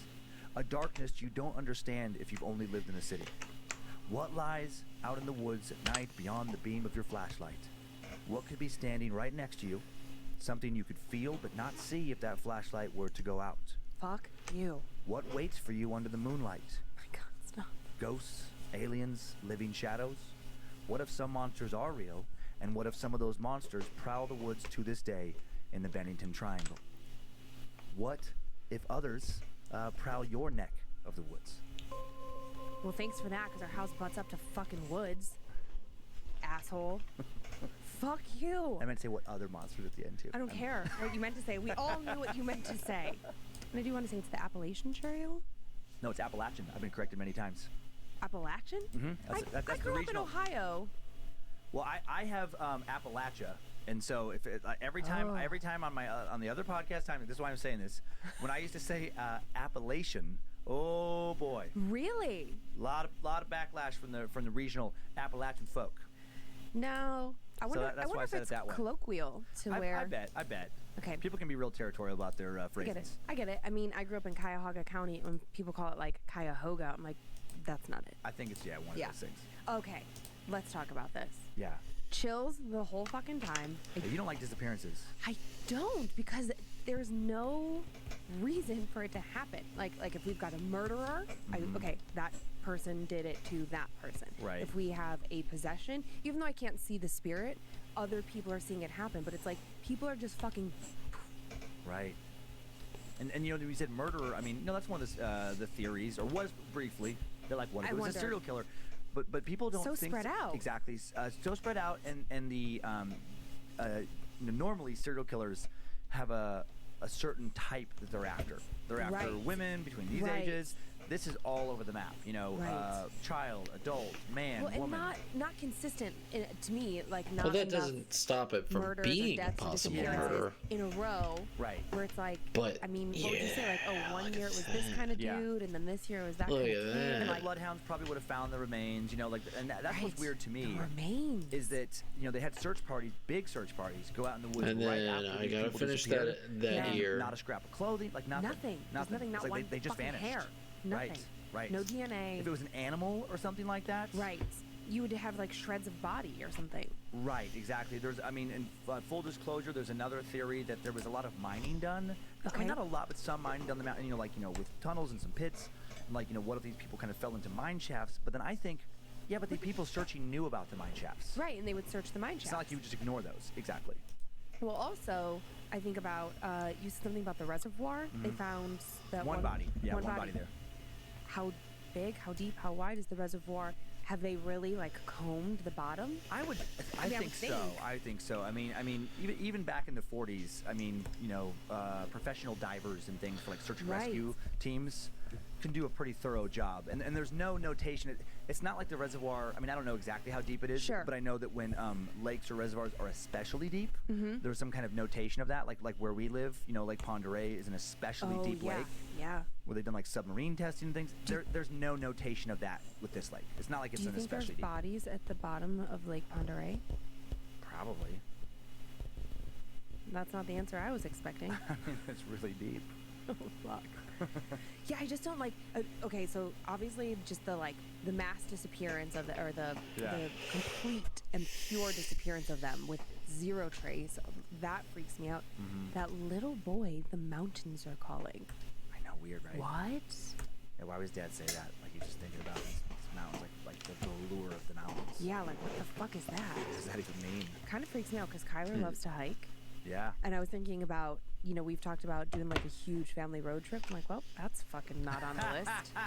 And as a kid, even though I grew up super poor, we had friends who had a really lovely house in Nantucket. And so when you said Somerset, there was Somerset Beach in Nantucket. Right. And then you were explaining this quaint little town. I mean, I was envisioning Nantucket in the worst way, and I was like, oh my God, please don't be in Nantucket. Please don't take us there. Don't ruin it. I feel like this is one of those stories that I might, forget about for a while, like soon, but then because we will go camping again. Well, I'm doing that thing with Monroe this next summer, like a special little overnight on the mountain trip. That's when I'll think of it. Oh, I'll be laying in a tent in the middle of the night, away from everybody, and be like, oh God. Like I'll if I be see sure a to light or remind something. you. Oh yeah, I bet. Well, and also, I got an email from a fan this week that ended up at info instead of my story. Yeah. Or maybe it was in the my story, whatever. And he and his girlfriend were camping. Okay. And saw a light. Eek. And they would camp during the week because they worked in the food industry, so they couldn't, go on the weekends, and so there were no people around, and it just... I was thinking about that. What happens if you're camping and you think you see something? There's no one else fucking around. Yeah, that's what makes it scary. I mean, that's what makes it scary with a story like this, where it's you can go to your blanket, go into your head and be like, look, come on. Almost everybody does come back from the woods, 99.9999%. The odds are very low. But when you're out there by yourself, that's not always that comforting, because one of the scariest parts about the woods, I can't emphasize enough how dark it is. And I remember, I grew up in a very rural place, and I remember one time, after not having been home for a while, driving back home where there's no street lights, and I was like, in this canyon, the Salmon River Canyon, I was like, holy shit, it is dark. Yeah. Oh, every time. Crazy, like oppressively dark when it's overcast. Yeah. Oh man. Yeah. I know, when we go to your mom and your grandparents, right? They live 30 minutes apart, and we have to drive through the canyon, and it's I don't even know how you fucking see deer. I'm surprised we have not hit 17,000 deer at this point. Yeah. It's so fucking dark, and all you can see is beady eyes, maybe if you're lucky. Yeah, especially when it's not a full moon. Yeah, again, when there's the clouds. So just to give the people watching on YouTube, this first picture, this is just to give you an idea of how thick the forest is. So beautiful. It really is. I mean, gorgeous. Gorgeous, because it's a mixture of deciduous trees and then pine trees. It's really pretty. Deciduous? I think so. Is that the one where the leaves fall? Oh, I didn't know what that meant. I'm pulling that out of my ass. Okay, good for you. But I think that's what it is. But anyway, it's cool. like hardwoods and pine, which we don't have really a comparable forest to here in the Northwest. Got it. And Okay. I've driven through the New England years ago in the fall, and it really is so pretty. Did you drive through the triangle? I don't think so, actually. Looking where it is on the map, no. I don't think I've ever driven through the area. So no. it's really you, not some other alien form of you. Right. So here's the mountain. This next picture is Glastonbury Mountain. It's in the distance there. Okay. Again, I mean, alien so abductions, scenic, all very that thick, shit. lush forests. I don't feel scared. But gonna be different at night. And then this next picture is one of the people who disappeared. This is that college student, Paula Jean Weldon, who disappeared. That's sad. Back in the 40s. And then this next picture, some people think that these guys might be behind everything. Nearby is Ben and Jerry's.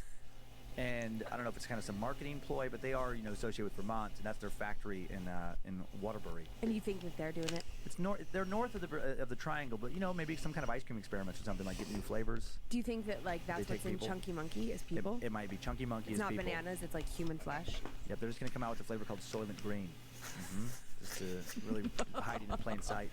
I mean, Cherry Garcia is my favorite, and if I find out that those cherry bits are flesh bits, I'm fucked. There are people taken from the forest.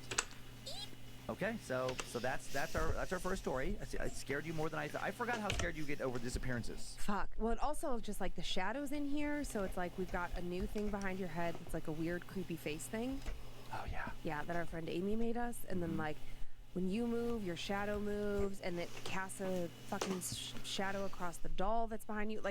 I'm not in a good place right now. Okay. So well, maybe this next one will be better for you. This is the one Probably that not. really freaked me out. Probably not. I'm gonna be staring at a fucking doll the whole time. Oh God. Well, I'll talk. Yeah. I'm gonna ignore it. He's winking at me. I swear. Nope. Okay, I'm gonna ignore it because this is the one that really got me. I'll talk about it more after the story. You ready? Oh God. Okay. Okay, our second tale today, fairly well-known story in the world of haunted objects.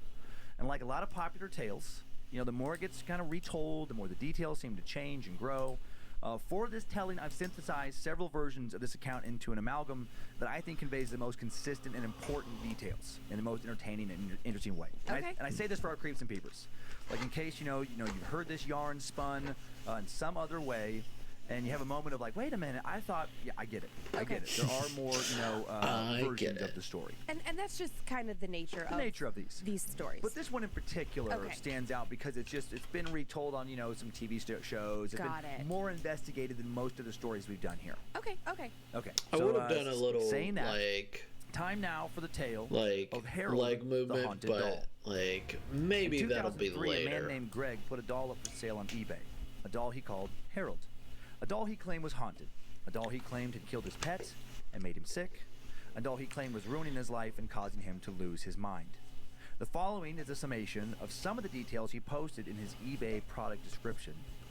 Greg said he purchased the doll in a small dirt lot flea market in the tiny town of Webster, Florida, the Swaparama, 35 acres of strange wares.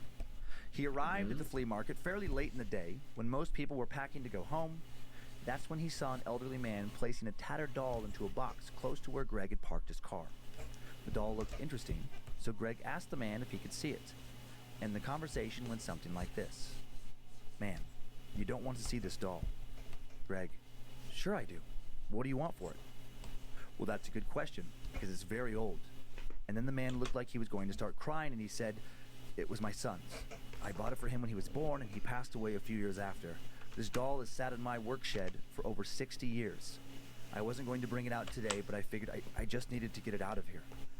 Anyway, I just want $20 for it. Greg then gave the man the $20, put the doll in a drugstore shopping bag, and then he walked away. And when he was halfway down the aisle towards his car, the man hurried over to him as fast as this elderly man could move, visibly out of breath, and said, I have to warn you about something. I can't just let you take him like this. The reason it has been in my shed is that the doll brought an eerie presence into our house after our son died. We would hear crying, singing out from his bedroom. When we went to check it out, there was nothing, just the doll. Other things started to happen. A priest told me I should burn the doll. I tried, but it would barely burn. Oh. That's why his arms and head and legs are so worn. Anyways, I just had to let you know. And then the man just kind of trailed off, seemingly kind of embarrassed, as if he suddenly realized how crazy everything he had just said aloud, might come across. Greg told him it was all okay, he appreciated the warning. Then the old man smiled a weak smile at him, kind of with sad eyes that seemed to apologize for what he thought he had just done, eyes full of maybe some tears and a smile of, was that a smile of relief? Was he glad to have unloaded both the doll and a guilty conscience? He was ridding himself of something he claimed had tormented him, and he didn't have to do it under false pretenses. Greg just kind of chuckled to himself as he walked away, thinking these thoughts, the man still staring at him as he made his way to the car. When he unlocked his door and looked back, the old man's smile seemed to have improved. His stare seemed suddenly almost threatening, grimly satisfied. It was hard to explain. It just gave Greg the chills. Yeek. Then he laughed again at how silly all of this was. The guy was probably 100 yards away. He could barely see his smile. He could barely see his eyes. Why was his mind adding all these nefarious details? When Greg got home, he took the doll out of the bag, set it up in his living room, and his life quickly changed for the worse. Within hours, he started to think he was hearing the doll whispering, mumbling. Fuck. Sometimes laughing, maybe? He would swear it sounded like someone else was in the house with him. It was like hearing a quiet conversation in the hotel room next door, or the apartment or office next door. Muffled, but definitely people talking. But then when he would turn off anything making noise in the house and listen intently, he couldn't hear anything. It was maddening. 2 days later, his previously very healthy and young cat just suddenly died. Went to sleep, didn't wake up. Fuck that. The vet had no explanation, just told him it was rare, but sometimes it's just like, people I'm inexplicably doing die, good. so do pets. I'm just listening to scary Same day, his longtime stories. girlfriend suddenly I just up and left him for love another the guy. Seemingly soundtrack. out of nowhere, It really, and he began to suffer from chronic migraines. and I All know this had that only been 2 days since he purchased the doll. He didn't think a that I doll could think possibly they make be behind their a breakup, own. but This the may doll be gave a him a free really one, bad feeling, and it creeped him out enough to put it back in the bag and move the doll to the basement. It's just He almost good threw it away, creepy. but he You know felt what like I he mean? just shouldn't do that. Actually, as crazy as it sounded, he felt like for reasons he didn't totally understand that he couldn't do that. That the doll somehow wouldn't let him do that. Get the fucking doll out of there. Greg kept flashing on the way the old man at the flea market had stared at him. What had the man given him? A week later, Greg began to hear the sounds of children laughing, crying, sounds coming from his basement, sometimes laughter. Jesus. Every time he would go downstairs to check it out, the sounds would stop. And then when he would go back upstairs, they'd start up again. Fucking Sometimes they seemed to creepy. start back up the second he turned his back to the doll and started to walk back up the stairs. No way. Always the sound seemed to come from that goddamn doll, Harold. Greg then says he put the doll in a small box he called an armadillo coffin Okay. in his basement where it would remain for a year and a half. And then now, according to the eBay listing, he wanted to get rid of it. It scared him. Greg writes in the listing that he's come to believe that Harold is cursed. That sometimes when he takes it out of the box, out of his little coffin, it feels like it's alive. Why are you taking it out? Sometimes he swears it feels like it has an actual pulse. We gotta keep going. Fuck. Greg writes in the listing that this cursed doll measures 21 inches tall. It's a composition doll, a doll made partially out of composition, a composite material composed of sawdust, glue, other materials such as cornstarch, resin, and wood flour. Those kind of dolls started being made in the mid-19th century, when this doll was probably created. And if you're basically picturing an old, creepy doll in your mind as you hear this story, you're probably picturing a composition doll. After saying that, all sales will be final, Greg puts the doll up for auction. Just like the old man before him, he's cleared his conscience and he's ready to pass this dark object on to somebody else. When the auction ends, the winning bidder never makes good on the deal. Greg feels like Harold doesn't want to leave him, which makes him want to get rid of him that much more. Go away, Harold. Greg continues to experience more strange sounds from the basement, more headaches. He puts the doll up for auction a second time. This time, a woman named Kathy puts in the winning bid, and she does make good on the deal and immediately starts to regret it. Shortly after receiving the doll, it's 5 in the morning. Kathy begins to experience a series of unfortunate events that she quickly comes to believe Harold is responsible for. She puts the doll in the trunk of her car, drives it to her aunt's house, who is asked to see it. The idea that this doll could be cursed strikes her aunt as hysterical. Have it done. Kathy's aunt holds Harold, laughs at how anyone could think a small raggedy doll that looked like it was going to fall apart at any moment. All I need to do is. And the following day, her aunt calls Kathy, asking to be picked up at work. Her back has suddenly gone out. She can't walk. Then Kathy's aunt's husband, his back goes out the same day.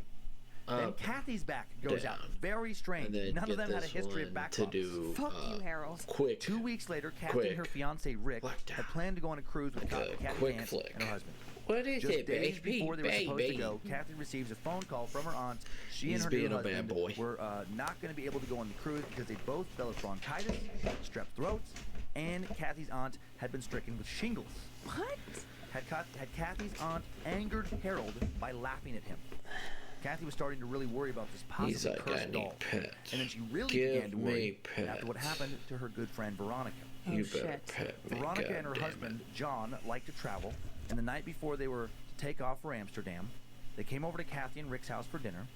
I wanted to get a little bit further so I can have this done for you guys, so you guys can be like, oh my god, when I'm talking, I'll have this done. Then she made the mistake and of it'll holding be it, super cool.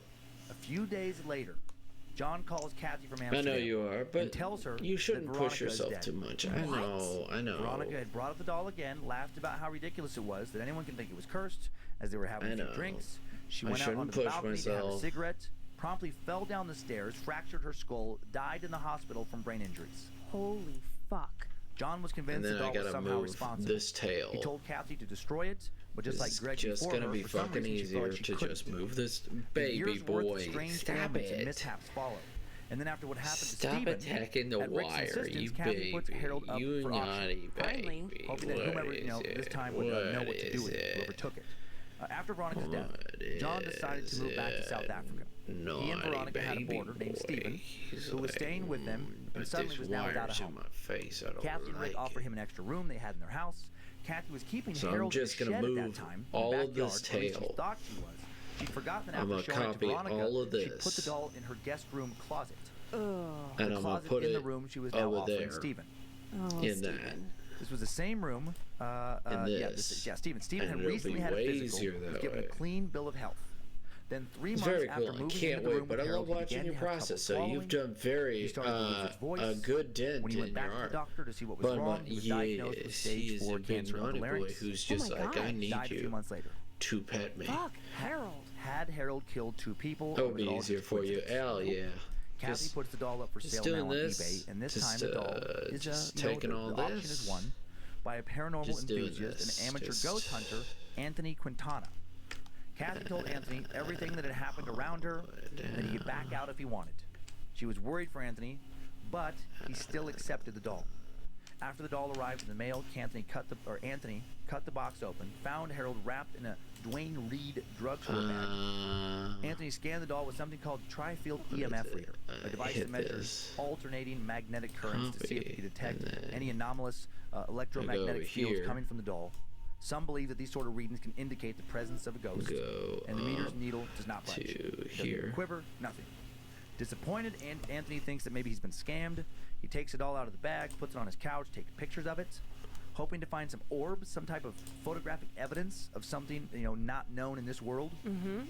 Nothing shows up. Before he throws Harold in the trash, Greg decides to run a few more tests. He knows a woman named April from his ghost hunting adventures, a woman who is claimed to be a psychic, and he decides to have April do a reading on Harold. The two meet in the basement of the Tattered Cover, an independent bookstore in the Cherry Creek neighborhood of Denver, Colorado. Oh, man. Anthony sets Harold on the table. He and April, sit at. As he sprinkled Harold with holy water, April chuckles, "You're using holy water on him?"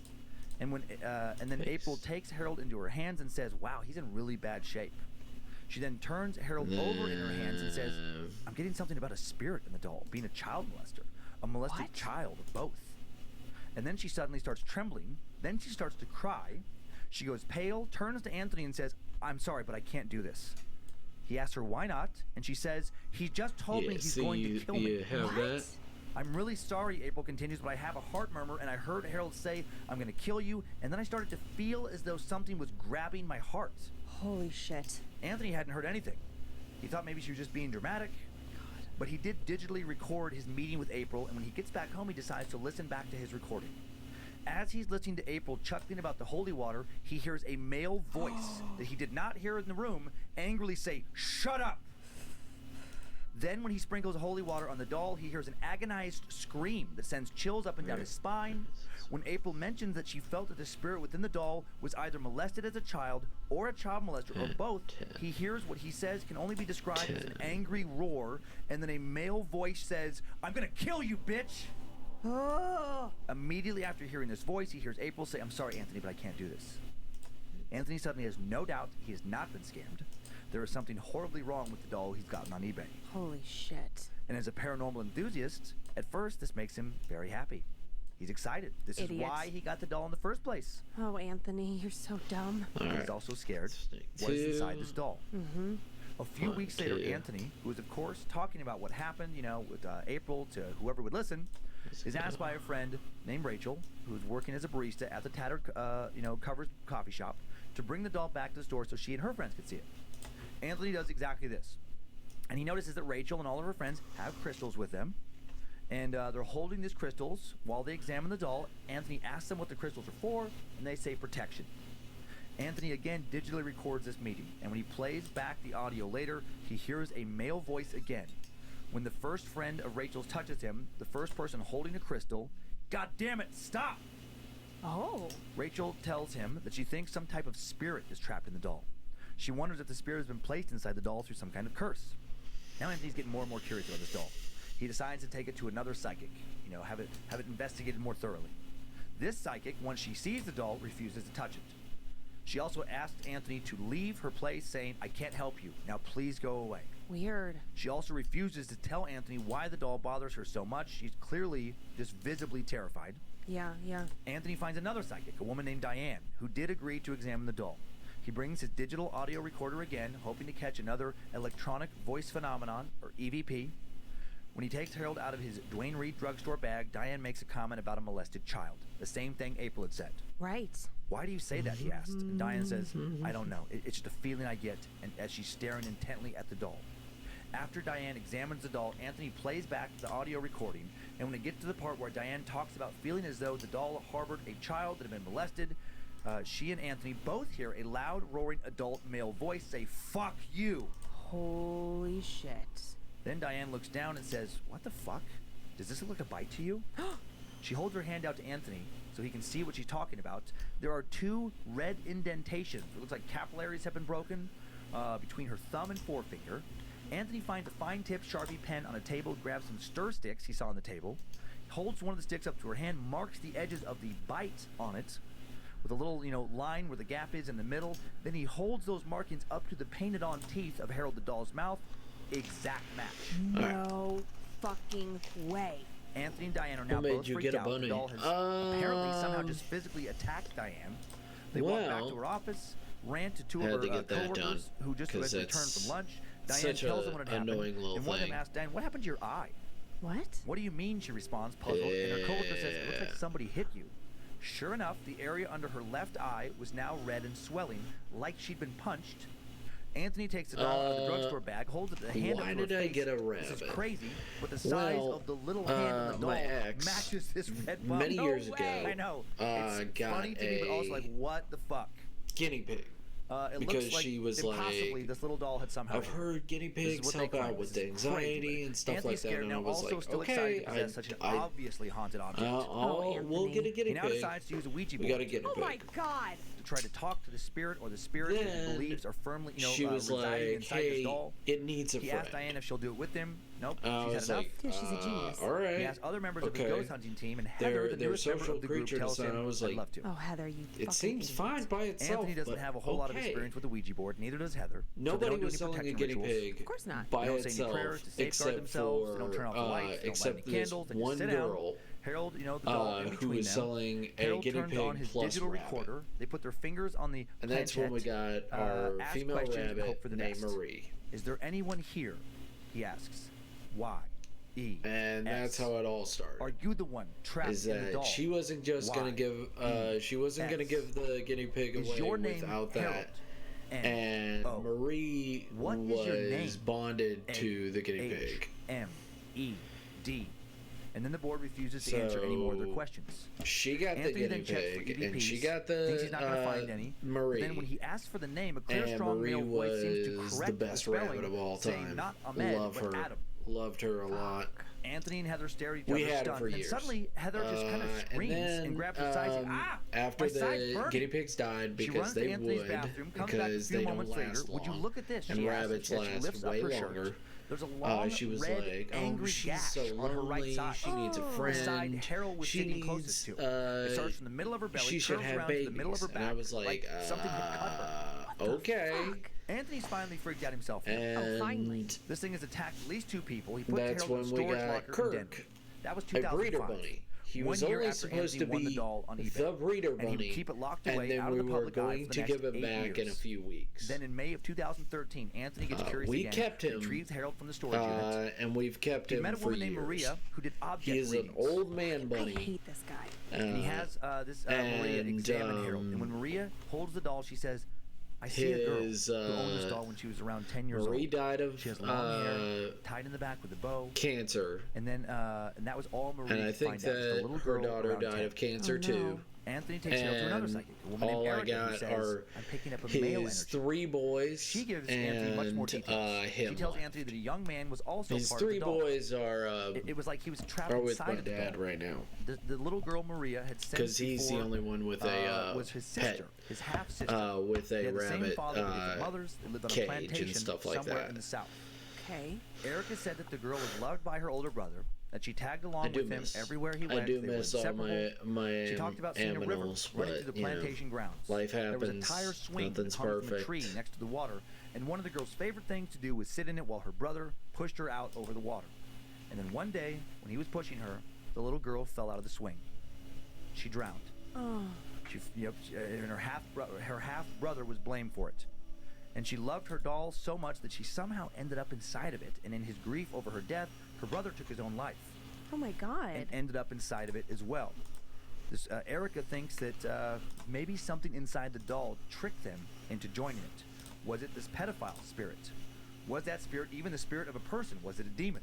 The I'll psychic wouldn't say. She probably suddenly didn't want to grab hold the the doll snake any longer. So tail what now? Anthony believes that multiple as spirits well. are attached to Harold, and that perhaps 2 of those spirits, the spirits of the children, possibly other spirits, are being tormented by the dark soul or some kind of dark entity who may have tormented children in life, now certainly torments children in death. He continues to possess the doll to this day because he hopes he can somehow release the souls That's of those why 2 Bunny children. gets all the pets. Anthony does not He feel is safe best boy. around Harold. He claims He the doll has is a physically breeder attacked bunny, him, left bruises and scratches numerous and times. He says that he's multiple constantly under people attack asked from me this what I doll. was going to do with him. Will he ever be able to free those and 2 my children? answer is, Are there well, I'm spirits gonna even give him as inside good the a doll? life as I Is any can. spirit inside the doll? Is the doll you infested know. not with the souls of those who once walked the earth, or is it possessed by old. something or several somethings I think much more sinister? he might last Entities one more that year. confuse and manipulate anyone who And I tries want to to make examine sure the that doll. his life is And what happens to the sweet doll? as Something can happens to be. Anthony. Could it end up back on another flea market?